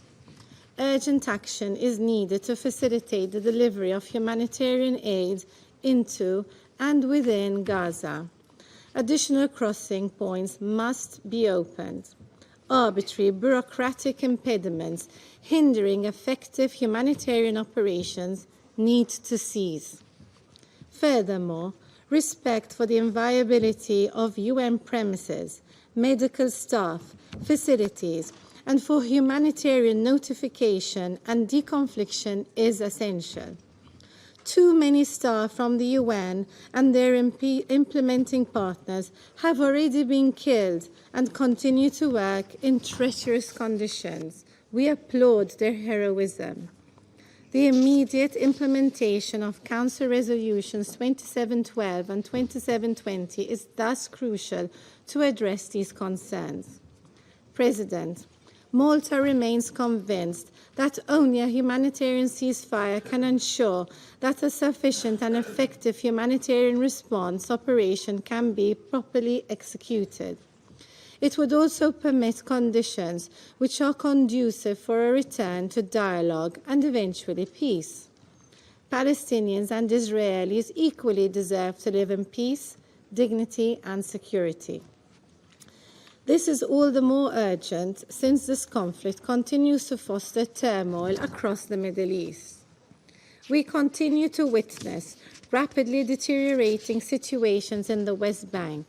We are concerned at recent reports highlighting an increase in intensified armed exchanges, the destruction of basic infrastructure, imposed widespread movement restrictions, and mass detainment extending across the occupied West Bank, including in refugee camps.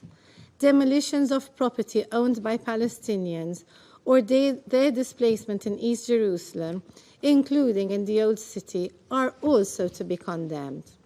We further stress that illegal settlements are in violation of international law and that Israeli settler violence must be effectively addressed without impunity. Malta condemns the forced displacement or transfer of Palestinians from any of their lands or homes. Looking to the broader region, we are alarmed at the precarious skirmishes along the Israeli-Lebanese border and in the Red Sea. Malta condemns all violations on the Blue Line, including attacks against UNIFIL and attacks by Houthi against commercial shipping in the Red Sea. We urgently call upon all parties, including non-state actors in these regions, to exercise restraint, de-escalate tensions, and uphold the norms of international law. It is in times like these, when the threats of war loom large, that we must work together towards a more stable and peaceful future for the Middle East. A peace which is based on a two-state solution along the pre-1967 borders, addressing the legitimate aspirations of both sides, with Jerusalem as a future capital of two states, living side by side in peace and security, in line with all the relevant Security Council resolutions and internationally agreed parameters. Thank you. Je remercie la représentante de Malte de sa déclaration et je donne à présent la parole à son Excellence Monsieur Ayman Safadi, vice-premier ministre et ministre des Affaires étrangères et des expatriés de la Jordanie. Thank you so much. Bismillah ar-Rahman ar-Rahim, Mr. President, Excellencies. The clock is ticking. The Israeli aggression in Gaza has lasted for far too long. It has massacred far too many lives. 109 days of brutality. Over 25,000 innocent lives taken. Thousands of children buried under the rubble. Mothers and fathers helplessly watching as their sons and daughters die from pain and malnutrition. People carrying the remains of their families in plastic bags. Israel is making a mockery of international law, and the Security Council has yet to demand a ceasefire. It has yet to enforce its own resolution demanding that food gets to the starved, medicine gets to the ill and wounded, and anesthesia gets to children undergoing surgery to treat injuries caused by indiscriminate Israeli shelling of their homes, their schools, hospitals, mosques, churches, and shelters. In what word should an uncle be forced to operate on his teenage niece without anesthesia? Dr. Hanib Seso did. On day 101 of the horror, besieged in his home, he amputated his 16-year-old niece's foot without anesthesia on his home's dining table. A hospital lay just 5 minutes away, but Israel's war prevented him from getting to it. His niece, Ahd, is one of 10 children who lose a limb every day in Gaza, according to Save the Children. Even in a war zone, says Save the Children's director for the occupied Palestinian territory, the sights and sounds of a young child mutilated by bombs cannot be reconciled, let alone understood within the bounds of humanity. Stop this massacre. Every day that goes by without ending this aggression means more innocent lives lost to Israeli firepower, to hunger, and to disease. The threat of a devastating regional spillover is real. The West Bank is boiling. Tensions elsewhere in the region are dangerously rising. Secretary General Guterres said it right. Gaza has become a graveyard for children. No place in Gaza is safe. No place. Even the dead have not escaped this inhumane onslaught. Israeli soldiers dug them out of their graves, literally dug them out of their graves in 16 cemeteries. And these crimes are not the actions of rogue soldiers. They are an expression of the extremist, racist agenda that is propelling this war, and that has systematically dehumanized almost 5.5 million Palestinians under Israeli occupation in Gaza, the West Bank, and East Jerusalem. This ideology of hate, embraced openly by Israeli ministers, is normalizing the mass murder of Palestinians. Excellencies, Israel has destroyed a whole community. It has displaced more than 2/3 of Gaza's population, 1.9 million people who now suffer the indignity of overcrowded shelters, denied access to water, to food, and to medicine. It has starved civilians by deliberately impeding humanitarian assistance. The Integrated Food Security Phase Classification IPC assessment for Gaza, released last month, confirmed that the entire population of Gaza is facing acute levels of hunger. Of these, more than 500,000 people are enduring the most extreme stage of hunger, IPC level 5. That means 500,000 Palestinians are starved by Israel. The number of people in this category in Gaza is 4 times that in the rest of the world. No IPC analysis has ever recorded such unprecedented levels of food insecurity anywhere in the world in recent history. This brutality cannot be allowed to continue. You must stop it. Adopting a binding Security Council resolution forcing the end of this misery is the least that you can do. Excellencies, occupation, violence, and war cannot continue to haunt our region. Peace is the only guarantee of security and safety for the Israelis, for the Palestinians, and for the whole region. Partial solutions will not achieve that peace. All talk about approaches that will deal with Gaza outside a comprehensive solution that will end occupation in the West Bank, including East Jerusalem and Gaza, will simply not work. It cannot be more of the same. It cannot be more siege and more oppression. Gazans cannot be told they have once again to endure living in the open prison that Israel has made Gaza for decades. The only path to peace is the establishment of an independent, sovereign Palestinian state with occupied Jerusalem as its capital on June 4, 1967 lines that will live side by side a secure and accepted Israel. All of you support the two-state solution, but the Israeli government is undermining that solution. Israel is openly defying all of you.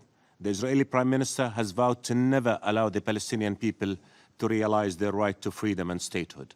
That means he will continue to oppress the Palestinian people. His policies and actions are making it impossible for peace to be achieved.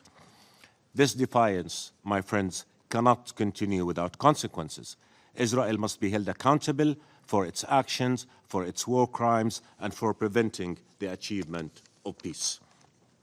The future of the region cannot be taken hostage to the political ambitions and the radical agendas of Israeli extremists who describe the Palestinians as human animals, unworthy of life, who enable settler terrorism against Palestinian people. Excellencies, we're facing a decisive moment of truth. The whole international community has an urgent choice to make. Allow the Israeli government to doom the region to more conflict, or recognize the Palestinian state and put our region on an irreversible path to peace. There are no shortage of ideas for the plan that will bring about that peace. However, there's a shortage of will, the will of the Israeli government to allow Palestinians their inalienable rights, and the will of the international community to pay more than lip service to the two-state solution. The clock is ticking. The stakes are too high. What is needed is a transformational move for peace. Make that move. It is a move that must begin with stopping this inhumane aggression, and it must conclude soon enough with ending the occupation, the root cause of all evil. Impose peace, for if you do not, the Israeli government will continue to impose war, impose more death, and impose more hatred in our region. Thank you. Je remercie Monsieur Ayman Safadi de sa déclaration et je donne à présent la parole à Monsieur, Son Excellence Monsieur Hakan Fidan, ministre des Affaires étrangères de la Turquie.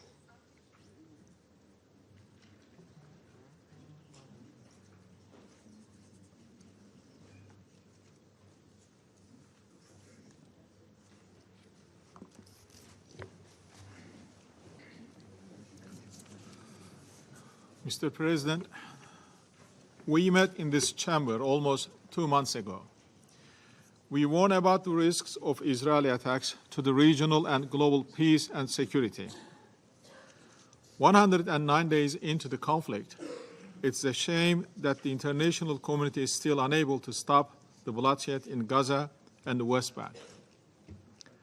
Gaza used to be an open prison.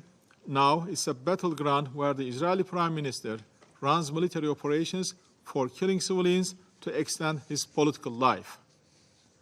The argument that the current war is about providing security for Israel is far from being convincing. Yet, the proponents of this argument never talk about the security of Palestinians nor the Palestinians' right to self-defense. The situation in Gaza and West Bank clearly demonstrates who needs security and the right to self-defense most. Israel commits serious war crimes. Those responsible must be held accountable to restore faith in international law and the rules-based order. We are seriously concerned with the reports that Israel's war crimes in Gaza may amount to genocide. We welcome the application before the International Court of Justice concerning the violations by Israel of its obligations under 1948 Genocide Convention.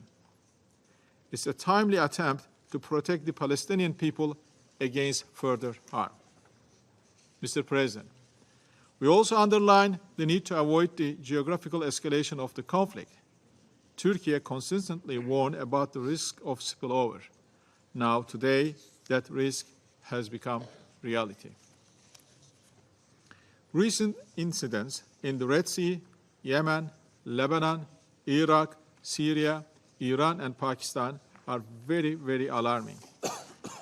This escalation has the potential to turn into a geostrategic vortex from which no one can easily escape. I urge Israel and its supporters to seek for a diplomatic solution while we can still achieve it. The ongoing war in Gaza and beyond cannot lead to a peace nor to submission. We have a historical responsibility to stop this war. The United Nations Security Council, time and again, has failed in maintaining international peace and security. An immediate and permanent ceasefire, release of all captives by both sides, and a continuous flow of humanitarian assistance to Gaza is a must in the road to peace. To that end, we need Israel to comply with all the requirements of peace and security. We need a unified Palestinian leadership to achieve the national quest for the dignity, independence, and sovereignty of this resilient nation. We all know by now the temporary measures will not work. The scenarios for the day after should not be about who will govern Gaza. The future of Gaza is up to the Palestinians and Palestinians only. The only day after question that needs our attention is how we will be able to safeguard a just and lasting peace based on two-state solution on 1967 borders. The focus should be on the creation of an independent and sovereign state of Palestine with East Jerusalem as its capital. To this end, I would like to echo our call for the establishment of a guarantorship mechanism that monitor and ensure peace between Israelis and Palestinians. Mr. President, most of the members of the international community agree on the urgency of ceasefire, humanitarian assistance, and the two-state solution. But there is no effective mechanism for getting Israel to implement it. Continuation of the current situation in Gaza will further undermine the very fundamentals of principles and moral values of the international system. Therefore, we should act now to stop the erosion of those values that we will need for the future of humanity. Thank you. Je remercie Son Excellence Monsieur Fidan de sa déclaration. Je donne maintenant la parole à Son Excellence Monsieur Hossein Amir Abdollahian, ministre des Affaires étrangères de la République islamique d'Iran.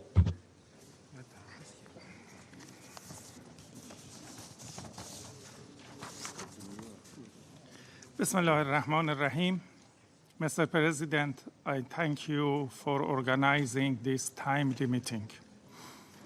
Mr. President, Your Excellencies, we have all gathered today in the Security Council in a situation where the occupying and apartheid regime of Israel does not observe any red line in the genocide against Palestinians in Gaza and the West Bank.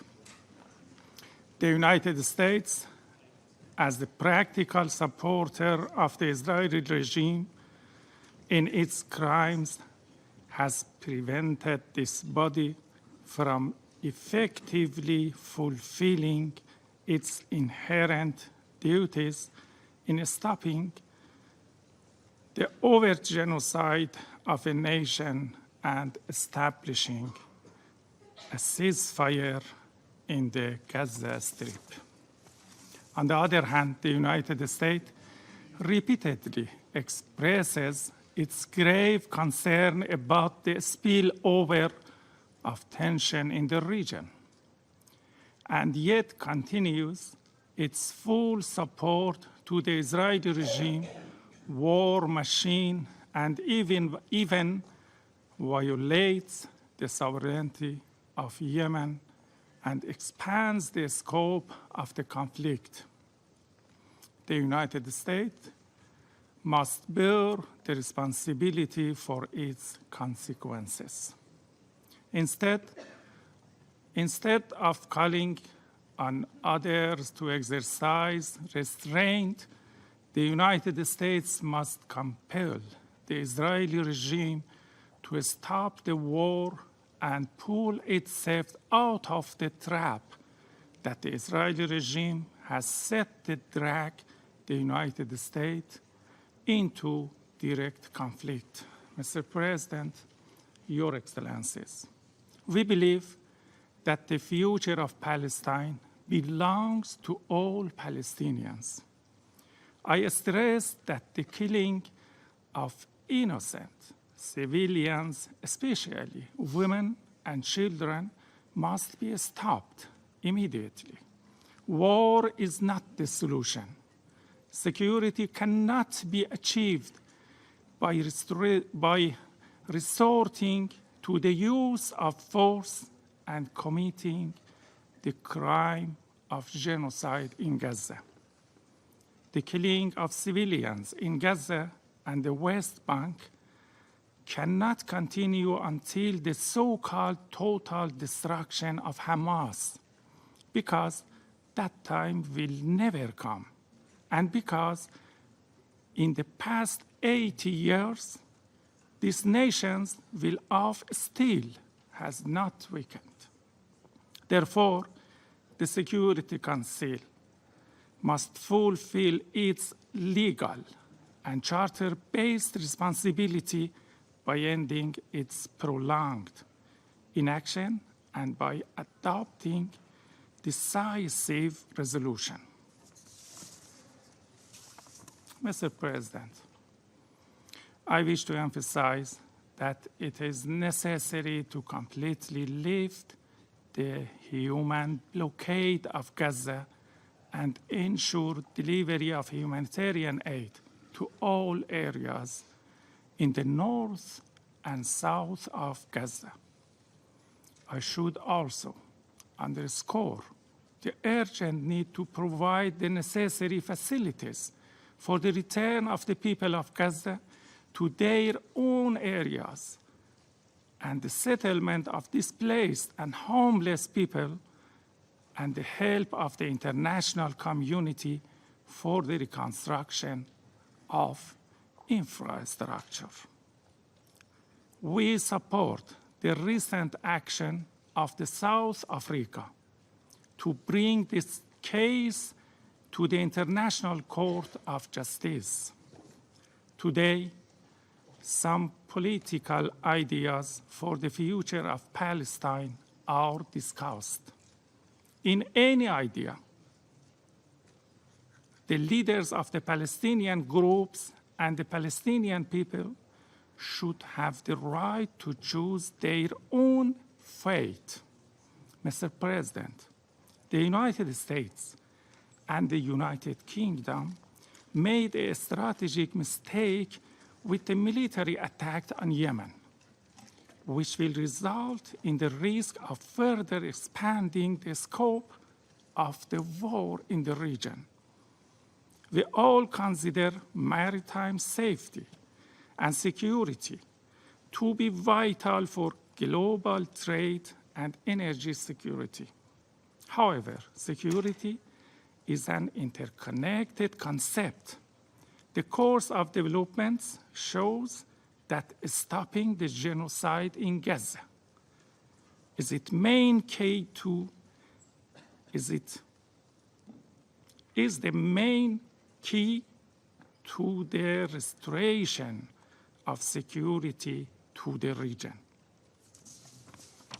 Mr. President, Your Excellencies, Netanyahu seeks his own political life in war, and the survival of the Israeli regime relies on regional crisis and spilling over of conflict. Islamic Republic of Iran strongly supports security in the region. Thank you, Mr. President.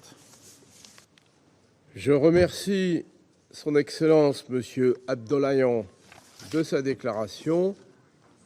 Je donne à présent la parole à Son Excellence M.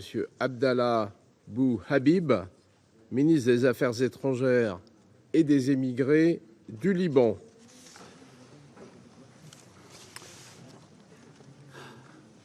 شكرا سيد الرئيس.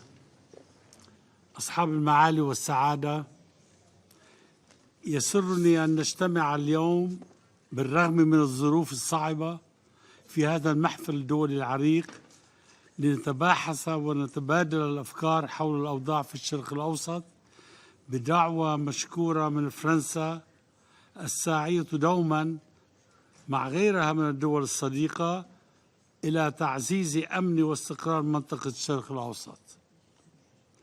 كما أسمح لي بهذه المناسبة أن أعبر عن تقدير لبنان العميق لدور وتضحيات قوات اليونيفيل التابعة للأمم المتحدة وتمسك بلدي بعملها ومساهمتها منذ وجودها في إرساء الأمن والاستقرار في جنوب لبنان.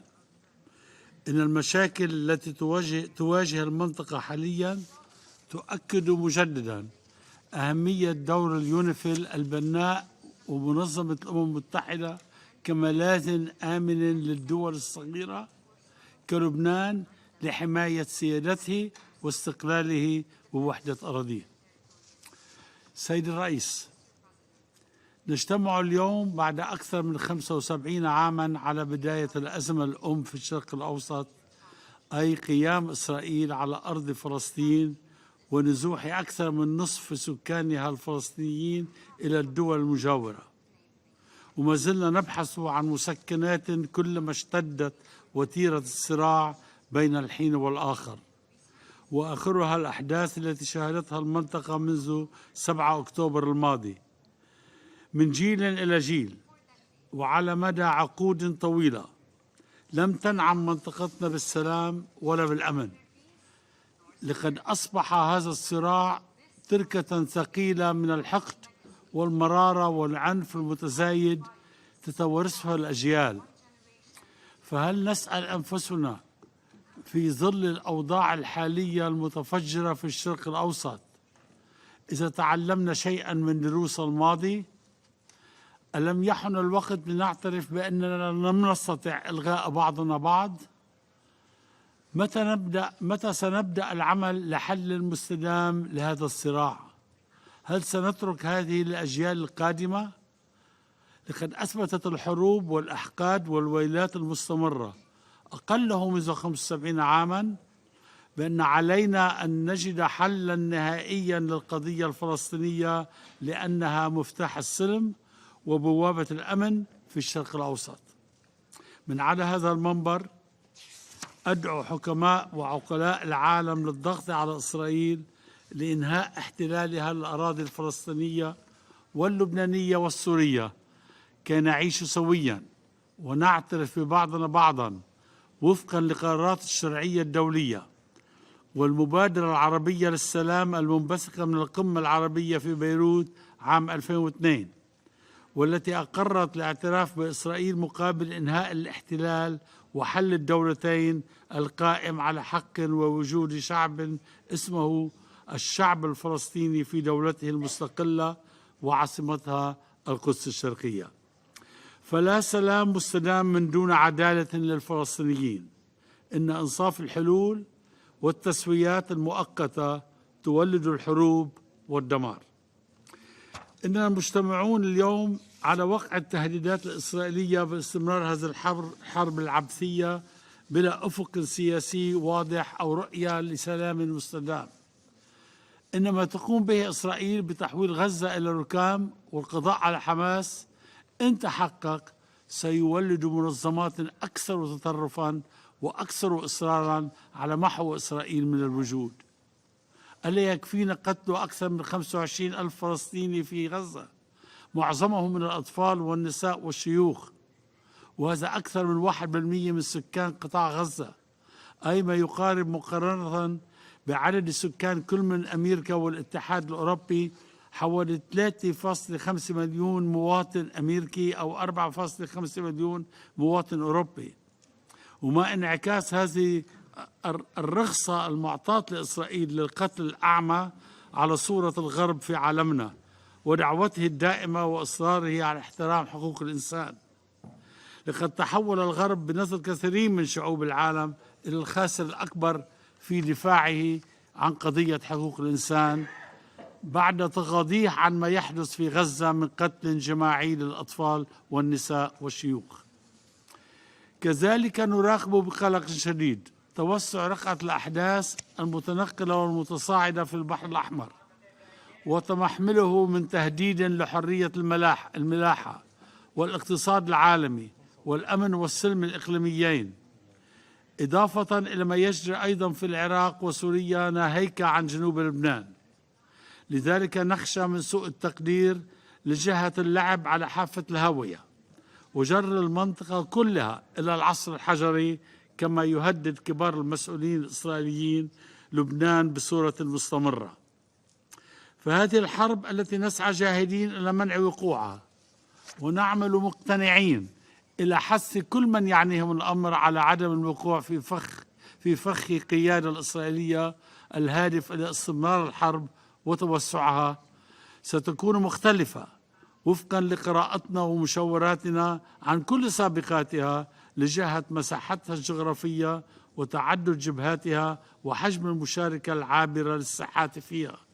فنحن نخشى بأنها لن توفر بقعة في الشرق الأوسط من تبعاتها، وهي لن تكون نزهة للإسرائيليين كما يتخيل بعض أصحاب الرؤوس الحامية المرتبطة بقائهم السياسي بالنفخ في نارها. السيد الرئيس، بقدر قلقنا من امتداد هذا الصراع كأحجار الدومينو المتدرجة على كافة بقاع الشرق الأوسط وعلى رأسها لبنان، نرى فيها أيضا فرصة تاريخية لهدوء مستدام على حدود لبنان الجنوبية. فلبنان لا يريد الحرب ولم يسعى يوما أو يسعى اليوم إليها، لأنه سبق له أن ذاق مرارتها في حربه التي دامت 15 عاما وتعلم من مآسيها وويلاتها في حروب واجتياحات إسرائيلية خلفت الدمار والخراب وآلاف القتلى والجرحى. فقرارنا السلم والاستقرار لأنه الطريق الأقصر والأنجح للرخاء والازدهار. ولقد حقق قرار مجلس الأمن 1701 استقرارا نسبيا منذ انتهاء ما عرف بحرب تموز 2006، حيث لم تحصل منذ حينه ولغاية 7 أكتوبر 2023 عمليات عسكرية تهدد السلم والأمن الإقليميين حول الخط الأزرق المعروف لبنانيا بخط الانسحاب الإسرائيلي من جنوب لبنان عام 2000. وقد أدت حرب غزة إلى زعزعة الاستقرار النسبي الذي شهده جنوب لبنان ونتج عنها نزوح عشرات الآلاف من سكان القرى اللبنانية إلى مناطق شمالية أكثر أمنا.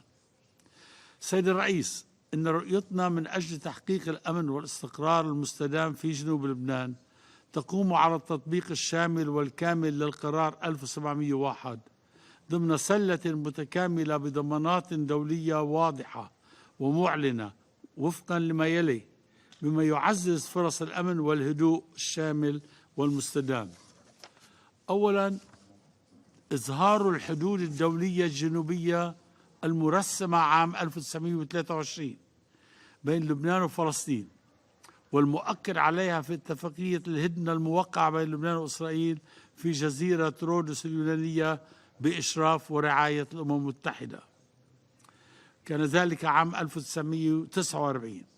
والتزام البلدين الكامل والصريح بتلك الحدود يتطلب ذلك استكمال عملية الاتفاق على كافة النقاط 13 الحدودية المتنازع عليها، استكمالا للموافقة المبدئية على إظهار الحدود في 7 منها تحت إشراف قوات اليونيفيل التابعة للأمم المتحدة.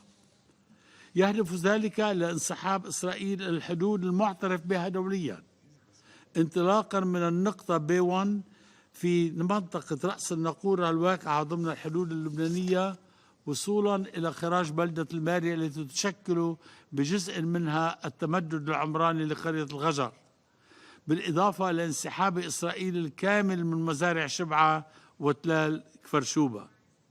ثانيا، وقف نهائي للخروقات الإسرائيلية التي وصلت إلى حوالي 30,000 خرقا منذ عام 2006 برا وبحرا وجوا لسيادة لبنان وحدودها المعترف بها دوليا، بالإضافة إلى عدم استعمال الأجواء اللبنانية لقصف الأراضي السورية. ثالثا، دعم الأمم المتحدة والدول الصديقة الحكومة اللبنانية في بسط سلطاتها على كامل الأراضي اللبنانية من خلال تقوية قواته المسلحة، لا سيما من خلال تقوية وتعزيز انتشار الجيش اللبناني جنوب نهر الليطاني، وتوفير له ما يحتاج من عديد وعتاد بالتعاون مع اليونيفيل، بحيث لا يكون هناك سلاح من دون موافقة حكومة لبنان، ولا تكون هناك سلطة غير سلطة حكومة لبنان. رابعا، تسهيل عودة الآمنة والكريمة للنازحين من المناطق الحدودية التي نزحوا منها بعد 7 تشرين أو أكتوبر 2023. خامسا، وقف الحرب على غزة بما يسهل وضع هذا التصور موضع التنفيذ والبدء بآلية سريعة لإيجاد حل طويل الأجل للصراع الفلسطيني الإسرائيلي وفقا لقرارات الأمم المتحدة ذات الصلة. السيد الرئيس، أصحاب المعالي والسعادة، في الختام دعونا نعطي السلام فرصة حقيقية قبل فوات الأوان. يكفينا حروبا وصراعاتا وقتلا ودمارا لنتوقف عن البحث عن أنصاف الحلول التي تؤدي إلى مآسي كالتي نعيشها اليوم. فأحداث 7 أكتوبر الماضي لم تأتي من فراغ، وهذه المآسي ستتكرر بصورة أعنف وأفظع إن لم نتوصل إلى حل دائم عادل وشامل قائم على تنفيذ إسرائيل كافة قرارات الأمم المتحدة ذات الصلة. فبالرغم من الأحداث الأليمة التي يعيشها الشرق الأوسط خلال هذه الفترة، نحن اليوم أمام فرصة تاريخية لإرساء دعائم السلام والأمن والرخاء والازدهار، فلنلتقطها. إنها فرصة تاريخية قد لا تتكرر مجددا في المدى المنظور، وإن فشلنا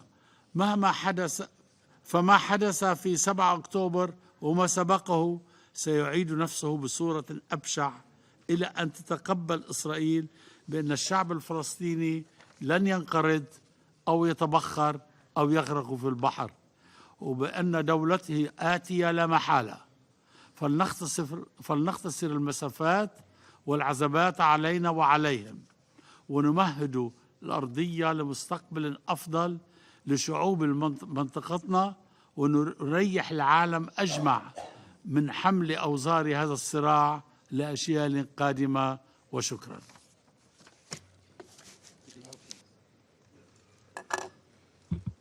Je remercie Son Excellence M. Bouhabib de sa déclaration. Et je donne maintenant la parole à Son Excellence M. Espen Barth Eide, ministre des Affaires étrangères de la Norvège. Thank you, Madam President, and thank you to France for convening us today at this crucially important moment for the Middle East. My thoughts are with the people of Gaza, who are not only fleeing from bombardment and fighting military confrontations, but also suffering from increasing malnutrition, from hunger, from lack of medical facilities, from lack of clean water. It's a deep humanitarian crisis, one of the most dramatic in recent times, as we heard from the Secretary General and all the UN agencies that are involved in the process. My thoughts are with them. My thoughts are also with the people of Israel who suffered the horrible, heinous attack of Hamas on the 7th of October, including the use of sexual and all other types of violence, and the people who are hostages or relatives of hostages, and I call on the hostages to be released immediately.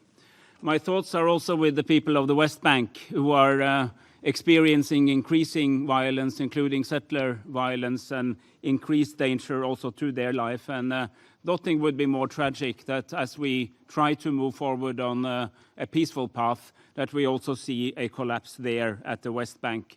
And last but not least, my thoughts are with all the UN workers and all the people of the humanitarian community who are struggling to uphold their services, many of whom have lost their life, a shocking number who have lost their life. International humanitarian law has to be respected. Violations are unacceptable. If we start accepting violations of clear rules of humanitarian law, the rules will lose their meaning, and the rules will be harder to uphold in future conflicts, and they have to be upheld equally across similar situations. Norway was among the first Western countries to call for a sustained, enduring humanitarian ceasefire. We still do, and I'm happy to see that more countries are coming along. We call for the radical step up of humanitarian efforts, not only volumes, and I will echo the Secretary General in pointing out that we cannot only count trucks. We also have to look at the content, the efficiency, the access throughout the whole territory of Gaza, and better coordination. And Norway, as many has already said, welcomed the appointment of Sigrid Kaag in her new, crucially important and really difficult role. These are imperatives, and we have to get them done. They are prerequisite for any further action. But I also agree with all those who say that these are not solutions in themselves. They are prerequisites, they are necessary, they are imperatives, but the solution must be political. The solution requires that we are back on the political track, as Norway has been trying to support for more than 3 decades after the Oslo process. And as the chair of the HALC, we need a political track towards Palestinian statehood. Norway recognizes the inalienable right of the Palestinian people to have their own state, not only in theory, but also in practice.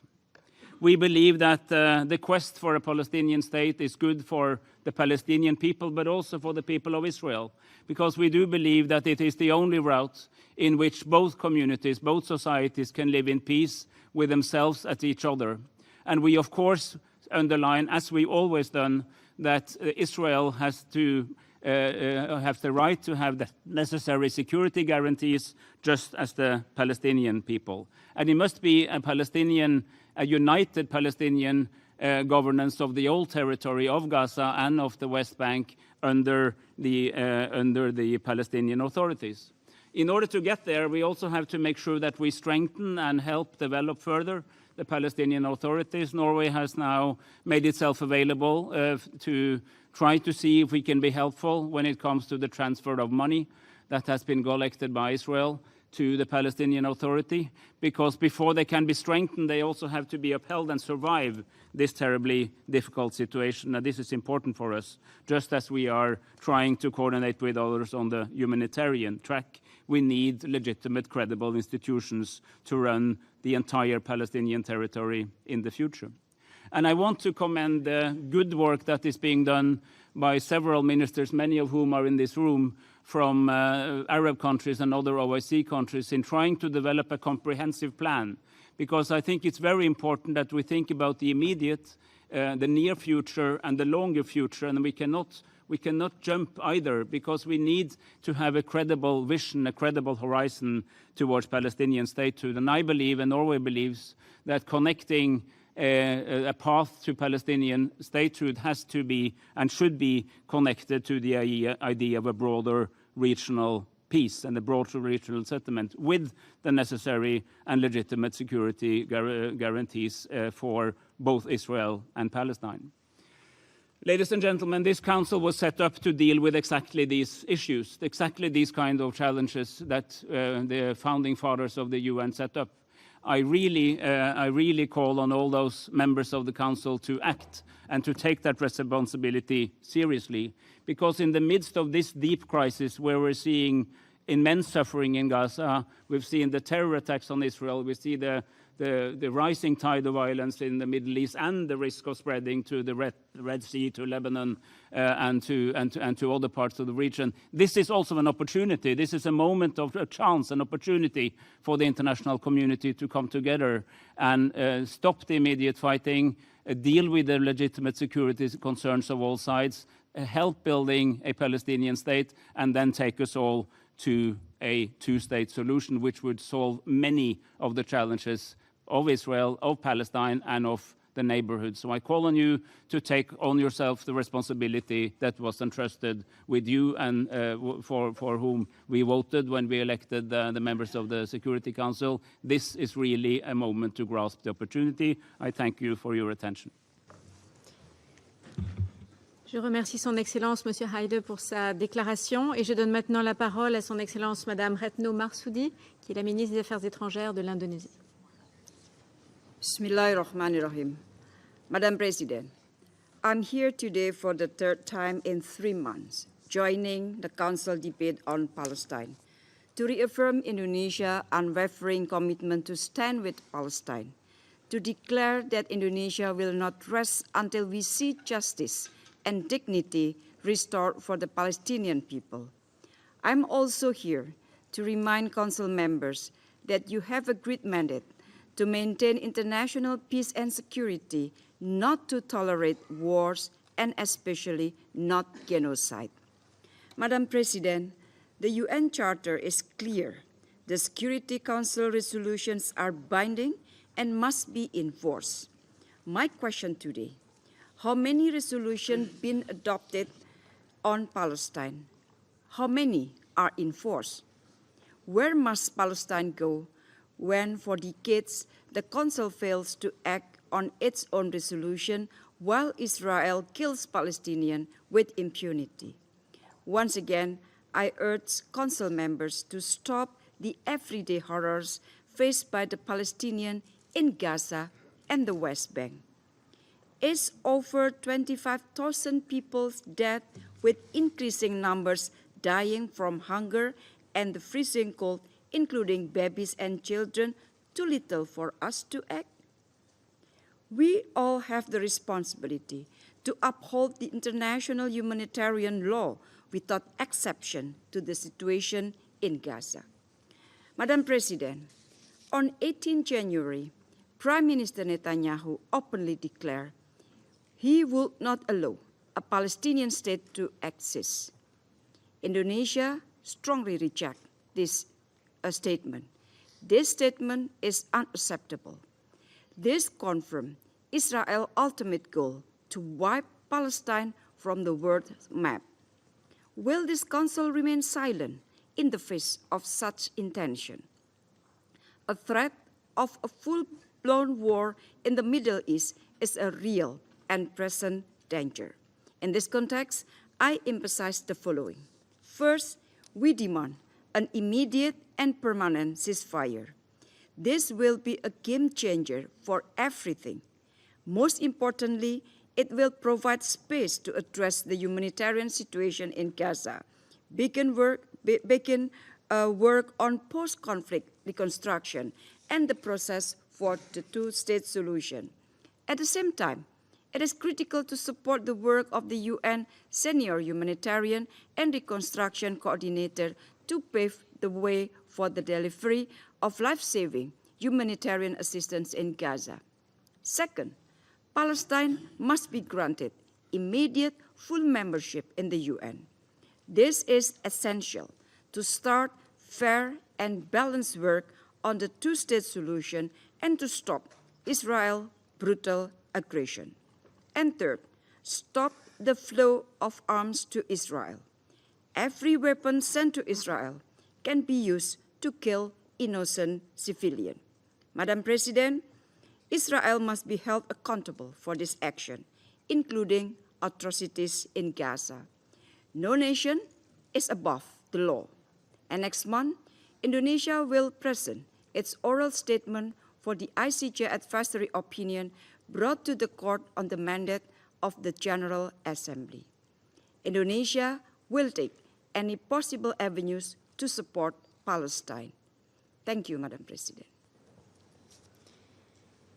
Je remercie Son Excellence Madame Marsoudi de sa déclaration et je donne maintenant la parole à Son Excellence Monsieur Alexander Schallenberg, le ministre fédéral des Affaires européennes et internationales de l'Autriche. Thank you, Madam President, ladies and gentlemen, dear colleagues. In a region that has seen more than its share of suffering, the last 109 days have brought a new dimension of devastation. For Israelis traumatized by the slaughter, torture, and sexual violence of October the 7th, who still fear for over 130 innocent hostages held captive in Gaza, among them also an Austrian citizen. And for Jews around the world facing rising anti-Semitism. And for the Palestinians in Gaza, who have lost countless loved ones, who are without shelter, who lack food and medical aid. All of this is heartbreaking. Hamas' barbaric terror attacks have brought Gaza and the whole region to the edge of the abyss. Let me be clear, no country on earth would tolerate such a murderous band of extremists in its neighborhood, and we should all acknowledge that. Israel has not only the right, but also the duty to defend its people. At the same time, there can be no doubt that much more needs to be done to protect civilians in Gaza, and more humanitarian aid needs to reach those in need. This, in the end, will add, not detract, from Israel's security. As a country with a special historic responsibility, Israel's security is our guiding principle. Hamas is a security threat to Israelis and Palestinians alike, just like Iran's proxies in Lebanon, Yemen, and Iraq. The resolute and successful fight against terrorism is essential for Israel's security, as essential as not sowing the seeds for a next generation of terror. And let me be clear also, settlements, settler violence, provocations at the holy sites, and talk of forced displacements also undermine security. We categorically reject this. Madam President, they say that the Middle East is a cruel place for optimists. And yet, I still believe that peace is possible. Normalization delivers a political and economic dividend for everyone. Arab partners should not allow themselves to be taken hostage by Hamas. Israel's long-term security will be best guaranteed by two states living side by side peacefully. And the Palestinian Authority needs to live up to the rightful expectations of their own people. And we, as an international community, we also need to do more by bringing home all hostages, by easing the humanitarian suffering in Gaza, by jointly fighting terrorism, and by laying the foundations for life in peace and dignity for all, for Israelis and Palestinians alike. Thank you. Je remercie Son Excellence Monsieur Schallenberg de sa déclaration et je donne maintenant la parole à Son Excellence Monsieur Mohamed Hassan, ministre des Affaires étrangères de la Malaisie. Assalamu alaikum wa rahmatullahi wa barakatuh. Madam President, first and foremost, Malaysia would like to thank you for convening this debate and the Secretary General for his briefing this afternoon. My delegation aligned itself with a statement delivered by the Organization of Islamic Cooperation.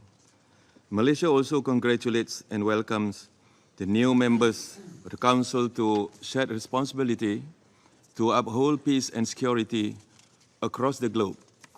Madam President, just last week, Under Secretary General Martin Griffiths said that Gaza is a stain on our collective conscience. and that our inaction would become a permanent mark of humanity. Indeed, the Council's inability to call for ceasefire is partly responsible for what is now over 100 days of carnage in Gaza. It has been over 100 days of children becoming orphans, of mothers and fathers becoming parents without children, of streets becoming graveyards, and Palestinians being called the children of darkness by the regimes that rain bombs down upon their homes and hospitals. In this period of time, more than 25,000 Palestinians have been killed. On average, more than 250 Palestinians are killed every day, or more than 10 murders every hour.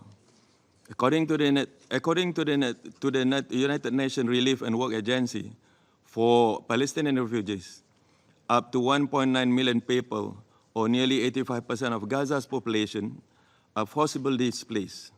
Malaysia is appalled that Israel has been allowed to carry out what can only be described as indiscriminate bombing. Homes, shelters, evacuation routes, and even medical centers have been bombed. Those who are not killed by bombs or bullets face the prospect of disease and starvation. They are being denied food, water, medicine, electricity, fuel, and other basic needs. Gaza is on the brink of human-made famine, and its population is being starved as a method of warfare. It is a fact that these are war crimes. Israel has made sure that no one is safe, not even children. This crisis has introduced a most unwelcome new term into the English language. WCNSF stands for Wounded Child, No Surviving Family. This is used to describe what is now an everyday sight in Gaza. Madam President, Malaysia demands an immediate ceasefire. Malaysia condemns the forced displacement of Palestinians. The right to live in peace and security is fundamental, and we urge all parties to respect this basic human right. We call for UN agencies and aid organizations to be given access to provide essential aid without delay and hindrance. Malaysia demands accountability for Israel's clear violation of international law. We welcome and support the decision by South Africa to institute proceedings against Israel before the International Court of Justice. The lack of accountability for Israel's war crimes undermines the legitimacy of international law and efforts towards ending the illegal occupation of Palestine. In upholding the international law, Madam President, and the rights of the oppressed Malaysia, on 23 July 2023, along with 56 other countries, submitted a written statement for the advisory opinion on the legal consequences of Israel's ongoing violations in the Palestinian territory at ICJ. Malaysia will now also participate at the public hearing on 19 February this year. We condemn Israel's apartheid practices and persecutions against the Palestinian people in the occupied Palestinian territories. As a member state of the United Nations, Israel must respect and implement the relevant resolution of the Security Council. The Council cannot allow Israel to behave like the exceptions to the rule. Madam President, the international community must prioritize the upscaling of all necessary amenities for the Palestinian people. Access to basic services is a human right which should not be compromised. Israel's collective punishment of the entire population of Gaza is illegal, immoral, and must immediately cease. Our stance is clear. There should not be reduction in Palestinian territory. Any attempt to grab their land violates international law and further undermines the prospect of peaceful coexistence. Malaysia calls for the full and swift implementation of Security Council Resolution 2712 and 2720. In October and December last year, we joined the overwhelming majority of member states in voting for 2 General Assembly resolutions demanding the protection of civilians and the upholding of legal and as well as humanitarian obligation in relation to Gaza. The majority have spoken, Madam President, and their demand should not be ignored. Malaysia welcomes the appointment of Ms. Sigrid Kaag as Senior Humanitarian and Reconstruction Coordinator for Gaza, pursuant to Security Council Resolution 2720. We hope that Ms. Kaag, who has vast experience, especially in Lebanon, will be given the support needed to effectively discharge her mandate and alleviate the humanitarian catastrophe in Gaza. We encourage collaboration among the parties concerned for a just and lasting solution to this bloodshed. Madam President, we are witnessing a great historical irony in Gaza. The State of Israel was born from horrors of the Second World War, and yet for the past 75 years, it has been inflicting the same deliberate destruction on the Palestinian people and now pursuing it to its premeditated end. This illegal and immoral pogrom of total annihilation should bring us to a single decision by members of this council. It is time to recognize what Israel has been doing as genocide. And it is time to accept the State of Palestine as a full member of the United Nations. No nation, no people should be meant to suffer the prolonged indignity of being mere observers of their own slow, painful, and humiliating demise. Here, of all places, Palestine should be given the right to face the occupiers, not as second-class citizens, but as equals, as legitimate voice and an equal vote. We have failed them for far too long. We must stop this charade. The Palestinians deserve nothing less than a free and independent Palestine on the basis of two-state solution based on pre-1967 borders with East Jerusalem as its capital. Malaysia will continue to do all what that is within our means and within our rights to bring an end to this injustice and illegality. The State of Palestine must be admitted as the 194th member of the United Nations. We urge the Council to act now. The Council must take a united and decisive action to stop the war, save civilian lives, end collective punishment, stop the killing now. Thank you very much. Je remercie Son Excellence, M. Hassan, de son intervention. Et je donne maintenant la parole à Son Excellence, M. Walid El-Karaichi, vice-ministre des Affaires étrangères de l'Arabie saoudite.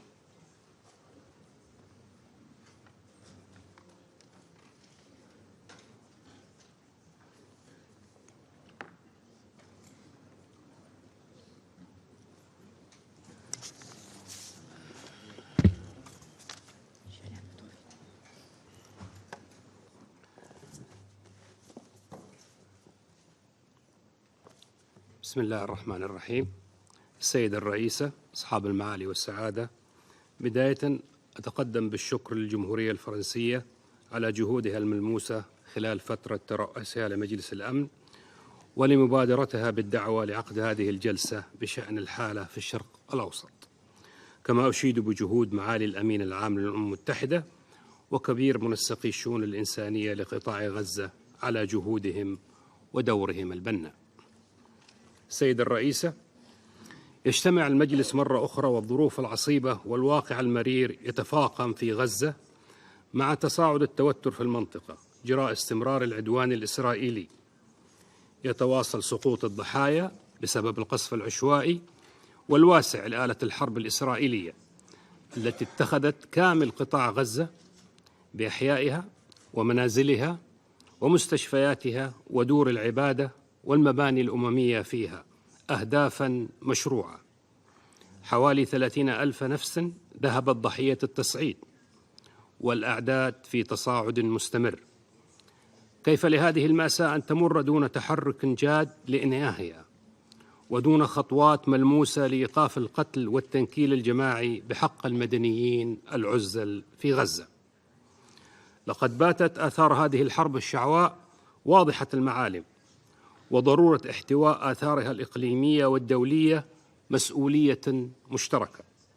سبق وأن حذرت المملكة من اتساع رقعة النزاع وتأثيره على الأمن والاستقرار الإقليمي والدولي، وما شهدته منطقة البحر الأحمر والجمهورية اليمنية من عمليات عسكرية مدعاة للقلق، وتؤكد ضرورة اتخاذ التدابير اللازمة لاحتواء انعكاسات هذه الأزمة على دول الجوار وعلى السلم والأمن الدوليين.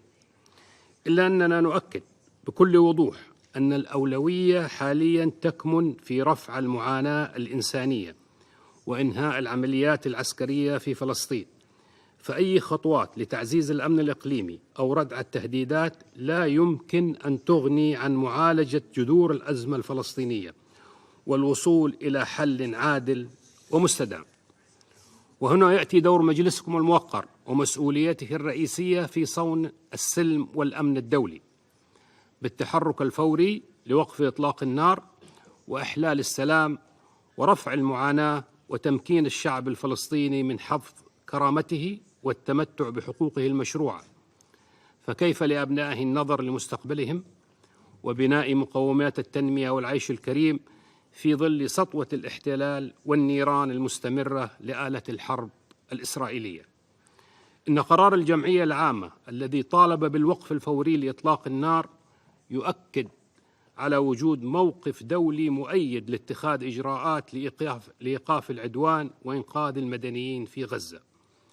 إننا نرفض بشدة ربط هذه الحرب بذريعة الدفاع عن النفس، كما نرفض إجراءات التهجير القسري بحق سكان غزة والتصريحات العنصرية والتصعيدية غير المسؤولة لسلطات الاحتلال.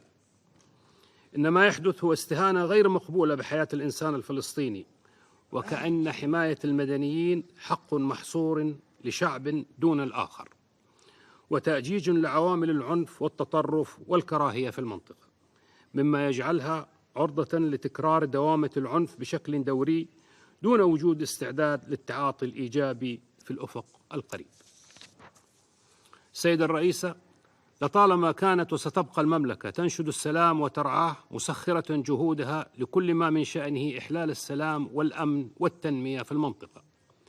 ومن هذا المنطلق فقد دعونا مرارا إلى إعادة إحياء عملية السلام في الشرق الأوسط والالتزام بحل الدولتين على أساس حدود عام 1967 وفقا لمبادرة السلام العربية وقرارات مجلسكم الموقر. وترفض المملكة رفضا قاطعا انتهاكات القانون الدولي الإنساني من أي طرف وتحت أي ذريعة، وتشجب استهداف المدنيين أينما كانوا. وتطالب هذا المجلس باتخاذ موقف حازم لإلزام إسرائيل باحترام القانون الدولي ووضع هذه المعاناة على مسار إنهائها.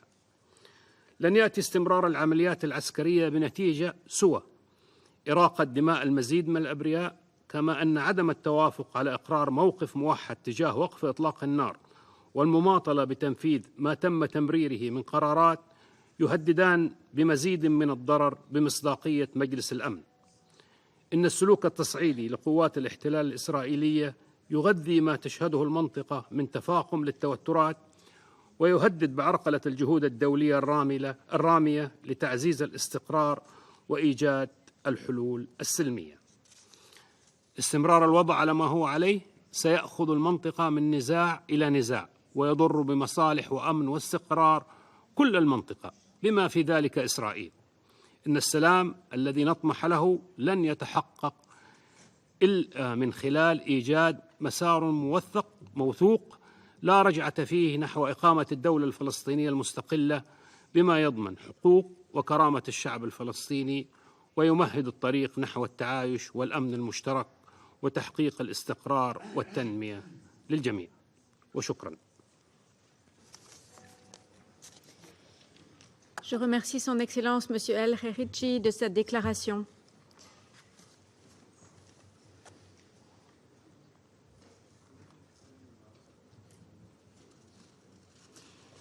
Je donne maintenant la parole à Son Excellence le Cheikh Jaha Jaber Al-Ahmad Al-Shaba, vice-ministre des Affaires étrangères du Koweït.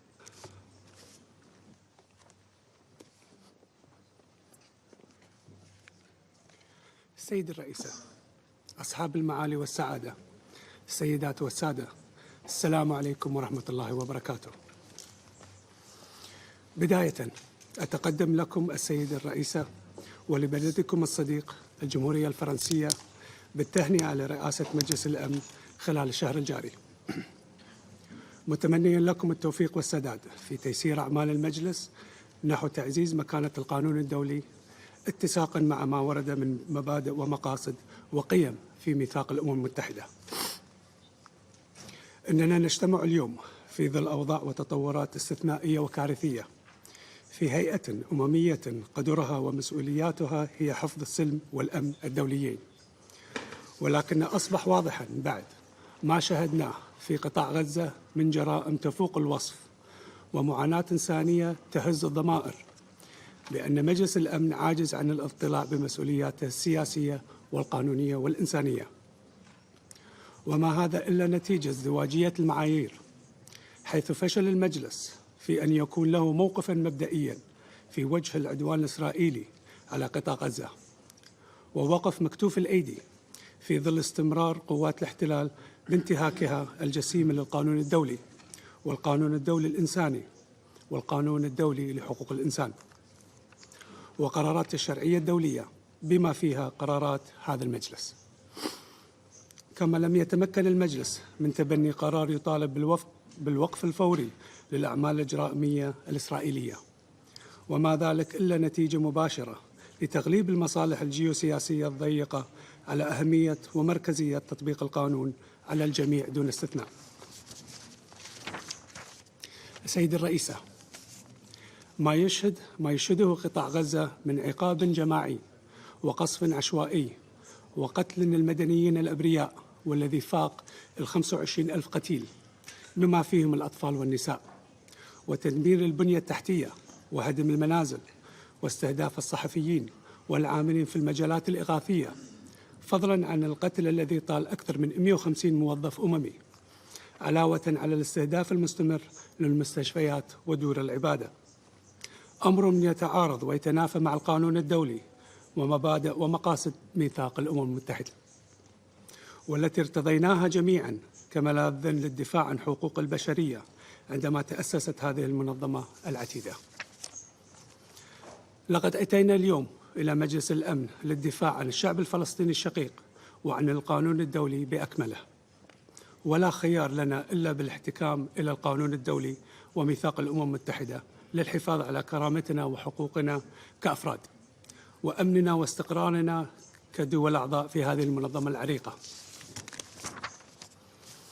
السيد الرئيسة، تجدد دولة الكويت ومن هذا المنبر تأكيدها على موقفها الثابت والراسخ والتاريخي الداعم للحق الفلسطيني، وتشدد على أن السبب الرئيسي للصراع هو وجود احتلال لا آفاق لنهايته.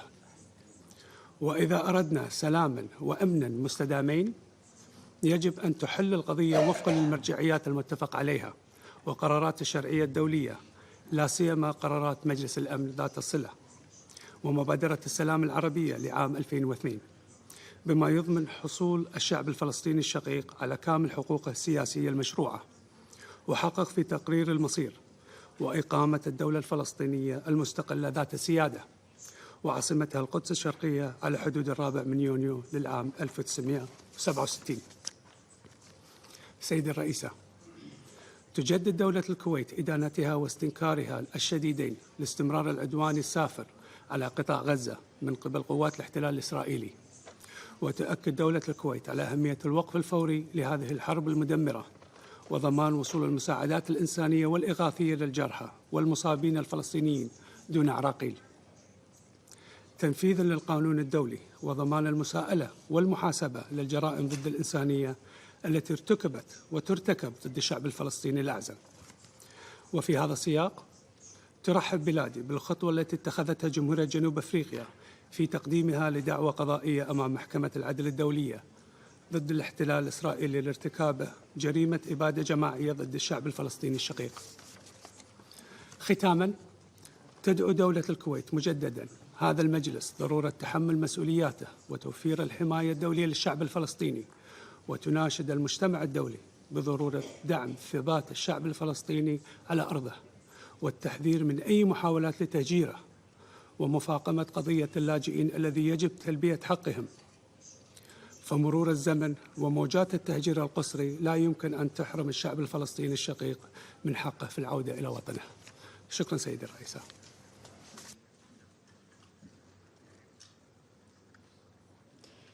Je remercie son Excellence le Cheikh Al-Sabah de sa déclaration. Je donne maintenant la parole à son Excellence M. Diego Martínez Bello, secrétaire d'État aux Affaires étrangères et mondiales de l'Espagne. Merci, Madame la Présidente. El conflicto y la tensión en el Oriente Próximo siguen agravándose a pesar de nuestros esfuerzos y, por lo tanto, tenemos que redoblarlos. La comunidad internacional no puede resignarse a que siga muriendo población civil palestina inocente, a que la situación humanitaria de Gaza siga deteriorándose y a que los rehenes israelíes y las personas desplazadas dentro de Israel no puedan regresar a sus hogares. Las mujeres y los niños suponen el 70% de las víctimas mortales en Gaza. La primera prioridad es lograr un alto el fuego en Gaza que permita la liberación de rehenes, el alivio humanitario de la población y la estabilización de la situación tanto en Gaza como en Cisjordania y también en el sur del Líbano y el norte de Israel. Este Consejo ha establecido en las resoluciones 2720 y 2712 los parámetros para nuestro trabajo humanitario en el que las Naciones Unidas van a tener un papel central. Quiero apelar a todas las partes a colaborar activamente en ello. Quiero también rendir un sentido homenaje al extraordinario trabajo que está haciendo todo el personal de Naciones Unidas en Gaza, sacrificando incluso su vida. España ha triplicado los fondos humanitarios y de cooperación para atender esta crisis hasta los 48 millones de euros en 2023. Vamos a mantener nuestra cooperación al desarrollo con Palestina, apoyando más a UNRWA y a las agencias humanitarias, así como a la Autoridad Palestina, que es quien representa al pueblo palestino y que es nuestro socio para la paz. Hemos afirmado desde el principio que Israel tiene derecho a repeler el cobarde ataque terrorista del que fue objeto el 7 de octubre, que condenamos sin reservas. Debe hacerlo con pleno respeto del derecho internacional humanitario y del derecho internacional. Debe distinguir entre objetivos terroristas y población civil. Jamás ha demostrado que es solamente un grupo terrorista que no puede tener un papel en el gobierno en Gaza, pero la población civil inocente no puede pagar por sus crímenes. La experiencia ha demostrado que la única garantía real de seguridad para Israel pasa por el restablecimiento de la Autoridad Palestina en Gaza. Al mismo tiempo, la mejor manera de revitalizar a la Autoridad Palestina para que asuma esta responsabilidad es dar una solución política al conflicto. Los palestinos tienen derecho a un Estado propio, soberano, viable, con su capital en Jerusalén Este. La comunidad internacional debe asumir su responsabilidad y proporcionar el marco para materializar sin más demoras la solución de los dos Estados.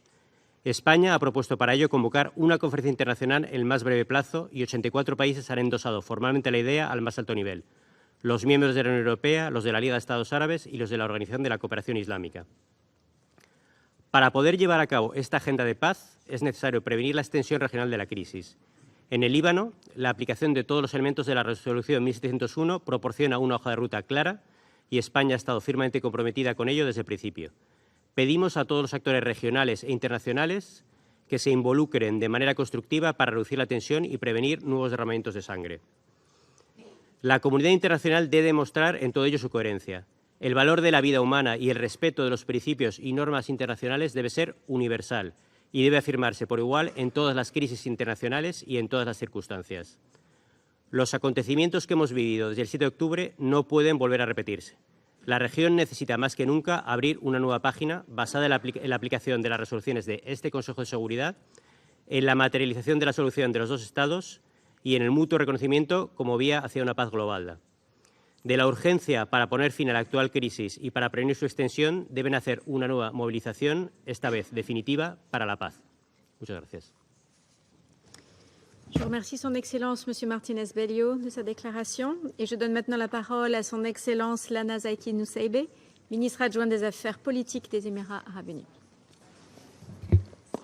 Madam President, we have all heard today how the scale of suffering in Gaza competes with some of the darkest periods in our history. This moment can be an inflection point, or it can be a point of no return. We are seeing the conflict spill over in the Middle East. The Houthis are holding maritime trade hostage by their opportunistic attacks in the Red Sea. Militias and other armed groups are saber-rattling, risking increased instability in our region.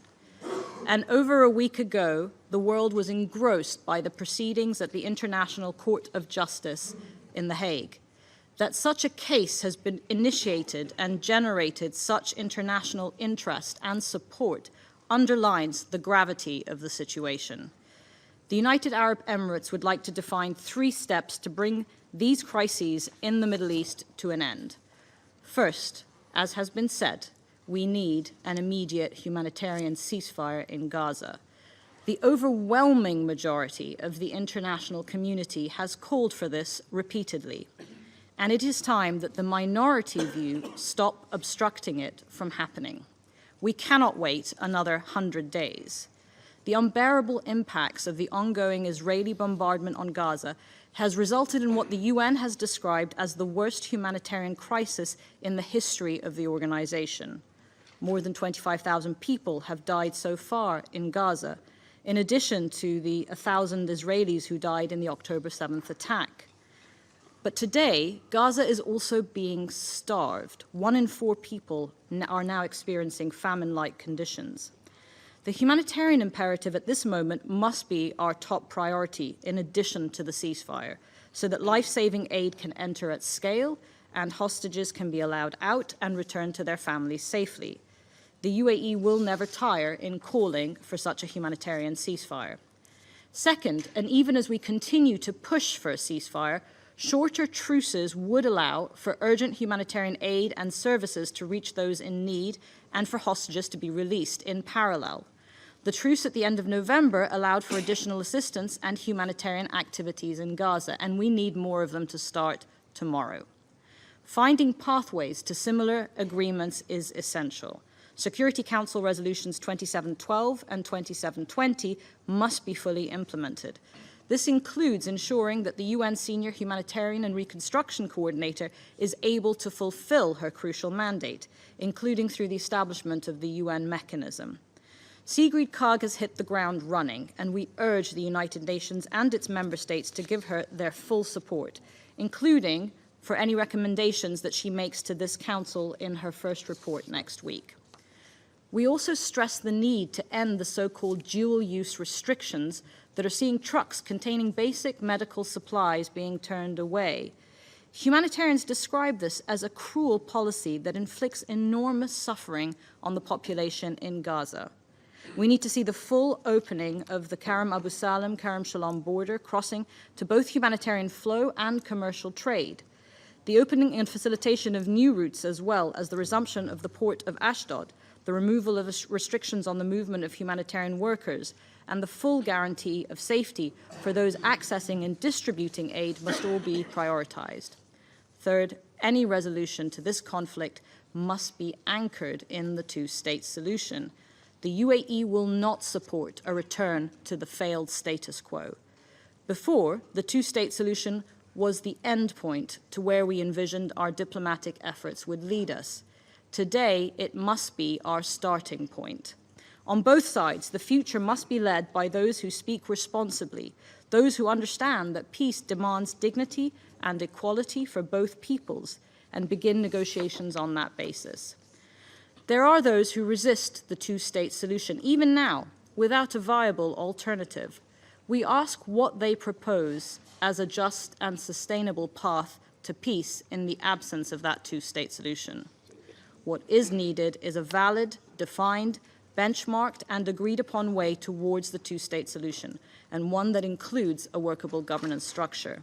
This is the only way to end this conflict sustainably and prevent the cycle of violence inflicted upon both Palestinians and Israelis from forever being repeated. Madam President, this is not only a moral and political duty to end the war on Gaza, but also a strategic imperative if there is to be any hope of a prosperous future for our region. Thank you. Je remercie Son Excellence Madame Nusaybeh de sa déclaration et je donne maintenant la parole à Son Excellence Monsieur Majed Abdelaziz, observateur permanent de la Ligue des États arabes auprès de l'Organisation des Nations Unies. شكرا سيدة الرئيسة. يشرفني أن أتلو عليكم بيان معالي السيد أحمد أبو الغيط الأمين العام لجامعة الدول العربية الذي حالت ظروف طارئة دون مشاركته في هذه الجلسة الهامة وأقتبس. السيدة الرئيسة، السيد السكرتير العام، أصحاب المعالي والسعادة، أود أن أستهل بياني بالإعراب عن تقدير جامعة الدول العربية لمبادرة فرنسا بالارتقاء بهذه الجلسة إلى المستوى الوزاري، وأن أشكر أصحاب المعالي الوزراء ونواب الوزراء على مشاركتهم في هذه الجلسة الهامة، وأشكر السكرتير العام جوتيريش على بيانه القوي اليوم، خاصة بعد أن تدهورت الأوضاع في منطقتنا العربية على نحو أصبح ينذر بالخطر نتيجة الصلف والرعونة الإسرائيلية التي لا تجد لها رادعا أو ضابطا، بل ونتيجة لعجز مجلس الأمن رغم كافة التحذيرات عن خلق أفق سياسي لتسوية القضية الفلسطينية وعن توفير الحماية اللازمة للشعب الفلسطيني الأعزل من الانتهاكات الإسرائيلية السافرة على مر سنوات وسنوات مضت، بما في ذلك انتهاكاتها لقرار مجلس الأمن 2334 لعام 2016 حول الاستيطان، التي تؤكدها وتوثقها تقارير الأمم المتحدة وكافة منظمات حقوق الإنسان، مما قاد لانفجار الموقف في 7 أكتوبر وقاد بالتبعية لشن إسرائيل لأشرس وأعنف عملية عسكرية غير شرعية على المدنيين الفلسطينيين العزل تجاوزت 100 يوم، وترتب عليها تداعيات إنسانية مدمرة تصل وفقا لتقديرات عديدة إلى ممارسة الأبارتايد والإبادة الجماعية. فالمأساة الإنسانية التي تتفاقم فصولها كل يوم في غزة والضفة والقدس وباقي الأراضي الفلسطينية المحتلة، والتي يضاعف منها استخدام البعض في هذا المجلس لحق النقد لمنع صدور قرارات تهدف لوقف إطلاق النار، تثير مخاوف عميقة لدى الدول 153 من كافة المجموعات والتوجهات التي أكدت رسميا في الجمعية العامة مطالبتها بوقف فوري لإطلاق النار، والتي تتساءل اليوم عما إذا كانت قواعد القانون الدولي والقانون الدولي الإنساني وقانون حقوق الإنسان تنطبق على إسرائيل الدولة القائمة بالاحتلال أسوة بباقي الدول الأعضاء بالمنظمة، وعن متى ستخضع إسرائيل للمساءلة عن انتهاكاتها الصارخة تجاه الشعب الفلسطيني، أم أن ازدواجية المعايير التي يمارسها هذا المجلس والاستقطاب السياسي الجيوسياسي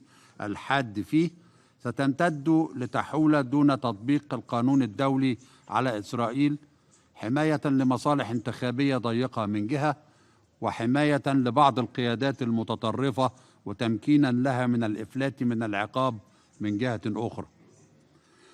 ويضاعف من عمق هذه الأزمة وخطورتها سعي إسرائيل الحثيث لاستغلال حالة الضعف التي تشوب أداء هذا المجلس لتوسيع نطاق الصراع إقليميا بقصفها للمطارات السورية والاعتداء على أراضيها، وبالاعتداءات والاغتيالات التي تقوم بها في جنوب لبنان، وبسعيها الحثيث لجر أطراف إقليمية أخرى من خارج المنطقة العربية للصراع العسكري، بل وفاق ذلك كله باتهامها لمن ينتقد ممارساتها الغير شرعية بمعاداة السامية، وعلى نحو طال كذبا وبهتانا كافة الأجهزة الرئيسية للأمم المتحدة بما فيها هذا المجلس والسكرتير العام وكبار المسؤولين.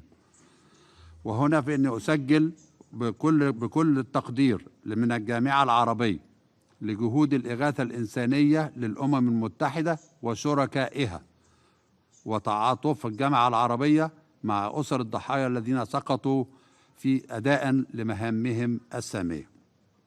وبالرغم مما يتردد عن اختلافات في وجهات النظر لأقطاب دولية كبرى داعمة لإسرائيل مع القيادة الإسرائيلية اليمينية المتطرفة حول استراتيجياتها وممارساتها في حربها السافرة ضد غزة والشعب الفلسطيني والدول العربية الأخرى، إلا أننا لم نرى أي تغيير في المواقف الرسمية في هذا المجلس تبعا لذلك، رغم ما سيترتب على كل هذا التصعيد الإسرائيلي من توسيع لنطاق الصراع العسكري في المنطقة، وعلى نحو يهدد بقيام حرب إقليمية جديدة ستضع هذا المجلس ودول المنطقة أمام خيارات قاسية، خاصة مع تزايد الخسائر الفادحة من الجانبين وتداعياتها الإنسانية الكارثية.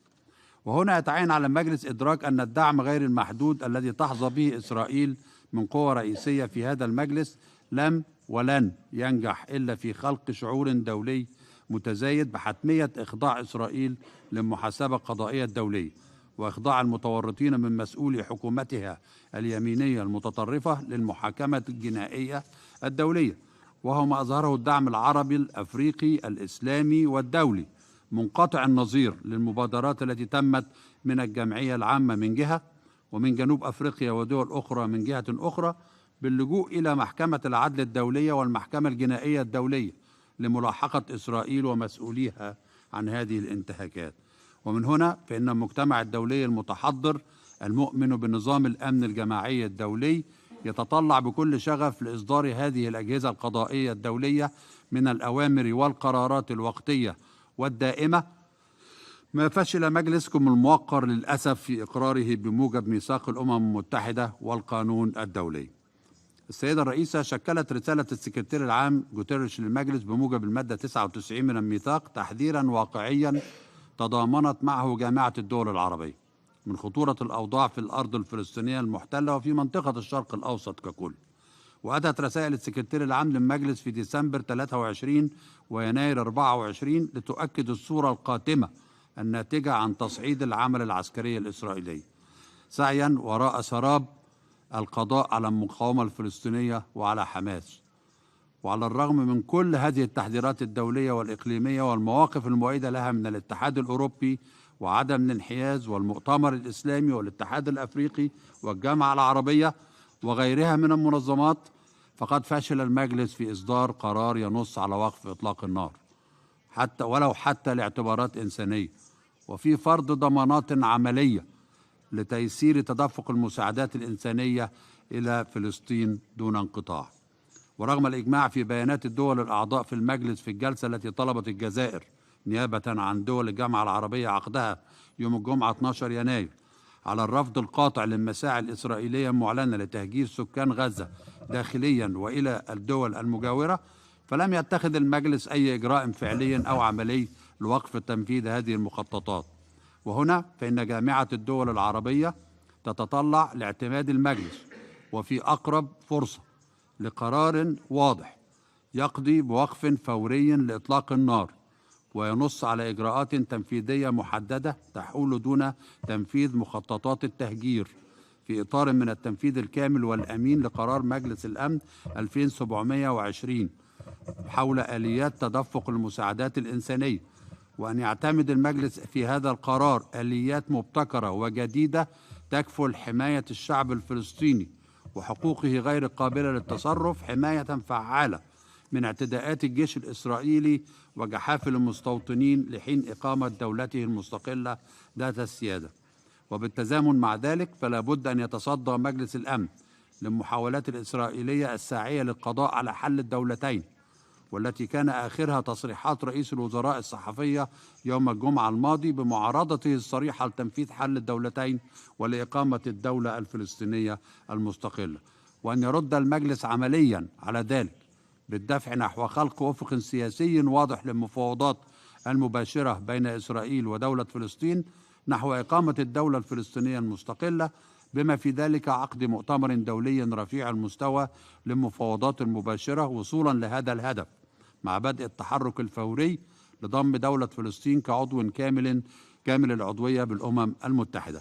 وختاما فإن جامعة الدول العربية تبذل جهودا مضنية مع الاتحاد الأوروبي والقوى الأخرى المحبة للسلام شرقا وغربا لخلق الأفق السياسي اللازم للوصول لتنفيذ حل الدولتين وإقامة الدولة الفلسطينية المستقلة، إلا أن تحقيق ذلك سيتطلب وقفا فوريا لإطلاق النار، كما يتطلب أن تكف إسرائيل فورا عن استفزاز كل من سوريا ولبنان بعملياتها العسكرية تجاه، وألا تسعى لتوسيع نطاق الصراع إقليميا أو لتغيير الواقع الجغرافي أو الديموغرافي في قطاع غزة أو أي من الأراضي الفلسطينية المحتلة، وأن تدرك إسرائيل أن إقامة وتطوير علاقاتها مع الدول العربية والعيش معها بسلام لن يتحقق فقط من خلال ما يطلق عليه الاتفاقات الإبراهيمية، وإنما سيظل رهنا بالتوصل لتسوية عادلة وشاملة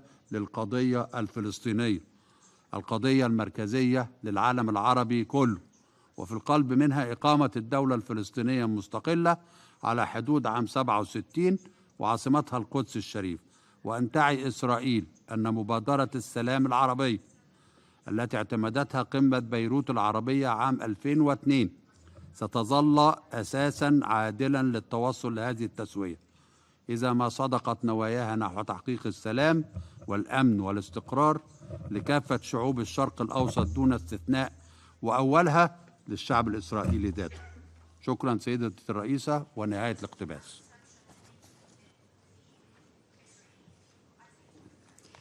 Je remercie son Excellence, Monsieur Abdelaziz, de son intervention et je donne maintenant la parole au représentant de Bahreïn. بسم الله الرحمن الرحيم. سيد الرئيس، أتشرف بإلقاء هذا البيان باسم المجموعة العربية، وأود بداية أن نرحب بترأس معاليكم لهذه المناقشة المفتوحة المهمة، وأشكر وفد فرنسا على جهوده المبذولة خلال فترة رئاسته لمجلس الأمن الشهر الحالي. كما تقدم بخالص التهنئة للأعضاء المنتخبين الجدد في المجلس: الجزائر، غيانا، جمهورية كوريا، سيراليون وسلوفينيا، على بدء عضويتهم في المجلس، وتمنيات المجموعة العربية لهم بالتوفيق والنجاح. وجدد تأكيد دعم المجموعة لوفد الجزائر في الدفاع عن القضايا العربية المشتركة والبناء على العمل الدؤوب والمثمر الذي قام به وفد الإمارات العربية المتحدة خلال عضويته في المجلس. ولا يفوتني أن أرحب بمشاركة أصحاب المعالي الوزراء في هذه الجلسة لما تحظى به من أهمية في ظل استمرار العدوان الإسرائيلي الممنهج على الشعب الفلسطيني الشقيق في قطاع غزة بعد أكثر من 100 يوم، مما أسفر عن ضحايا بلغ تعدادهم مستويات مروعة وما زالت في ارتفاع بسبب استمرار العدوان على الشعب الفلسطيني الشقيق، لا سيما بقطاع غزة المحاصر، والتدمير الممنهج للمنشآت المدنية والبنى التحتية، مما ضاعف من معاناة المدنيين الفلسطينيين الذين يعيشون أوضاعا إنسانية كارثية بسبب هذا العدوان الذي يهدد أيضا بزعزعة الأمن والاستقرار في المنطقة. وهو ما أكده معالي السيد أنطونيو غوتيريش الأمين العام للأمم المتحدة في إحاطته التي استمعنا إليها. وأغتنم هذه الفرصة لأجدد الإعراب عن تقدير المجموعة العربية للمساعي النبيلة التي يبذلها معالي الأمين العام ودعواته المتكررة لوقف إطلاق النار لأسباب إنسانية. السيد الرئيس، إن المجموعة العربية ثابتة في دعوتها لوقف فوري لإطلاق النار في قطاع غزة، وتشدد على ضرورة أن يتحمل مجلس الأمن مسؤوليته الرئيسية في صون السلم والأمن الدوليين من خلال وضع حد للانتهاكات الإسرائيلية الخطيرة والمتواصلة للقانون الدولي، بما في ذلك القانون الدولي الإنساني والقانون الدولي لحقوق الإنسان، والامتثال لإرادة المجتمع الدولي كما جاء في قرار الجمعية العامة ES10 على 22 الذي اعتمدته الجمعية خلال دورتها الاستثنائية الطارئة العاشرة المستأنفة بدعم من 153 دولة من الدول الأعضاء، وذلك بعد أن عجز المجلس عن أداء واجبه بوقف إطلاق النار في القطاع. ولا بد للمجتمع الدولي ومجلس الأمن أن يضمن توفير الحماية للمدنيين وتسريع دخول وإيصال المساعدات الإنسانية دون إعاقة إلى قطاع غزة، وبما يتماشى مع قراري مجلس الأمن 2712 و 2720 في استجابة للحالة الإنسانية المزرية التي يشهدها القطاع. وتؤكد المجموعة العربية هنا أن إنهاء الكارثة والمعاناة الإنسانية التي يواجهها أكثر من مليوني من أهالي غزة يتطلب وقفا فوريا وغير مشروط لإطلاق النار. وتؤكد المجموعة العربية في هذا الصدد على أهمية دعم جهود السيدة سيغرب كاغ كبيرة منسقي الشؤون الإنسانية وإعادة الإعمار في الاطلاع بمسؤولياتها وتمكينها من أداء مهامها تنفيذا لقرار مجلسكم الموقر رقم 2720 بما يشمل إنشاء آلية تابعة للأمم المتحدة لتسهيل دخول ومراقبة المساعدات الإنسانية والإغاثية إلى قطاع غزة. كما تدعو المجموعة العربية المجتمع الدولي لتوفير المزيد من المساعدات الإنسانية بشكل آمن ودون انقطاع للشعب الفلسطيني الشقيق في قطاع غزة، تلبية لحاجاته وللتخفيف من معاناته القاسية.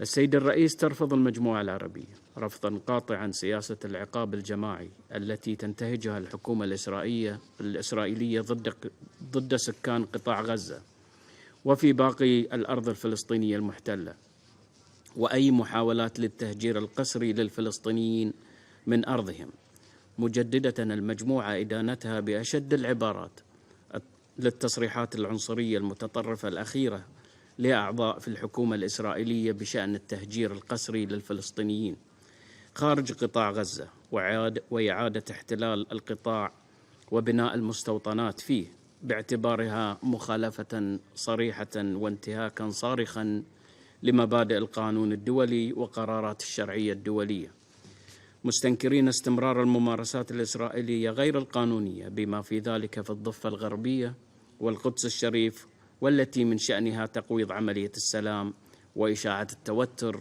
والتصعيد وعدم الاستقرار في المنطقة.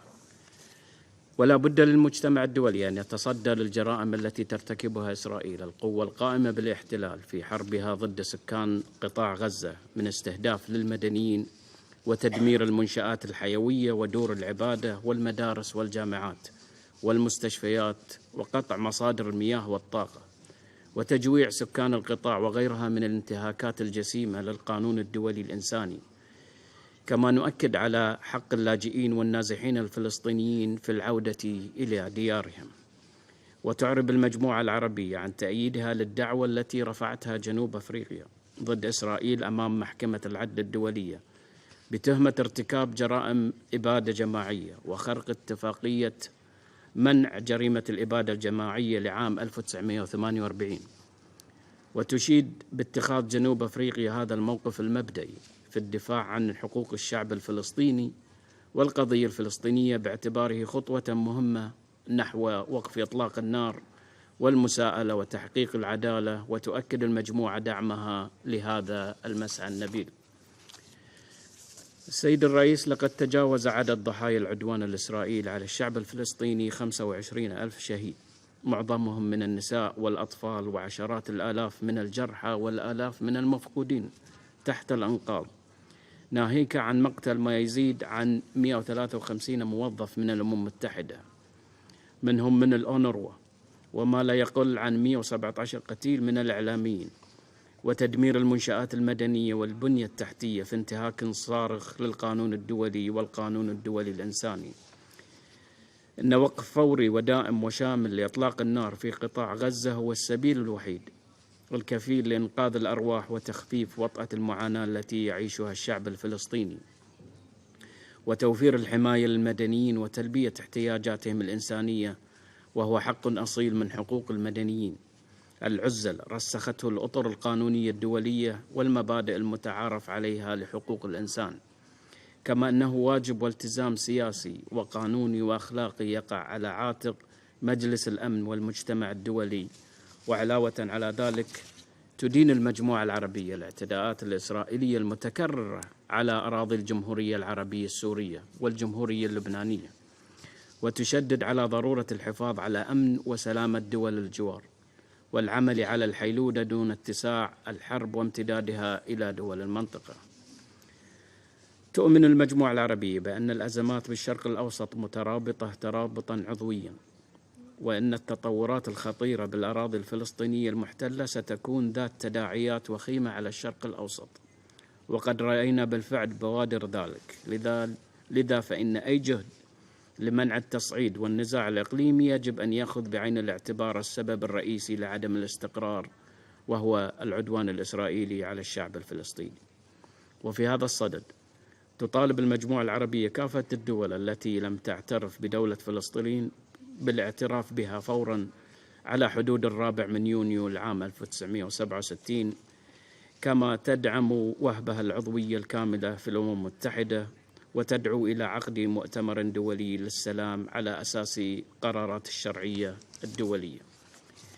وإيمانا منها بأن الحل العادل المستدام للقضية الفلسطينية وفقا لقرارات الشرعية الدولية ومبادرة السلام العربية والسلام الشامل هو الضمانة الحقيقية للاستقرار والأمن في المنطقة، فإن المجموعة العربية تعيد التأكيد على الضرورة العاجلة لتعزيز الجهود الدولية الرامية لإنهاء الاحتلال الإسرائيلي وتحقيق استقلال دولة فلسطين على حدود 4 يونيو العام 1967 وعاصمتها القدس الشرقية وفقا لحل الدولتين وقرارات الشرعية الدولية ذات الصلة. وتشدد المجموعة العربية على أن إحلال السلام في الشرق الأوسط يتطلب انسحاب إسرائيل من كافة الأراضي العربية المحتلة بما في ذلك الجولان العربي السوري المحتل. كما تدعو المجموعة العربية مجلسكم الموقر للقيام بمسؤولياته القانونية في هذا الصدد وإحياء الأمل لشعوب المنطقة في الأمان والاستقرار وحياة حرة كريمة. وشكرا السيد الرئيس. Je remercie le représentant de Bahreïn de sa déclaration et je donne maintenant la parole au représentant du Liechtenstein. Merci Madame la Présidente. Liechtenstein is gravely worried by the catastrophic situation in the Gaza Strip and the signs of increasing escalation and instability in the wider region. We are deeply concerned by the massive displacement of the civilian population and the rapidly deteriorating humanitarian situation, the large-scale loss of civilian life, in particular the shocking number of children killed, and the incalculable suffering that continues to be visited on the people of Gaza. Our most immediate priority must remain the protection of civilians. To this end, the conflict parties must fully respect the international humanitarian law without exception, including by granting immediate, full, and unhindered access to humanitarian organizations to provide emergency relief. We have joined the vast majority of the UN membership in demanding an immediate, durable, and sustained humanitarian ceasefire as a prerequisite to this end. Regrettably, this urgent call has not yet been heeded.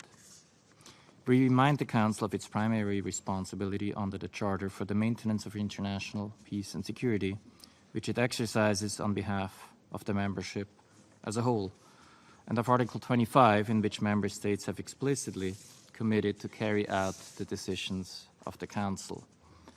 Every moment that passes, the Security Council remains conspicuous by its absence to echo the call by the membership for a humanitarian ceasefire. We have seen, after the adoption of Resolution 2720, the Council pronouncement can be followed by a cessation of hostilities on the ground.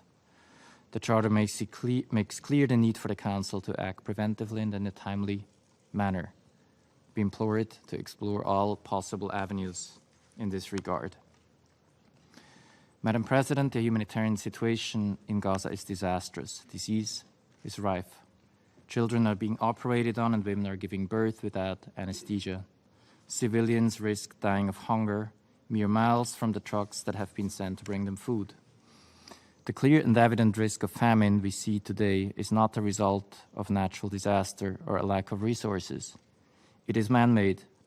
We again call on all to fully abide by their obligations under international humanitarian law, including with respect to the delivery of humanitarian assistance. Madam President, Liechtenstein is committed to the rule of law at the international level. We therefore support the role of the International Court of Justice in the settlement of disputes, including under the Genocide Convention, which we have ratified. We are following closely the ongoing proceedings in the case brought by South Africa against Israel, including the consideration of provisional measures, and emphasize the importance of compliance with any measures ordered by the court in any case.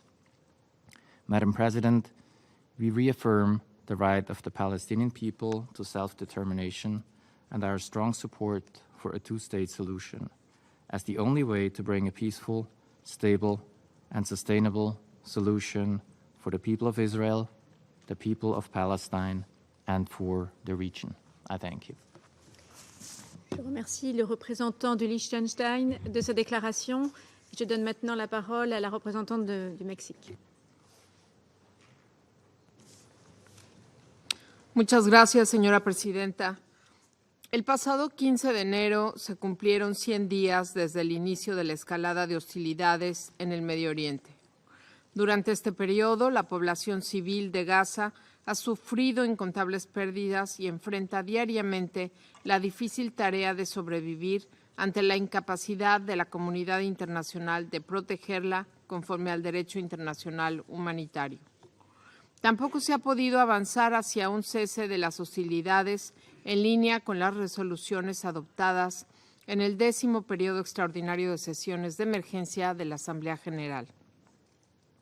Luego de los condenables ataques terroristas de Hamás sobre la población civil israelí, México y la mayoría de los Estados miembros alertábamos sobre la necesidad de prevenir una catástrofe humanitaria en Gaza. Nuestro llamado no ha sido escuchado y estamos ahora ante una inaceptable realidad. Acumulamos más de 25,000 víctimas en Gaza, de las cuales el 70% son mujeres y niños. El territorio palestino ocupado ha sufrido daños incalculables a la infraestructura y otros bienes civiles que complican las perspectivas de futuro de los sobrevivientes e imponen retos adicionales a la viabilidad de un Estado palestino. Una buena parte de los rehenes tomados el 7 de octubre sigue en poder de Hamás. Y ante este desolador panorama, centraré mi intervención en 3 puntos. Primero, México reitera su enérgica condena a cualquier ataque indiscriminado o dirigido en contra de la población civil, así como contra el personal médico y humanitario. Estos actos son contrarios a los principios de distinción, de necesidad y proporcionalidad de acuerdo con el derecho internacional humanitario y podrían constituir crímenes de guerra. Reconocemos los esfuerzos de Emiratos Árabes Unidos y de Egipto que condujeron a la adopción de la Resolución 2720 del Consejo de Seguridad. Saludamos también el nombramiento de Sigrid Kaag como coordinadora humanitaria para Gaza, a quien le reiteramos el compromiso y el respaldo de mi país a su difícil labor. En sintonía con la citada resolución y dada la precaria situación que enfrenta la población en la Franja de Gaza, instamos a la apertura de nuevas rutas humanitarias que faciliten la entrada de productos básicos, flexibilizando las restricciones al movimiento seguro de los trabajadores humanitarios. Segundo, ante la prolongación de las hostilidades en Gaza y sus gravosas consecuencias humanitarias, México decidió remitir junto con Chile la situación en el Estado de Palestina al fiscal de la Corte Penal Internacional a fin de que investigue la probable comisión de crímenes de su competencia. Queremos con ello contribuir a que se realice una investigación imparcial, a fondo, a fin de atribuir responsabilidades y garantizar una rendición de cuentas efectiva que permita a las víctimas acceder a la justicia ante la ausencia de una jurisdicción en Palestina que sea capaz de cumplir con estos objetivos. Esta iniciativa es complementaria con los procesos abiertos a iniciativa de otros países en la propia Corte Penal Internacional y en la Corte Internacional de Justicia. Tercero, México expresa su gran preocupación por el incremento de las tensiones en Medio Oriente, que conlleva el riesgo de una mayor escalada y que tendría graves consecuencias para toda la región. México hace eco del llamado del secretario general de la ONU y exhorta a todas las partes de este conflicto a ejercer la máxima moderación, ya sea en la frontera entre el Líbano e Israel o en el Mar Rojo, y a tomar medidas urgentes que reduzcan las tensiones para evitar consecuencias devastadoras para toda la región. Este Consejo de Seguridad y la comunidad internacional tenemos la obligación colectiva de favorecer un proceso político encaminado a una paz duradera. Bajo la premisa de 2 estados, que atienda las legítimas preocupaciones de seguridad de Israel y permita la consolidación del Estado palestino viable política y económicamente dentro de fronteras seguras e internacionalmente reconocidas conforme a las resoluciones pertinentes de esta organización. Reiteramos la necesidad de que todos los estados se abstengan de medidas como las transferencias masivas de armas a fin de evitar la perpetuación del círculo vicioso de la violencia. Y finalmente insistimos en redoblar esfuerzos para restringir el uso del veto en situaciones en las cuales se pueden estar cometiendo atrocidades en masa. Aquí nuevamente llamamos a todos los estados que aún no lo han hecho a sumarse a la iniciativa franco-mexicana sobre la restricción voluntaria del veto y que cuenta ya con 106 estados signatarios. Mi país, México, respaldará todo esfuerzo encaminado al establecimiento de una paz cimentada en el respeto mutuo y el pleno apego al derecho internacional. Por ello, expresamos nuestro apoyo a la organización de una conferencia internacional para una paz integral en el Medio Oriente, en sintonía con lo señalado por diversos participantes en este debate.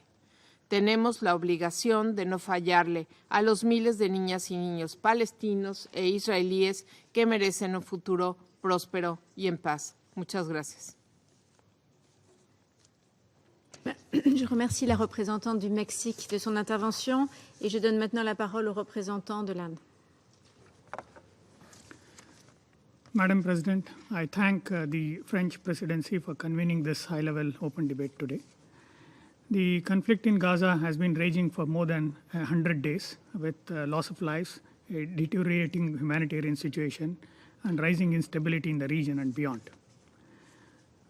Madam President, the ongoing conflict between Israel and Hamas has also led to large-scale loss of civilian lives, especially women and children, and has resulted in an alarming humanitarian crisis.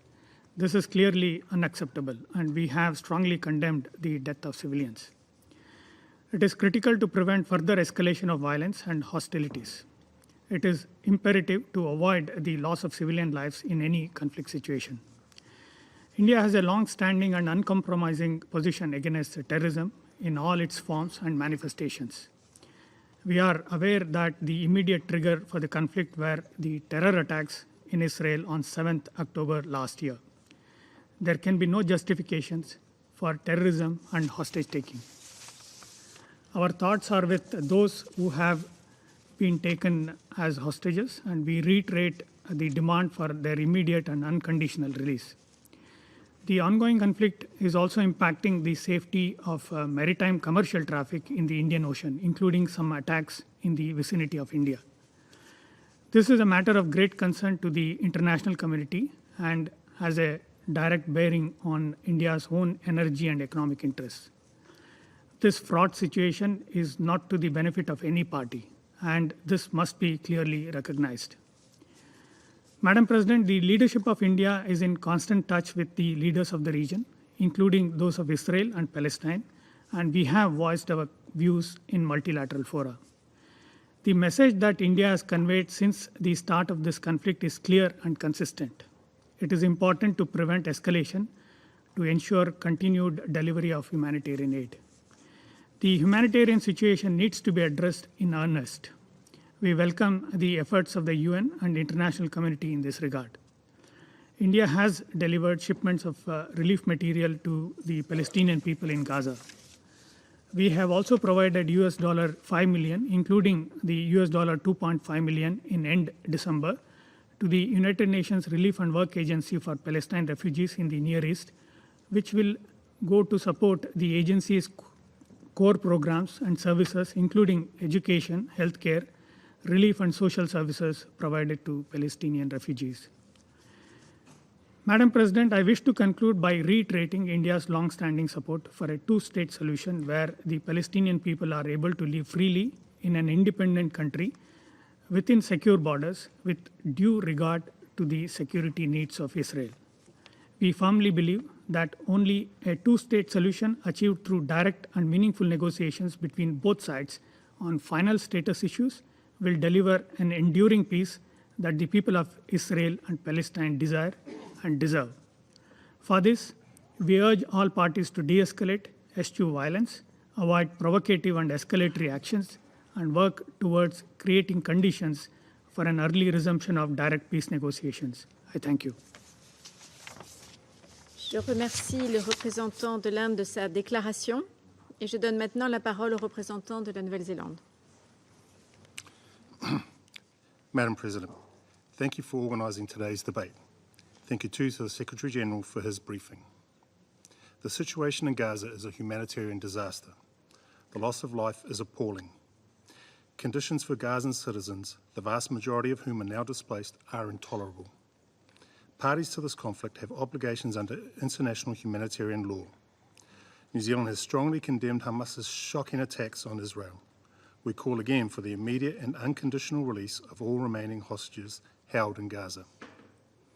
We support Israel's right to defend itself, but in doing so, it is obligated to protect civilians and ensure its military action is targeted and proportionate.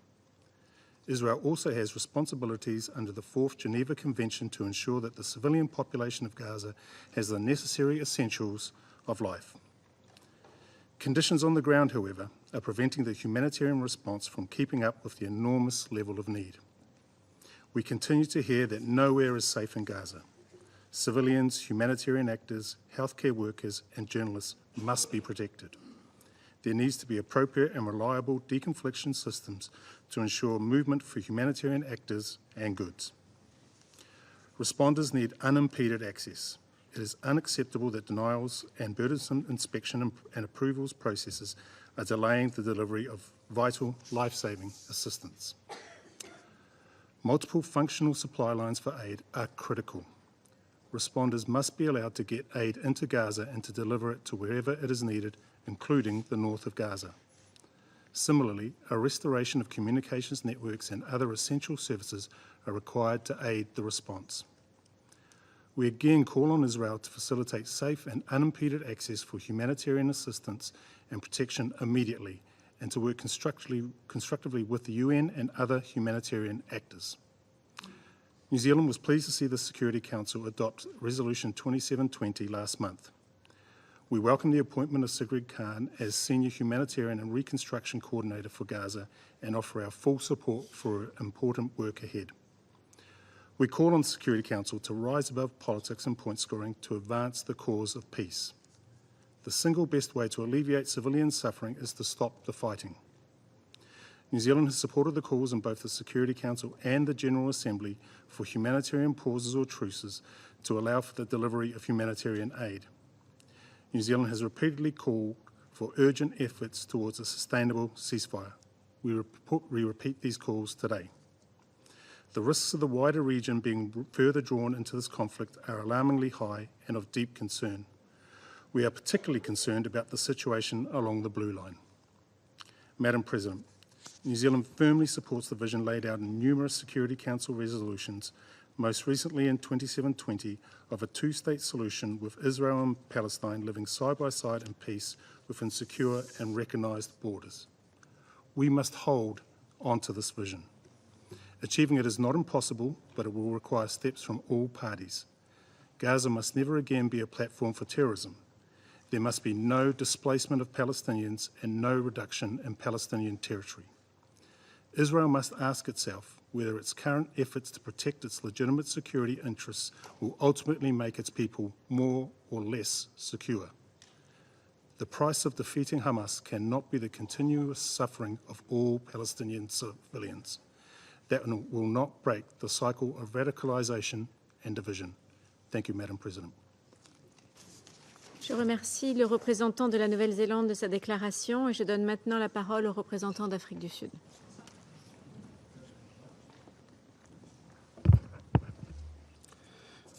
Madam President, I thank France for convening this important open debate today on the situation in the Middle East and for providing all UN member states an opportunity to address the Council on developments in the region. We meet at a time when once again in the Middle East region, is engulfed in myriad conflicts, and as is almost always the case, when there is conflict, it is innocent civilians that are most affected. Recent reports indicate that more civilians were killed in armed conflict over the last year than any other year for more than a decade, and civilians in the Middle East region make up the most of those lives lost. Madam President, South Africa reiterates its horror at the atrocities being committed in Palestine through the targeting of civilians, civilian infrastructure, UN premises, and other vulnerable targets. The actions that we are all witnessing daily by Israel are a violation of international law, including the UN Charter, the Geneva Convention, and its protocols. In its attacks on and kidnapping of innocent civilians, Hamas has also violated international law. There can be no doubt that the illegal occupation of Palestine by Israel for several decades has led to bitter hatred and increased violence. The ongoing Nakba of the Palestinian people, launched through Israel's colonization of Palestine since 1948, has systematically and forcibly dispossessed, displaced, fragmented the Palestinian people, deliberately denying them their internationally recognized inalienable right to self-determination and their internationally recognized right of return as refugees to their towns and villages in what is now the State of Israel. Madam President, it is important to stress that the ultimate solution to the Israeli-Palestinian conflict is the establishment of two states, Palestine and Israel, living side by side in peace. The Palestinian state should be created along the 1967 borders, with East Jerusalem as its capital and in line with UN resolutions. For this two-state solution to materialize, a peace process initiated by the United Nations must commence urgently. If these negotiations were to commence and for there to be peace, all of us must insist on a comprehensive ceasefire. The killings must come to an end. The brazen bombing of hospitals, schools, residential areas, places of worship, and the denial of basic necessities must stop. The collective punishment Israel is exacting on all Palestinian people is an affront that has existed for decades. The world has expressed horror but has not acted effectively to save Palestinian lives. Madam President, as we have consistently stressed, we cannot proclaim the importance of international law and the importance of the UN Charter in some situations and not in others, as if the rule of law only applies to a select few. For international law to be credible, it should be uniformly applied and not selective. The events of the past few months in Gaza have illustrated that Israel is acting contrary to its obligations in terms of the Genocide Convention. As a UN member state, and owing to South Africa's painful past experience of a system of apartheid, this impresses on us as member states to take action in accordance with international law. South Africa has thus opted to resort to international judicial mechanisms, including at the International Criminal Court and the International Court of Justice, to seek justice for the people of Palestine. It is for this reason that on 11 January 2024, lawyers representing the government of South Africa appeared before the ICJ in a matter in which we are calling on the court to issue provisional measures, including ordering Israel to stop its military campaign in Gaza, which we believe is necessary in this case to protect against further severe and irreparable harm to the rights of the Palestinian people. Several countries and regional organizations have made public statements in support of South Africa's proceedings against Israel and some states have also indicated their desire to intervene in the proceedings after the hearing on provisional measures. South Africa welcomes expressions of support for the case before the ICJ and encourages states to intervene, should they wish, in the merit stage of the proceedings. In conclusion, Madam President, South Africa would like to underscore that war is never wise.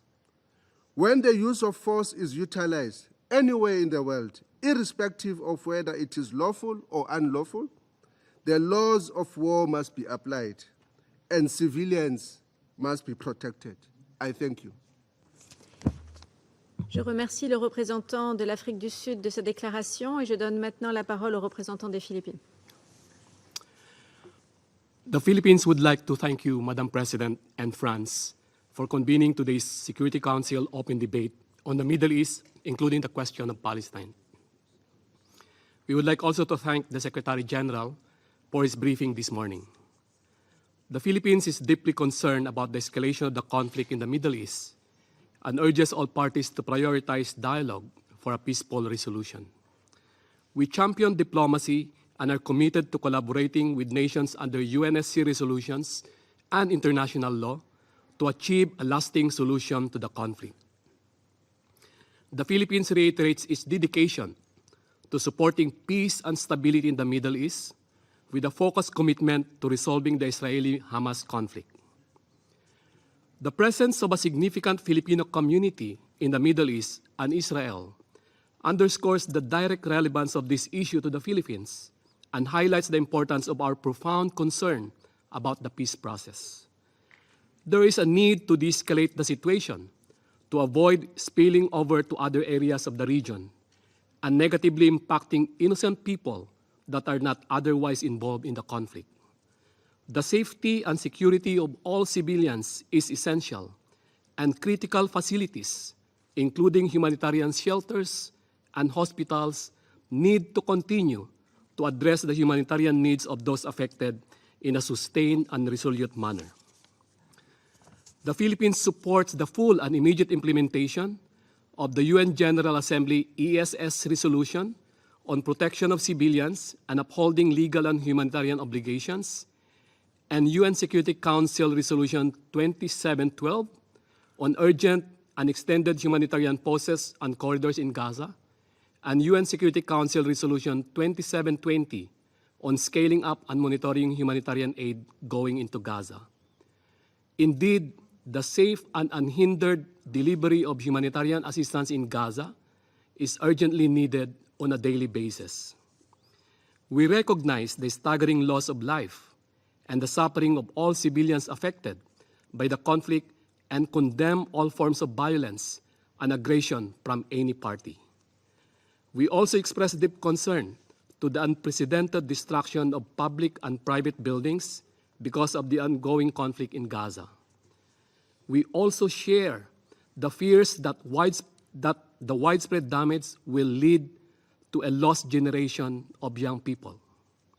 We join the international community's call to immediately stop these attacks and release all hostages.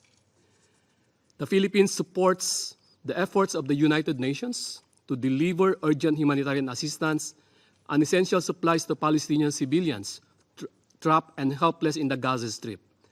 We commend the extraordinary efforts being undertaken by UNRWA and other UN agencies in responding to the humanitarian needs of affected populations in the ongoing conflict, even under extraordinary and dangerous conditions. We also support the ongoing efforts of newly appointed UN Senior Humanitarian and Reconstruction Coordinator Sigrid Kaag to accelerate aid flows into Gaza and expedite all areas of the assistance that is so much needed for civilians in Gaza, given the very acute humanitarian conditions that they have to live with.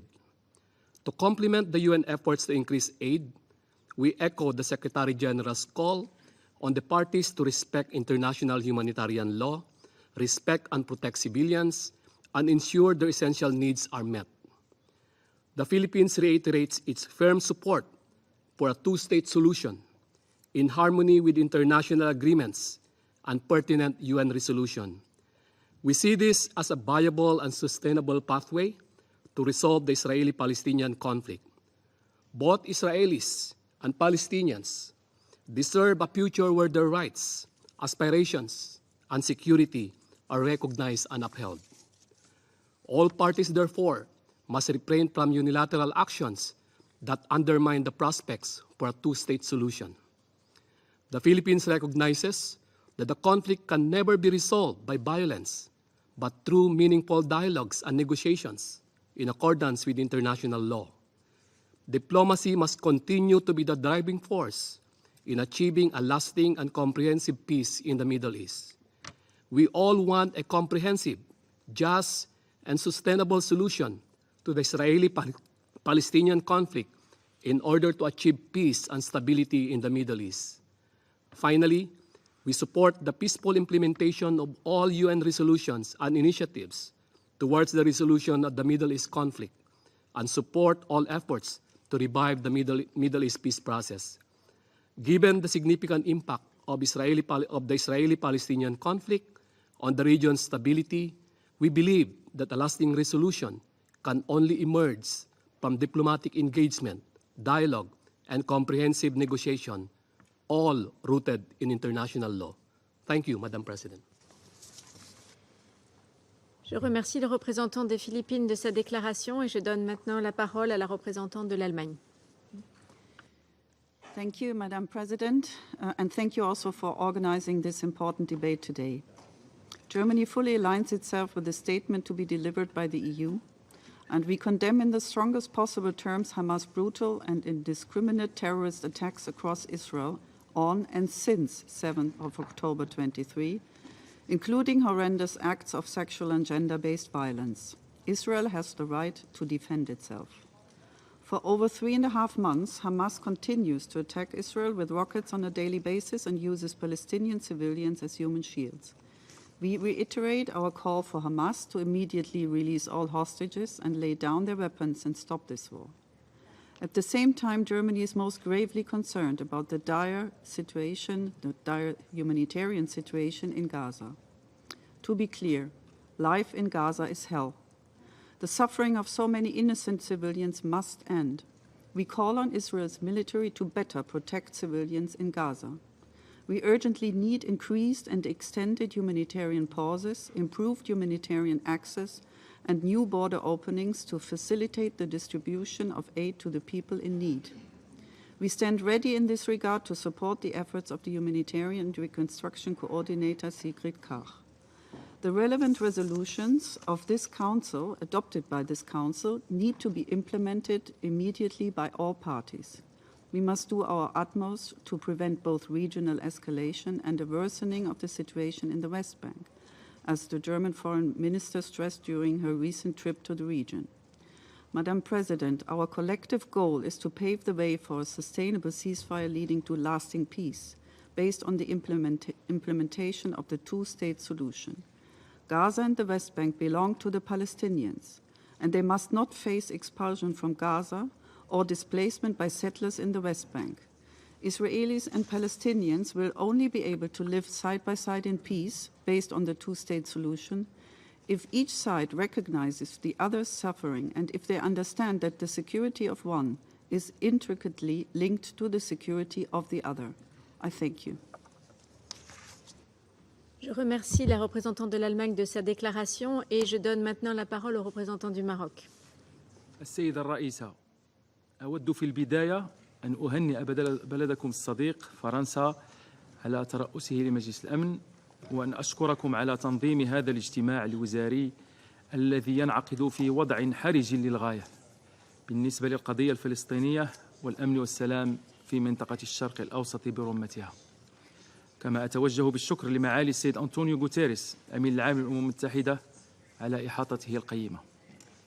السيدة الرئيسة، إن المملكة المغربية التي يرأس عاهلها جلالة الملك محمد السادس نصره الله لجنة القدس المنبثقة عن منظمة التعاون الإسلامي تظل مقتنعة بجوهرية القضية الفلسطينية في منطقة الشرق الأوسط، وتعتبر أن حلها يبقى محور استتباب الأمن والسلم بالمنطقة.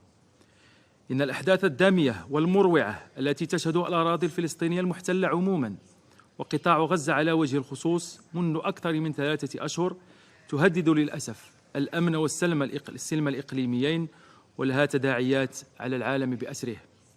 وفي هذا الإطار تجدد المملكة المغربية التعبير عن قلقها البالغ واستيائها العميق من الأوضاع الإنسانية الكارثية في قطاع غزة، وتعيد التأكيد على أن الأعمال العسكرية الإسرائيلية في قطاع غزة تتعارض مع مقتضيات القانون الدولي والقانون الدولي الإنساني.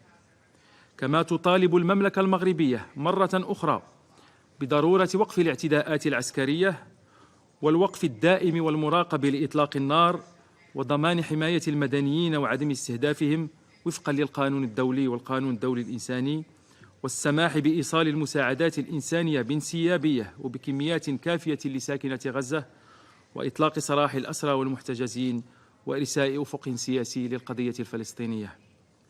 وتعيد المملكة المغربية التأكيد على رفضها لكل التجاوزات وسياسة العقاب الجماعي والتهجير القسري ومحاولة فرض واقع جديد وتهديد الأمن القومي لدول الجوار. كما تجدد المملكة المغربية التأكيد أن قطاع غزة جزء لا يتجزأ من الأراضي الفلسطينية ومن الدولة الفلسطينية الموحدة. السيدة الرئيسة، لقد اعتمد مجلس الأمن القرارين 27/12 و 27/20 استجابة للأوضاع الإنسانية المأساوية التي يعاني منها الشعب الفلسطيني الشقيق في قطاع غزة، وقد طالب من المجلس باتخاذ خطوات جوهرية وملموسة لزيادة تدفق المساعدات الإنسانية.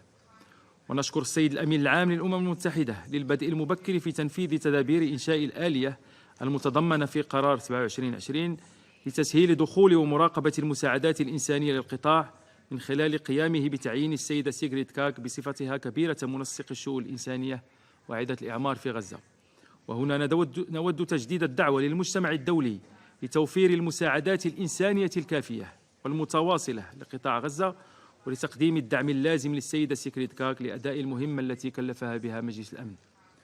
وفي إطار الالتزام الثابت لصاحب الجلالة الملك محمد السادس نصره الله رئيس لجنة القدس لفائدة القضية الفلسطينية، وبتعليمات سامية من جلالته، أرسلت المملكة المغربية مساعدات إنسانية عاجلة لفائدة ساكنة القطاع، حيث جرى تأمين إيصالها إلى المتضررين عبر معبر رفح.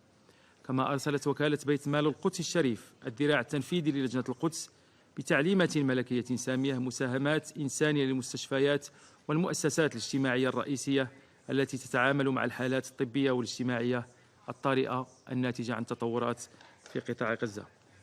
كما أعطى صاحب الجلالة الملك محمد السادس الأسبوع الماضي تعليماته السامية بتخصيص ما يناهز 100 منحة إضافية لفائدة الطلبة الفلسطينيين المنحدرين من قطاع غزة والمسجلون في الجامعات والمعاهد العليا بالمملكة المغربية، وذلك بتنسيق مع السلطة الفلسطينية. وتندرج هذه المبادرة الملكية السامية في إطار العناية الكريمة والموصولة التي يوليها صاحب الجلالة للقضية الفلسطينية العادلة والراسخة والتضامن الفعلي مع الشعب الفلسطيني الشقيق في هذه الظروف الصعبة.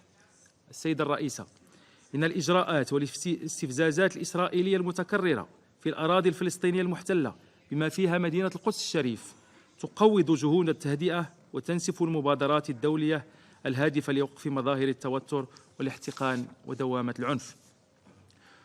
ومفاتئ جلالة الملك محمد السادس بصفته رئيسا للجنة القدس يتابع عن كتب بشكل متواصل واهتمام بالغ كل التطورات التي تعرفها القضية الفلسطينية، ويدعو إلى أهمية المحافظة على الوضع القانوني والحضاري والديني للقدس الشريف باعتبارها تراثا مشتركا للإنسانية ورمزا للتعايش السلمي بالنسبة لأتباع الديانات التوحيدية الثلاث، ومركزا لقيم الاحترام المتبادل والحوار، كما تم التنصيص على ذلك في نداء القدس الذي وقعه جلالته بمعية قداسة البابا فرانسيس في 30 مارس 2019 في الرباط.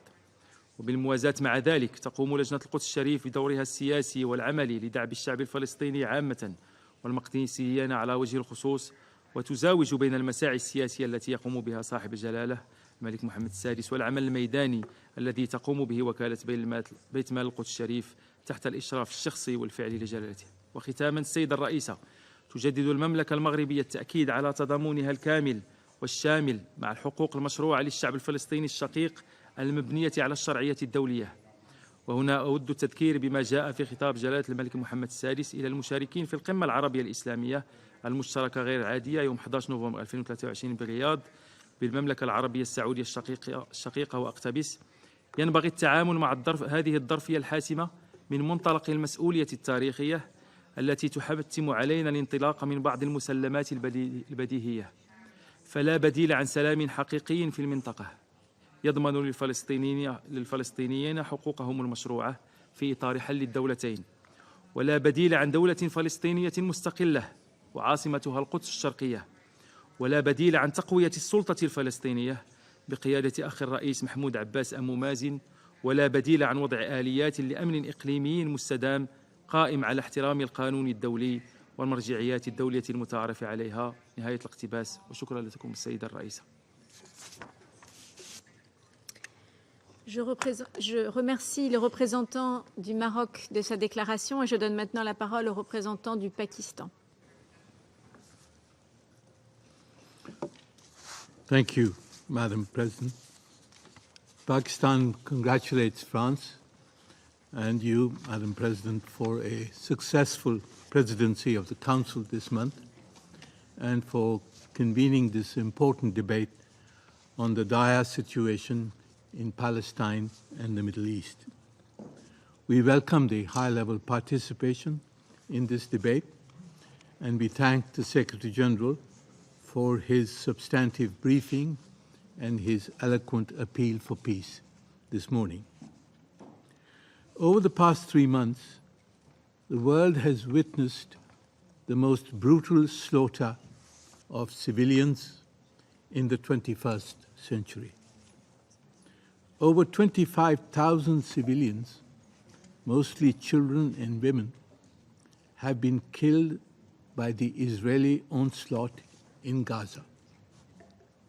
Over 2 million have been displaced, and humanitarian help has been deliberately impeded by the occupying Israeli army. Madam President, this brutal and indiscriminate killing of innocents and the suffering imposed on an entire population amounts to genocide, as asserted in the case filed by South Africa in the International Court of Justice. Every tenet of international humanitarian law has been violated with impunity by the Israeli occupation. It is sad that despite the calls by the General Assembly in 2 resolutions, despite the near unanimous votes in this Security Council, the international community has failed to stop this genocide taking place in front of our eyes. As we feared, violence and war has spread to adjacent areas of Palestine, to the Israeli-Lebanon border, to Syria, Iraq, and Yemen. Unless the Israeli war machine is stopped, there is every likelihood of further escalation in which many nations may be engulfed. A heavy responsibility rests on the Security Council for having failed to prevent the continuation of Israel's war and its atrocities against the Palestinian people in Gaza and the accompanying brutalities in the West Bank. We welcome the diplomatic efforts deployed to revive the prospects for a 2-state solution.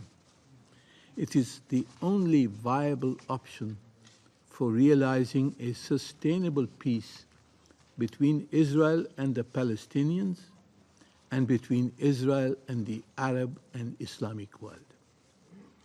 Unfortunately, despite world opinion, despite the advice of its closest allies and of many of its own people, the extremist Israeli leadership remains adamant in continuing this brutal war and rejecting the prospect of a Palestinian state and a 2-state solution. This will consign the Middle East to perpetual conflict. Madam President, it is now time for the Security Council, for the entire membership of the United Nations, to consider measures by which to reverse this wanton rejection of peace. We hope the Council will be able, finally, to adopt a resolution demanding a complete cessation of hostilities, full access to humanitarian assistance for the besieged population of Gaza, and international protection for the Palestinian people. This revived peace process should be conducted within the framework of the Security Council with the involvement of all relevant states and stakeholders. If the Israeli leadership persists in refusing peace, the Security Council, the General Assembly, and indeed all United Nations member states must take steps to hold it accountable. There are numerous precedents of measures that can and have been taken to persuade compliance with the decisions of the Security Council and the General Assembly. Madam President, also, in order to ensure the inevitability of the two-state solution, it is also time to admit Palestine as a full member of the United Nations.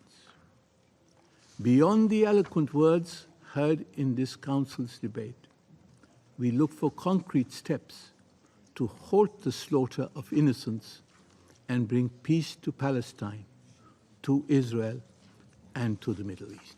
I thank you, Madam President. Je remercie le représentant du Pakistan de sa déclaration et je donne maintenant la parole au représentant de la Libye. السيد الرئيس، في البداية نشكركم على تنظيم هذا الاجتماع المهم وفي هذا التوقيت خلال فترة رئاستكم. السيدات والسادة، إن التاريخ يسجل أننا نلتقي هنا وقد تخطينا 100 يوم منذ بدأت الاعتداءات الوحشية والهمجية على المدنيين الأبرياء من أبناء الشعب الفلسطيني، في ظل عجز كامل وفشل واضح لمجلس الأمن في القيام بدوره الذي أنشئ من أجله، وهو الحفاظ على السلم والأمن الدوليين. من هنا نود أن نتقدم بالشكر للأمين العام على شجاعته ومهنته خلال هذه الأحداث ودعوته المستمرة بضرورة الوقف الفوري لإطلاق النار ودعم جهود لإدخال المساعدات الإنسانية. كما نتأسف على سقوط عديد الضحايا من موظفي الأمم المتحدة في سابقة لم يشهدها تاريخنا المعاصر، واستمرار هجوم وتهكم ممثلي قوات الاحتلال على المنظمة الأممية وكافة أجهزتها، مما يجعلنا نتساءل لماذا يشاركون في جلساتنا هذه، ولماذا لم ينسحبوا أو يجمدوا عضويتهم في هذه المنظمة في هذه الحال. سيدات السادة، رغم إصدار الجمعية العامة مؤخرا قرارا بأغلبية ساحقة لوقف إطلاق النار، وكذلك إصدار هذا المجلس لقرار من المفترض أنه يعمل على تنسيق إدخال المساعدات الإنسانية لقطاع غزة، لكن ما هي النتيجة؟ لا شيء. اجتماعات وبيانات وتصريحات، والواقع لم يتغير حتى تجاوز عدد الضحايا 25,000 شهيد، منهم أكثر من 8,000 طفل، مسجلا بذلك أكبر مقبرة جماعية للأطفال. ولا زال آلاف المدنيين تحت الأنقاض، ومئات الآلاف نازحين ومهجرين قسرا، وعائلات بأكملها قتلت دون رحمة، ودور العبادة والمدارس والمستشفيات هدمت، ولا يوجد مكان في غزة آمن، حتى مقرات الأمم المتحدة جميعها استهدفت. فهل يعلم هذا المجلس مثلا أن مقر UNDP في غزة كان ملجأ لمدنيين وعائلات الموظفين، وتم أيضا استهدافه وتهجيرهم منها، واستخدمت باحته الآن كمقبرة لدفن الضحايا، لأن الأهالي لم يجدوا مكان لدفن ذويهم هناك. تصوروا مبنى أممي يرفع علم الأمم المتحدة أصبح مقبرة، ويمكن أن تشاهدوا الصور بخصوص ذلك. الموت في كل مكان، فأين ضميركم؟ أين ضمير العالم؟ إن التاريخ يسجل. إن التاريخ يسجل تحول هذا المجلس وكما تابعنا إلى حلبة مصارعة سياسية لتصفية الحسابات، وذلك على حساب معاناة وآلام ودماء شعوب العالم، وتجسد ذلك في عدم قدرته حتى الآن على إصدار أي قرار ملزم لوقف هذه الانتهاكات التي تعرض مباشرة صوتا وصورة، انتهاكات وصلت لجرائم حرب وجرائم ضد الإنسانية، واتضح للجميع بأنها حملة ممنهجة للإبادة الجماعية. فأين ضميركم من هذا؟ وما مبرر صمتكم أمام شعوبكم؟ إن التاريخ يسجل. إن التاريخ يسجل اليوم كل هذه الخيبات. إن التاريخ يسجل موقف من دعم أو برر أو حتى صمت على هذه المجازر، وصمت على القتل المتعمد للأطفال والنساء. أفعال إجرامية ستبقى وصمة عار في جبين الإنسانية، فهذا العدوان والسكوت عليه قد بين زيف شعارات حقوق الإنسان التي لا توجه إلا لشعوب بعينها، ولكن التاريخ يسجل. إن التاريخ يسجل ازدواجية المعايير، فلا يحتاج الأمر أن أذكركم بموقف عديد الدول في الماضي القريب بسبب الوضع في أوكرانيا، ودعوة هذه الدول والضغط الذي مارسته ولا زالت لطلب احترام ميثاق الأمم المتحدة وتطبيق مبادئ القانون الدولي الإنساني وحماية المدنيين. فماذا حدث اليوم؟ هل أهل غزة ليسوا بشراً؟ هل الشعوب درجات؟ أين العدالة؟ فكفى نفاقاً وكفى تزييفاً للحقائق، لأن التاريخ يسجل. السيدات والسادة، لمن منكم لازال يناور ويحاول قلب الحقائق، نقول لكم لا يمكن اختزال الأزمة بالتاريخ 7 أكتوبر وتناسي الانتهاكات والمجازر التي ارتكبت لأكثر من 7 عقود وحتى الآن في غزة والضفة الغربية، والتي يتم طمس ما يحدث فيها هذه الأيام من مآسي، وكأن اغتصاب الأرض عام 48 وانتزاع شعب من أرضه ليس هو سبب الصراع. لذلك فإن ليبيا لا تسمح بأن يطلب منها إدانة مقاومة الشعب الفلسطيني ومحاولة وصفهم بالإرهابيين، في الوقت الذي يتم الصمت والتبرير إرهاب قوات الاحتلال ويمينه المتطرف بحجة الدفاع عن النفس. وهنا نتساءل، الدفاع عن النفس من من؟ دفاع الظالم عن نفسه من المظلوم؟ دفاع المعتدي عن نفسه من المعتدى عليه؟ دفاع المحتل عن نفسه من الذي اغتصبت أرضه؟ وفوق ذلك يلعب هذا المحتل الجلاد أمام العالم دور الضحية. أخبروني، من منكم سمع عن مستعمر ومحتل يكون هو الضحية؟ من منكم هنا في هذا المجلس، والأمثلة كثيرة أمامي، من منكم نال حريته واستقلاله من مستعمر دون مقاومة، وبالأخص في ظل انسداد آفاق الحلول السلمية وغياب العدالة؟ في ليبيا مثلا وصف المستعمر الإيطالي أسد الصحراء عمر المختار والمجاهدين المقاومين معه، وصفهم بالمخربين والخارجين عن القانون. اعتبرت إيطاليا أن ليبيا هي إرثها التاريخي وشاطئها الرابع، وتم تهجير مئات الآلاف من الأبرياء وتجميعهم في معسكرات اعتقال وتم نفي الكثير منهم. ولكننا بفضل مقاومتنا عبر العقود نلنا الاستقلال، واعتذرت إيطاليا عن أفعالها في تلك الحقبة. فهل كان لإيطاليا حق الدفاع عن نفسها وقت احتلالها؟ وهل كان هؤلاء الليبيين المقاومين حينها إرهابيين؟ السيدات والسادة، عند المدخل الرئيسي لمقر الأمم المتحدة يستقبلكم يوميا تمثال لنيلسون مانديلا الذي كان يوصف أيضا من عدة دول بأنه وداعميه إرهابيين، لأنه كان يقاوم نظام الفصل العنصري وقاوم من أجل العدالة والحرية. واليوم كلكم تذكرون له تاريخه النضالي ومقاومته وشعبه من أجل التحرير. فما الفرق اليوم لما يحدث لشعب فلسطين من قهر وإبادة المبني على القمع والفصل العنصري وبين نضال جنوب أفريقيا؟ لذلك أقول لكم مقاله مانديلا: What counts in life is not the mere fact that we have lived. It is what difference we had made to lives of others that will determine the significance of the life we lead. ما يهم في الحياة ليس مجرد حقيقة أننا عشناها، إن الفارق الذي نحدثه في حياة الآخرين هو الذي سيحدد أهمية الحياة التي نحياها. لذلك أقول لكم أن التاريخ يسجل، وعليكم الاختيار ماذا سيكتب أو يكتب التاريخ عنكم في سجلاته. وبهذه المناسبة فإننا نثمن موقف جنوب أفريقيا الشجاع والتاريخي ومرافعته الأخيرة في محكمة العدل الدولية بسبب أعمال الإبادة الجماعية المرتكبة ضد أهلنا في غزة.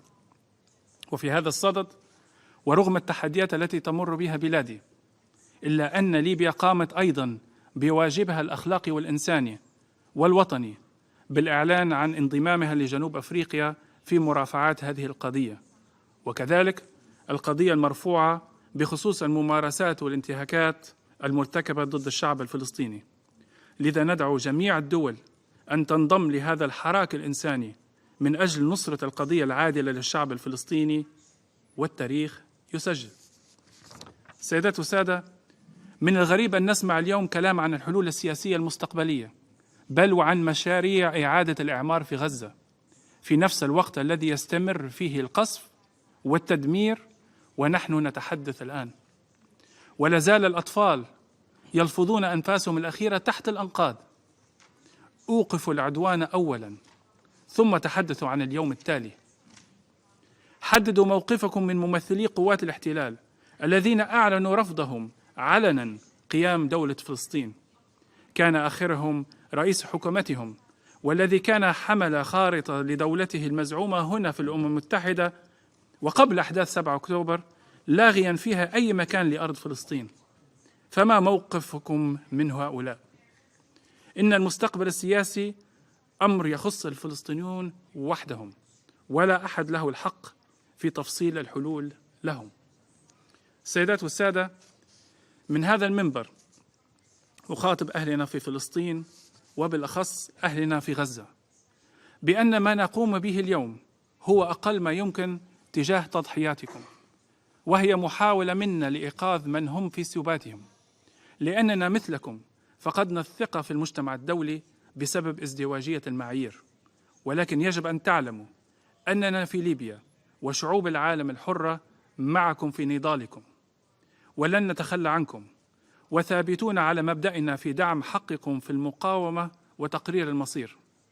وعلى دول العالم الآن أن تثبت أمام شعوبها أن الضمير الإنساني ما زال حياً، وأنها ستقف في وجه هذا العدوان والظلم الصارخ الذي راح ضحيته الأطفال والنساء والأبرياء.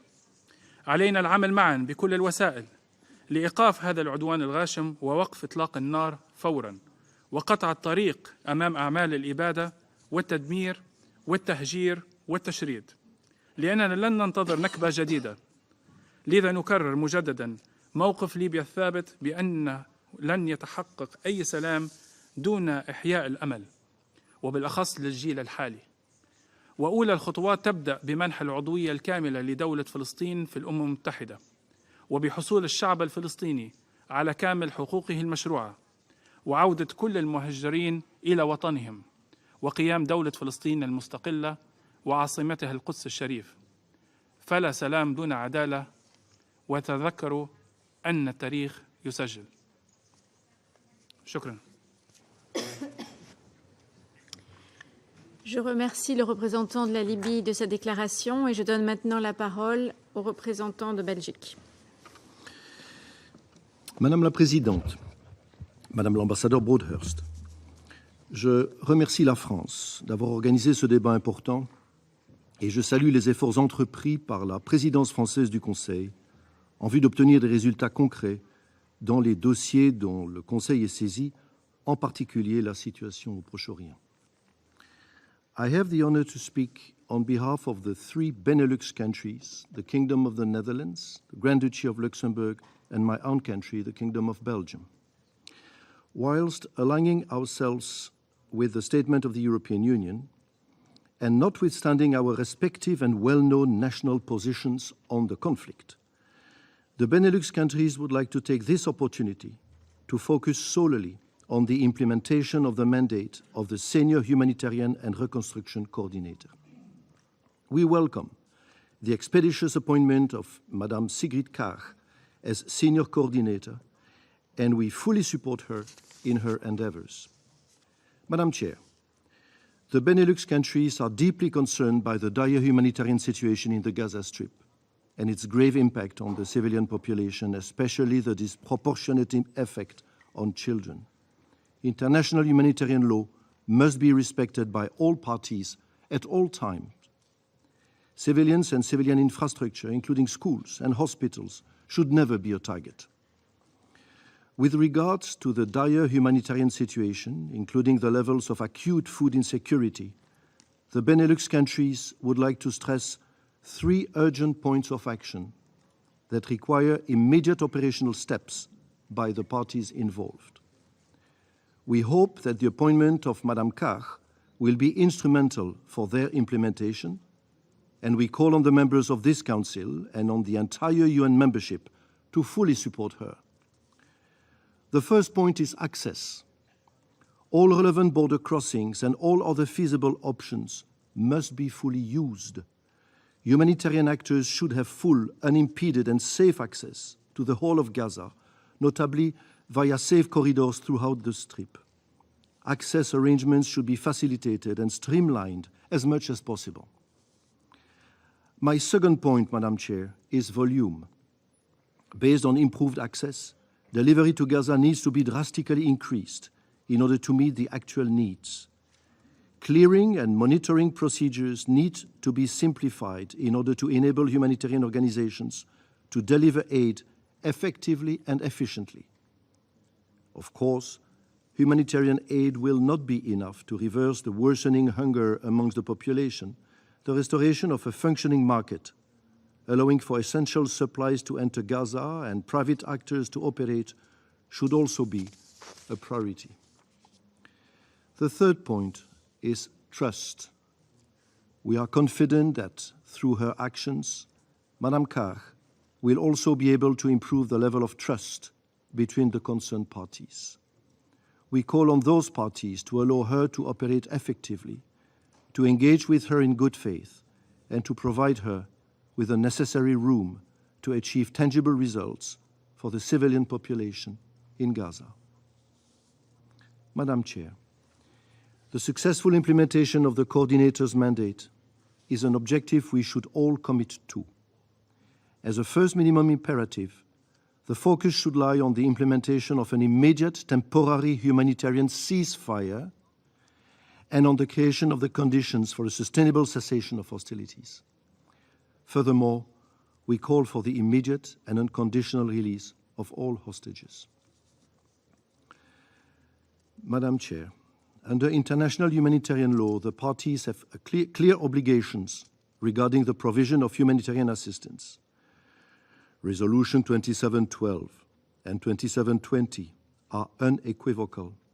The parties should allow, facilitate, and enable the immediate, safe, and unhindered delivery of humanitarian assistance at scale directly to the Palestinian civilian population throughout the Gaza Strip. Parties must also ensure the functioning of critical infrastructure and provide essential services. Israel and the other actors on the ground have an obligation of result. Now is the time to deliver. Finally, colleagues, we look forward to the coordinators establishing expeditiously a UN mechanism for accelerating the provision of humanitarian relief and relief consignment to Gaza. The Benelux countries again call on all members of this Council and the parties to work constructively with Mrs. Carr and her team in this regard. I thank you for your attention. Je remercie le représentant de la Belgique de son intervention et je donne maintenant la parole au représentant de l'Égypte.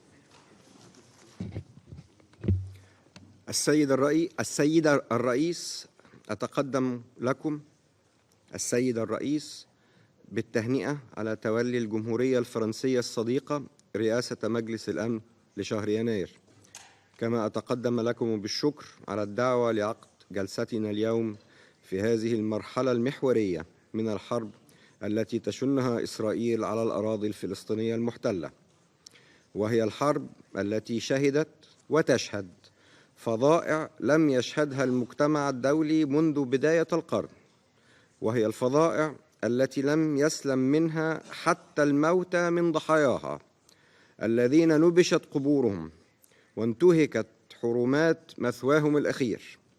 وفي هذا السياق فإننا نتطلع لصدور قرار محكمة العدل الدولية فيما يتعلق بالتدابير التحفظية وحكمها في الدعوة التي رفعتها جنوب أفريقيا أمام المحكمة في إطار اتفاقية منع الإبادة الجماعية والمعاقبة عليها لعام 1948.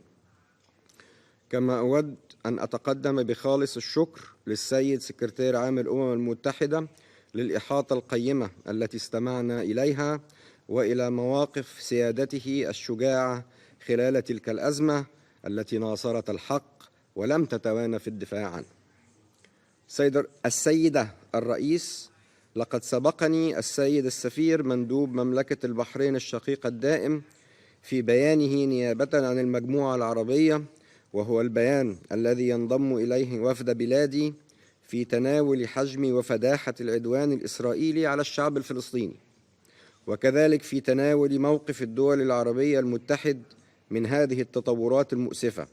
واسمحوا لي أن أضيف ما يلي. أولاً، لقد بات واضحاً وضوح الشمس أن الوقف الفوري لهذه الحرب الشعواء قد أصبح أولوية ملحة على رأس أولويات المجتمع الدولي، لا سيما بعد أن بدأ نطاقها يتوسع جغرافياً ليمتد إلى مناطق أبعد من الأراضي الفلسطينية المحتلة، وهو ما سبق وأن حذرت مصر منه تكراراً. إن الأوضاع الحالية بما في ذلك في منطقة البحر الأحمر، هذا الشريان الحيوي للتجارة العالمية، إنما تشكل تهديداً واضحاً وحاضراً لأمن كافة دول العالم، كما أنها لا يمكن بأي حال من الأحوال أن يتم تناولها بمنأى عن الحرب بالأراضي الفلسطينية المحتلة، وهو ما يعود بنا إلى مطالباتنا المتكررة للوقف الفوري لإطلاق النار. ثانياً، إن الأوضاع الإنسانية المأساوية بالأراضي الفلسطينية المحتلة وخاصة قطاع غزة تحتم التنفيذ الفوري لقرار مجلس الأمن رقم 2720 والإسراع بتفعيل بنوده بشأن فتح كافة المعابر بما فيها المعابر الواقعة تحت السيطرة الإسرائيلية، وذلك أمام انسياب المساعدات الإنسانية، وكذلك سرعة إنشاء الآلية ذات الصلة تحت إدارة السيدة سيجريد كاخ. ونعيد تأكيدنا على الدعم الكامل لجهود المنسقة الأممية في هذا الصدد، حيث أن إيصال المساعدات ووقف الحرب هما السبيل الوحيد للحيلولة دون المزيد من المعاناة، والتصدي للنية المبيتة لإسرائيل لتهجير الشعب الفلسطيني، وهو الإجراء الذي أكرر إدانتنا ورفضنا له لما يمثله من محاولة يائسة من جانب الحكومة الإسرائيلية الحالية لتصفية القضية الفلسطينية. وفي هذا الإطار أعيد التأكيد مجددا وأمام مجلسكم الموقر أن معبر رفح لم يغلق قط من جانب مصر، وأن مصر قامت منذ اليوم الأول من الحرب بالسعي لإدخال المساعدات وتسهيل نفاذها بالتنسيق مع كافة المانحين، والعمل أيضا على إخراج المصابين والحالات الطبية الحرجة. ثالثا، واهم من يتصور أن الاحتلال قابل للاستدامة، مثله كالذي يتصور إمكانية تصفية القضية الفلسطينية وحسم الأوضاع الراهنة بالأراضي الفلسطينية المحتلة بالقوة، أو التعاطي مع المشاغل الأمنية حصريا باستخدام الوسائل العسكرية، وهي الوسائل التي فشلت فشلا ذريعا حتى الآن، ولم تنجح إلا في حصد أرواح المدنيين وزرع الكراهية. رابعا، إن المشهد الحالي والذي يعد نتيجة طبيعية لحالة الانسداد السياسي ونسف عملية السلام من جانب إسرائيل ورفضها كافة السبل لإحياء هذه العملية يدفعنا للمطالبة بالتخلي عن كافة الحلول الجزئية والتي أثبتت فشلها، والعودة للحل الوحيد والمنطقي للأزمة الحالية، والمتمثل في التوجه لعملية تفاوضية شاملة بناء على حل الدولتين وفقا لمقررات الأمم المتحدة، وإنشاء الدولة الفلسطينية المستقلة على حدود 4 يونيو 1967 وعاصمتها القدس الشرقية. سيدتي الرئيس، وختاما، فإن ما تقدم بشأن إنشاء الدولة الفلسطينية يمثل إجماعا دوليا منقطع النظير لا يغرد خارجه سوى إسرائيل، حيث أختتم حديثي بطلب مراجعة أي دعم ينتج عنه استمرار الاحتلال أو الانتهاكات، والاستماع إلى استغاثات أهل فلسطين وأطفال فلسطين ونساء فلسطين، والانضمام للإجماع والاصطفاف مع الحق. وشكرا سيدتي الرئيس.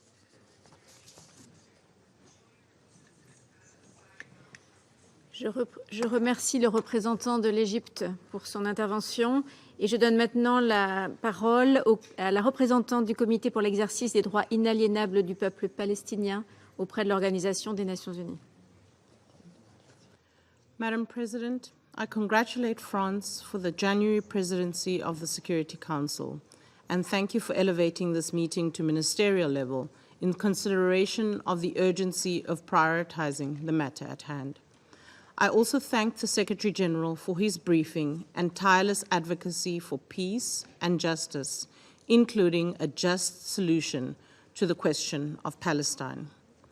Distinguished Council members, the somber briefing and tragic figures we heard are an urgent call to overcome the prevailing inertia and push for an immediate humanitarian ceasefire. It is the fundamental requirement for saving human lives, protecting civilians, and ensuring their sustenance and welfare, and salvaging the prospects for peace. The Gaza Strip has been subject to one of the most intense bombardments in modern history, reflected in over 25,000 Palestinians killed, most of whom were women and children, more than 61,000 people injured, the denial of access to food, water, fuel, and other essential supplies that have caused starvation, spread of disease, extraordinary levels of want, and vast destructions of homes, hospitals, schools, and other vital civilian infrastructure. The Committee on the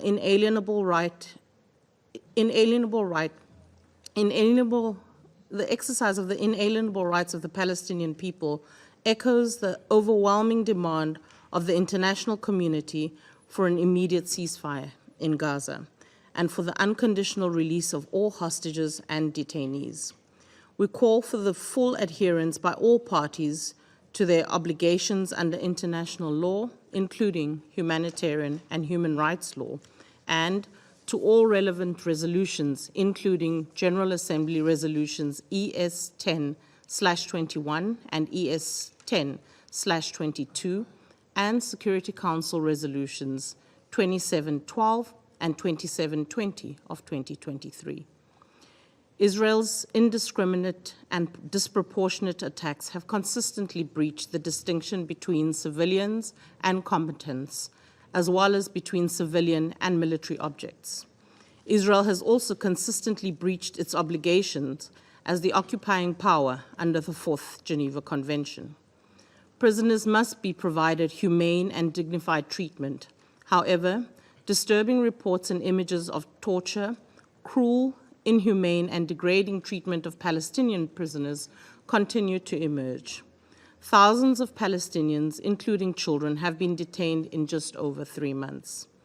Journalists and media professionals must not be targets for attacks or reprisals. Their families must also not become extended targets to coerce these professionals into silence. Throughout Gaza, freedom of movement and access to humanitarian relief remain severely limited despite the clear provisions of Security Council and General Assembly resolutions. The weaponization of starvation as a method of warfare is prohibited under international law. This practice has been decried by the UN and must be halted. As the Secretary General has repeatedly underscored, nowhere and no one is safe in Gaza. So-called safety zones where civilians were forced to flee are further subjected to Israel's attacks. Mr. President, more than 1.9 million Palestinians in Gaza have been forcibly displaced. This was a forced displacement of an occupied people, most of whom were 1948 Nakba refugees. The majority of those sheltering in 155 UNRWA schools and facilities that continue to come under Israeli attack.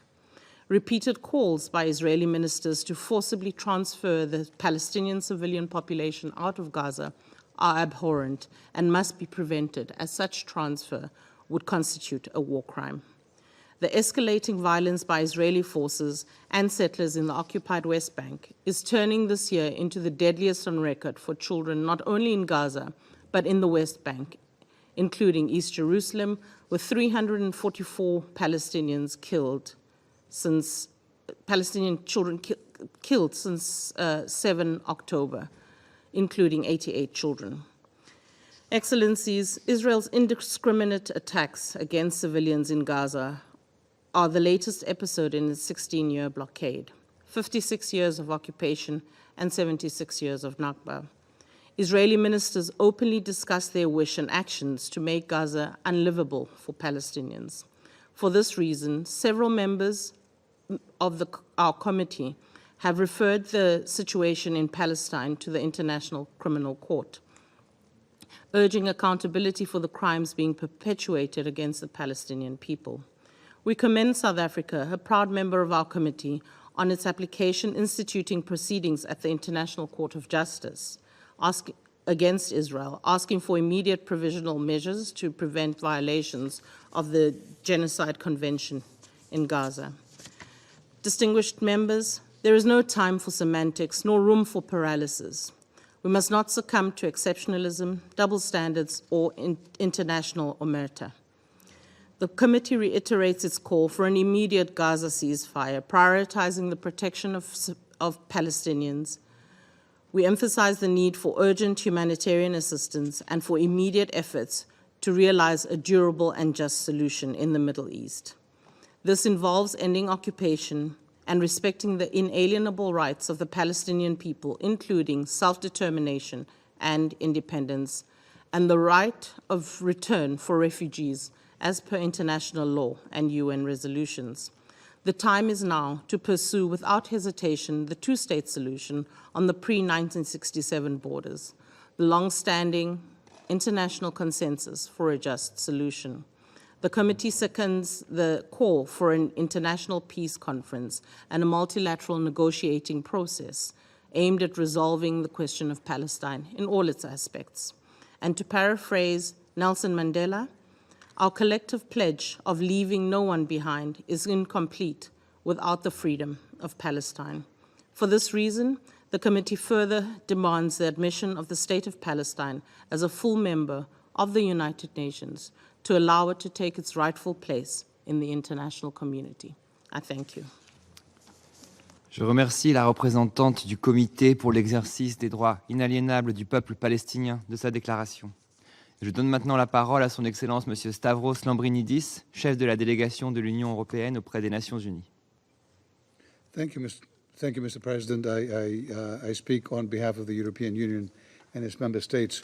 The candidate countries North Macedonia, Montenegro, Albania, Ukraine, the Republic of Moldova, Bosnia and Herzegovina, and Georgia, as well as Andorra and San Marino, align themselves with this statement. The European Union calls for immediate implementation of the UN Security Council resolutions 2720 and 2712.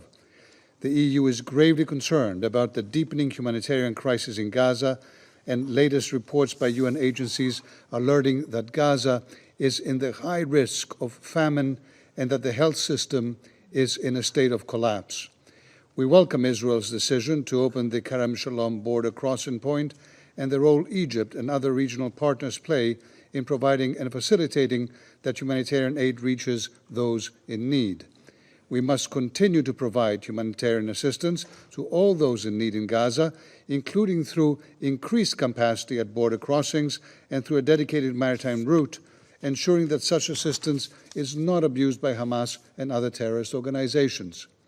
Rapid, safe, and unimpeded humanitarian access is an obligation under international law and is urgently needed to deliver life-saving aid to avoid a further worsening of an already catastrophic situation.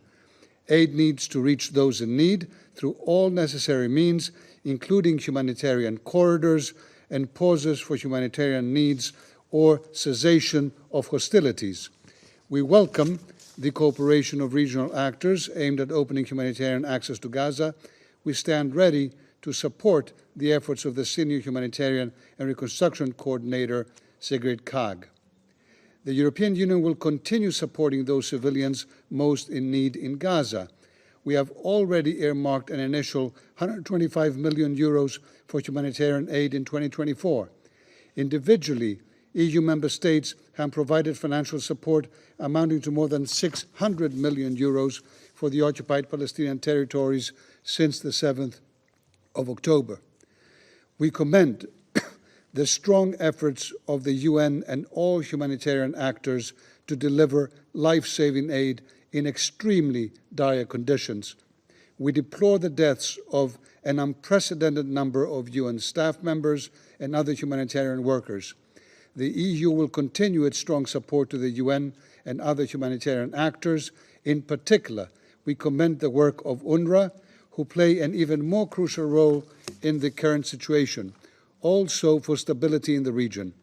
The EU and its member states are by far the largest donors to UNRWA and will continue to support UNRWA in all its fields of operations, including in East Jerusalem, and call for urgent increased funding. Mr. President, protection of all civilians and unhindered humanitarian access must be ensured by all parties at all times in the conflict. Full respect of international law, including international humanitarian law by all sides, is of paramount importance. We urge all sides to respect international law and note that there must be accountability for violations of international law. We condemn in the strongest possible term Hamas's brutal and indiscriminate terrorist attacks across Israel on 7 October 23. The use of civilians as human shields by Hamas is a particularly deplorable atrocity. As stated by the European Council in October 23, Israel has a right to defend itself in line with international law, including international humanitarian and human rights law. Military operations must be proportionate and in line with international humanitarian law and international human rights law. We call on Hamas to immediately cease the continued missile attacks on Israel and to release all hostages, many of which are EU citizens, without any preconditions. Human suffering cannot be a bargaining chip. The ICRC must be granted access to the hostages. We welcome the cooperation of regional actors on this matter. Now, preventing further regional escalation remains crucial. Nobody stands to gain from it. The EU is actively discussing with partners and key shareholders, and we call on regional actors to refrain from any action that can further aggravate the situation.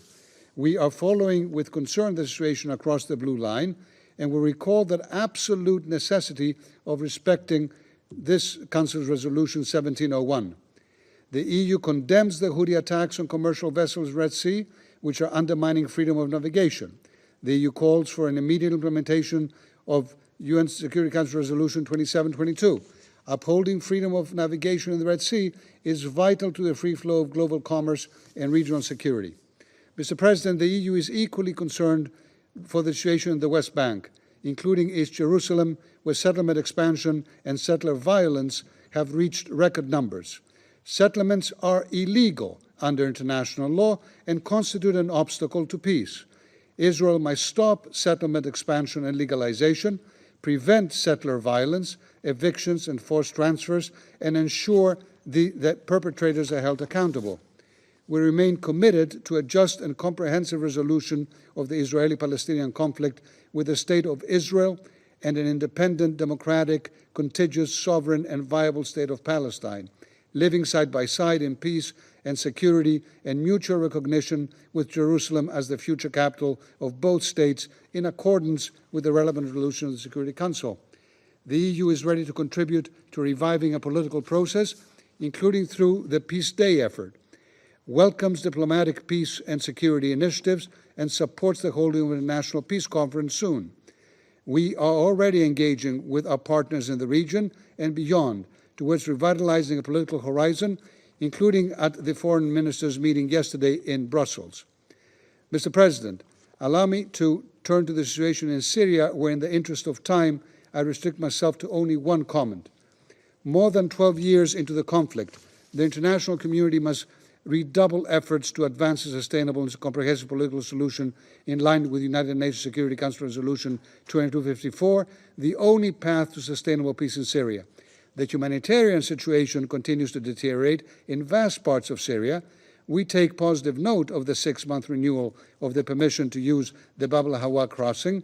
We call on the regime in Damascus to seriously engage in the political process, to seriously work on the implementation of the measures it announced in its statement on cooperation with UNHCR on the return of refugees, to effectively operate to improve the livelihood of this population, and to prevent the use of its territory to perpetrate attacks that contribute to jeopardize regional security. The EU has a message for the Syrian people. We will not forget you. We stand firmly as the main humanitarian donor and in support of Special Envoy Pedersen's efforts to advance on all aspects of UN Security Council Resolution 2254. It is more than time to revive the Syrian political process. Thank you, Mr. President. Je remercie son Excellence Monsieur Lambrinidis de sa déclaration et je donne maintenant la parole au représentant de la Thaïlande. Monsieur le Président, je voudrais féliciter la France en tant que président du Conseil et pour des progrès accomplis depuis le début de cette année. J'aimerais aussi saluer la France pour organiser ce débat ouvert sur la situation au Moyen-Orient, y compris la question palestinienne, et remercier le secrétaire général d'avoir partagé les informations les plus récentes sur la situation sur le terrain. Mr. President, lives continue to be lost, communities and families grieve, and loved ones continue to wait, hope, and pray for the hostages to come home. The deteriorating situation in the Middle East, with its serious and severe humanitarian consequences, remain our deep concern. Added to this are the heightened risks of the conflict assuming a more regional dimension, and that is why it is more urgent than ever for the immediate resumption of a humanitarian ceasefire in Gaza. To be clear, we reiterate our condemnation in the strongest terms of all forms of violence and attacks wherever it takes place against innocent civilians, regardless of their nationalities. We are appalled at the devastating and growing toll of the ongoing conflict in Gaza on civilians, and we are opposed to actions that would result in forced displacement or transfer of civilians from Gaza. International humanitarian law must be respected at all times. The protection of civilians must be a priority at all times. On the humanitarian assistance front, Thailand welcomes the appointment of Ms. Sigrid Kaag of the Netherlands as Senior Humanitarian and Reconstruction Coordinator for Gaza, pursuant to Security Council Resolution 2720/2023, which would hopefully contribute to the improvement of the humanitarian situation in the Middle East. We hope that, under Ms. Kaag's supervision, adequate humanitarian aid will be delivered to those in need in Gaza in a safe, efficient, and timely manner. We deeply appreciate the diplomatic efforts of all parties involved in facilitating the release of some hostages, including 23 Thai nationals during the temporary ceasefire last year. Thank you for all the efforts. Since then, we remain gravely concerned for the safety of the remaining Thai nationals and all those who are being held hostage. In line with resolutions of the Security Council and the 10th Emergency Special Session of the General Assembly, we continue to appeal for the immediate and unconditional release of all remaining hostages, including Thai nationals, and pending their release, also call for continuing proper treatment and care for these hostages. Let all the hostages return home. Mr. President, to implement the recently adopted resolutions of the Security Council and the 10th Emergency Special Session of the General Assembly, we need resolute political determination. A determination to pursue an urgent and sustainable cessation of hostilities, which is essential to allow rapid, safe, unhindered, expanded, and sustained humanitarian access into and across Gaza for those in need. And we appeal to the international community to continue to mobilize humanitarian assistance in these difficult times.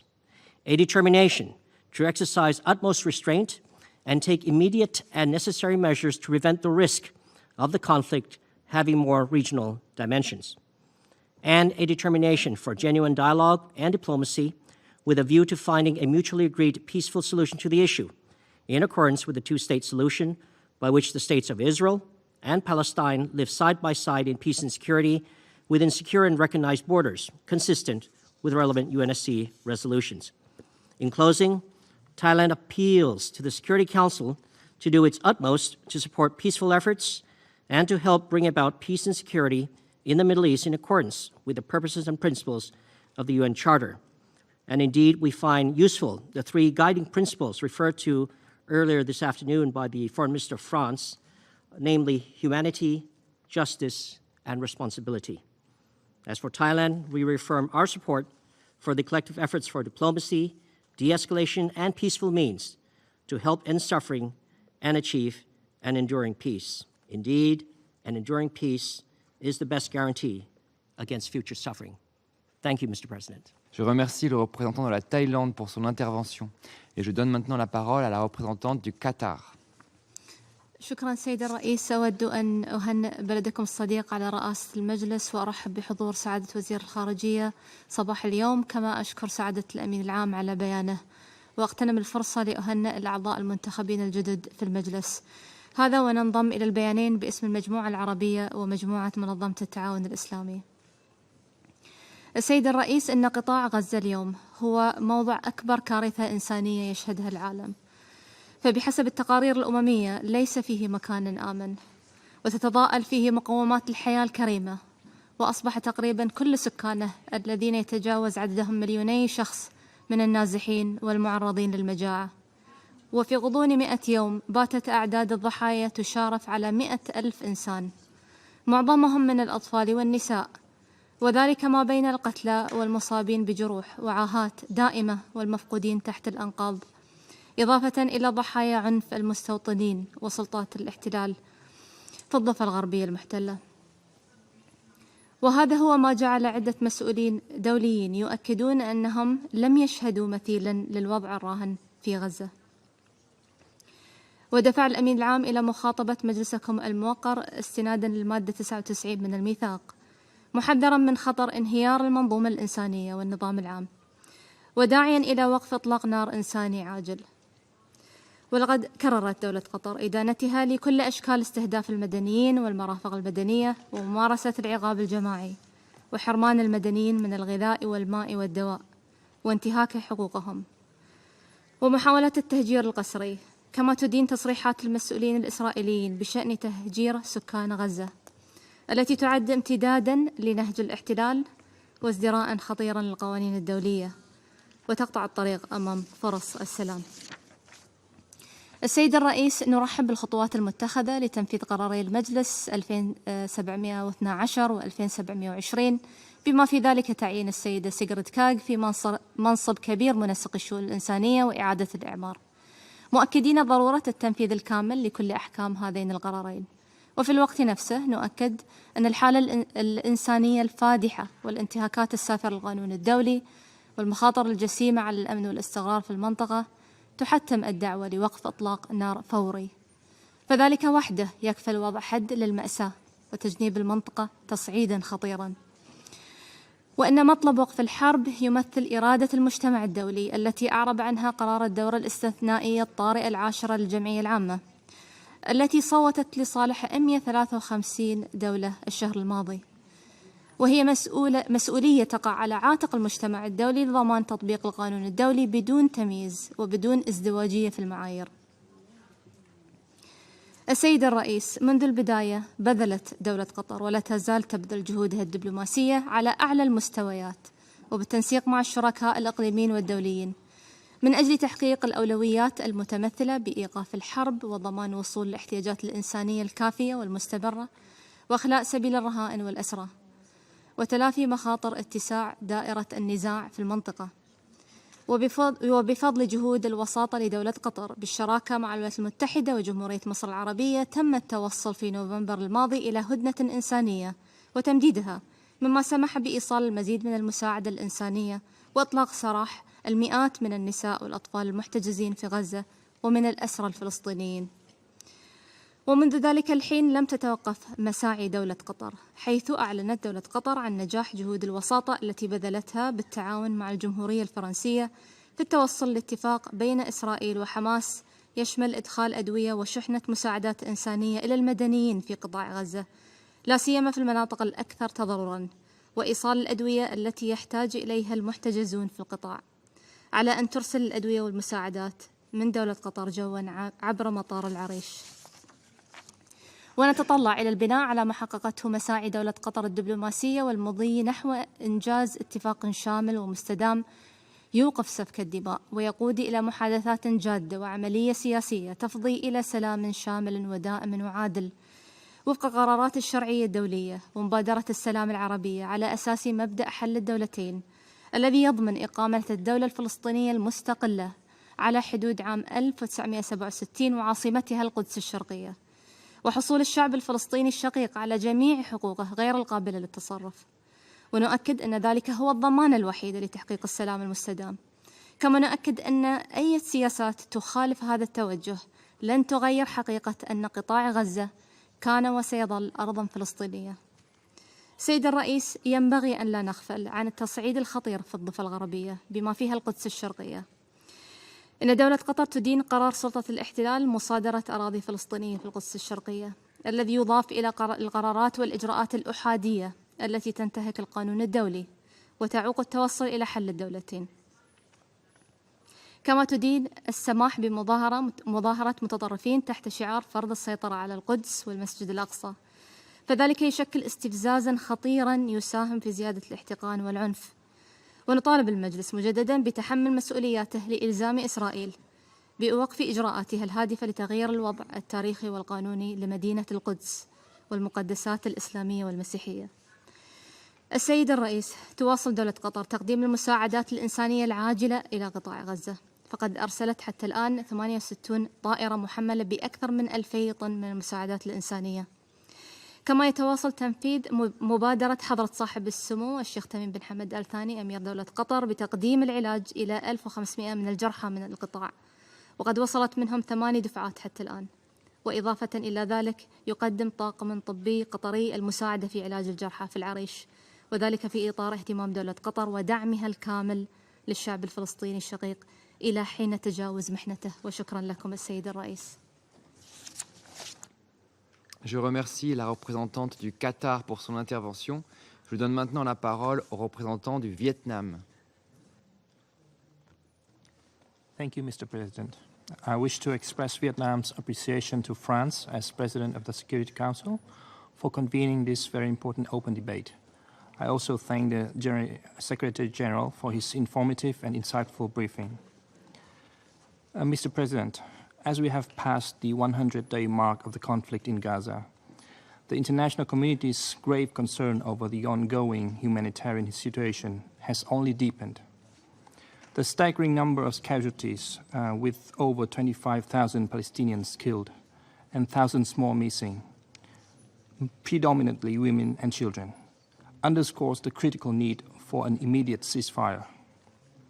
The substantial damage to civilian objects, including homes, hospitals, schools, and UN facilities, is alarming.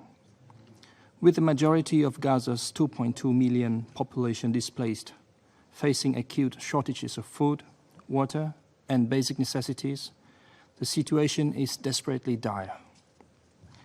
Vietnam once again condemns all indiscriminate attacks against civilians and essential infrastructure. These actions contravene international law, particularly international humanitarian law, and undermine the relevant UN resolutions. The role of the Security Council in addressing this multidimensional crisis is crucial, yet its response has been insufficient to halt the worsening calamity. The resolutions adopted to date have not effectively stemmed the tide of destructions and suffering. We therefore urge the Council to redouble its efforts. Protecting innocent civilians, including ensuring the safe release of hostages, must remain a top priority. The provision of rapid, safe, and unimpeded humanitarian assistance is essential to mitigate the risk of further fatality from violence, disease, and malnutrition. The ongoing intense fighting, particularly near Khan Yunis and the Nasser Hospital, highlights the urgent needs for the UN and the international community to facilitate the movement of humanitarian aid. The severe situation in northern Gaza, where people are enduring desperate shortages of basic supplies, amplifies the urgency of our collective actions. Furthermore, the conflict's escalation has exacerbated tensions in the broader region. In the West Bank, the situation has deteriorated with hundreds of Palestinians killed, thousands arrested, and many barred from accessing Jerusalem. In the meantime, recent incidents in the Red Sea have heightened global concerns, particularly over the safety and freedom of navigation, besides implications for the sovereignty of the affected nations. These developments, along with the ongoing tensions across the Middle East, underscore the critical need for restraint and diplomatic engagement, including here at the Security Council. Finally, I take this opportunity to reiterate Vietnam's steadfast support for the two-state solution with the establishment of an independent state of Palestine based on the pre-1967 borders, with East Jerusalem as its capital, and coexisting in peace with the State of Israel, in accordance with the relevant resolutions of the United Nations. We believe this vision continues to be the cornerstone of a long-term and sustainable peace in this region. I thank you. Je remercie le représentant du Vietnam de son intervention. Je donne maintenant la parole au représentant de l'Australie. Monsieur le Président, je vous remercie. Australia has chosen to intervene during this debate because we see this as a critical time as fighting continues and humanitarian suffering worsens in Israel and the occupied Palestinian territories. This criticality was underscored by the visit of the Australian Foreign Minister, Penny Wong, to the region last week. Action is needed now. Australia unequivocally condemns the Hamas attack on Israel. These were abhorrent acts of terror against innocent civilians. We call for the immediate and unconditional release of all hostages. As Foreign Minister Wong stressed again last week, Israel has the right to defend itself, however, the way it does so matters. All parties must respect international humanitarian law and protect civilian lives and infrastructure. Australia repeats its urgent call for safe and unimpeded humanitarian access. We want to see further humanitarian pauses to enable the scaled-up delivery of aid, safe passage for civilians, and the release of hostages. Australia wants to see a sustainable ceasefire, and we see humanitarian pauses as important steps on the pathway to that goal. No ceasefire can be one-sided, and no ceasefire can be unconditional. Any solution in Gaza must not involve the forcible displacement of the Palestinian people, nor the use of Gaza as a platform for terrorism. Australia urges all parties to prevent regional escalation and work towards containing the conflict.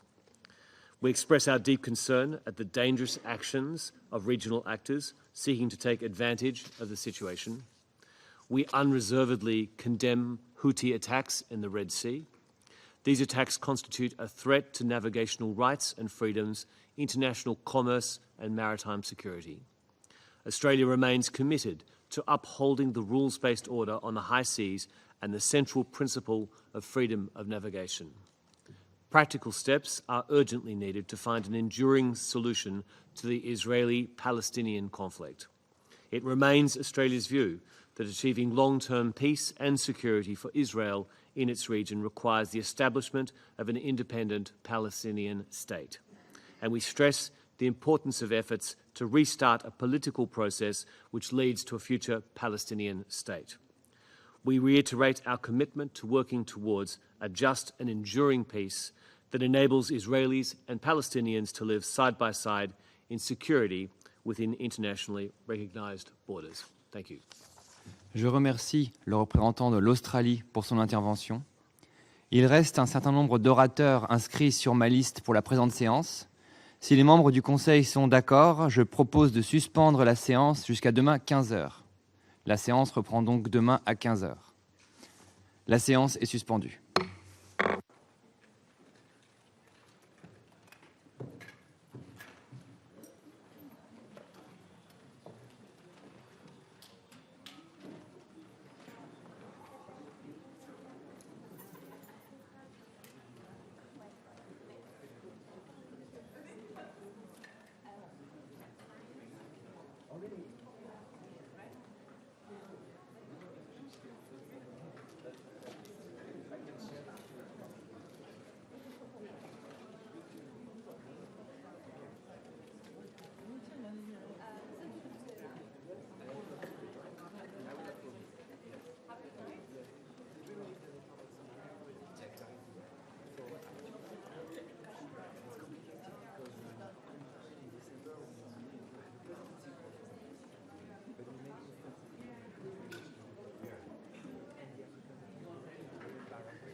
Excellent.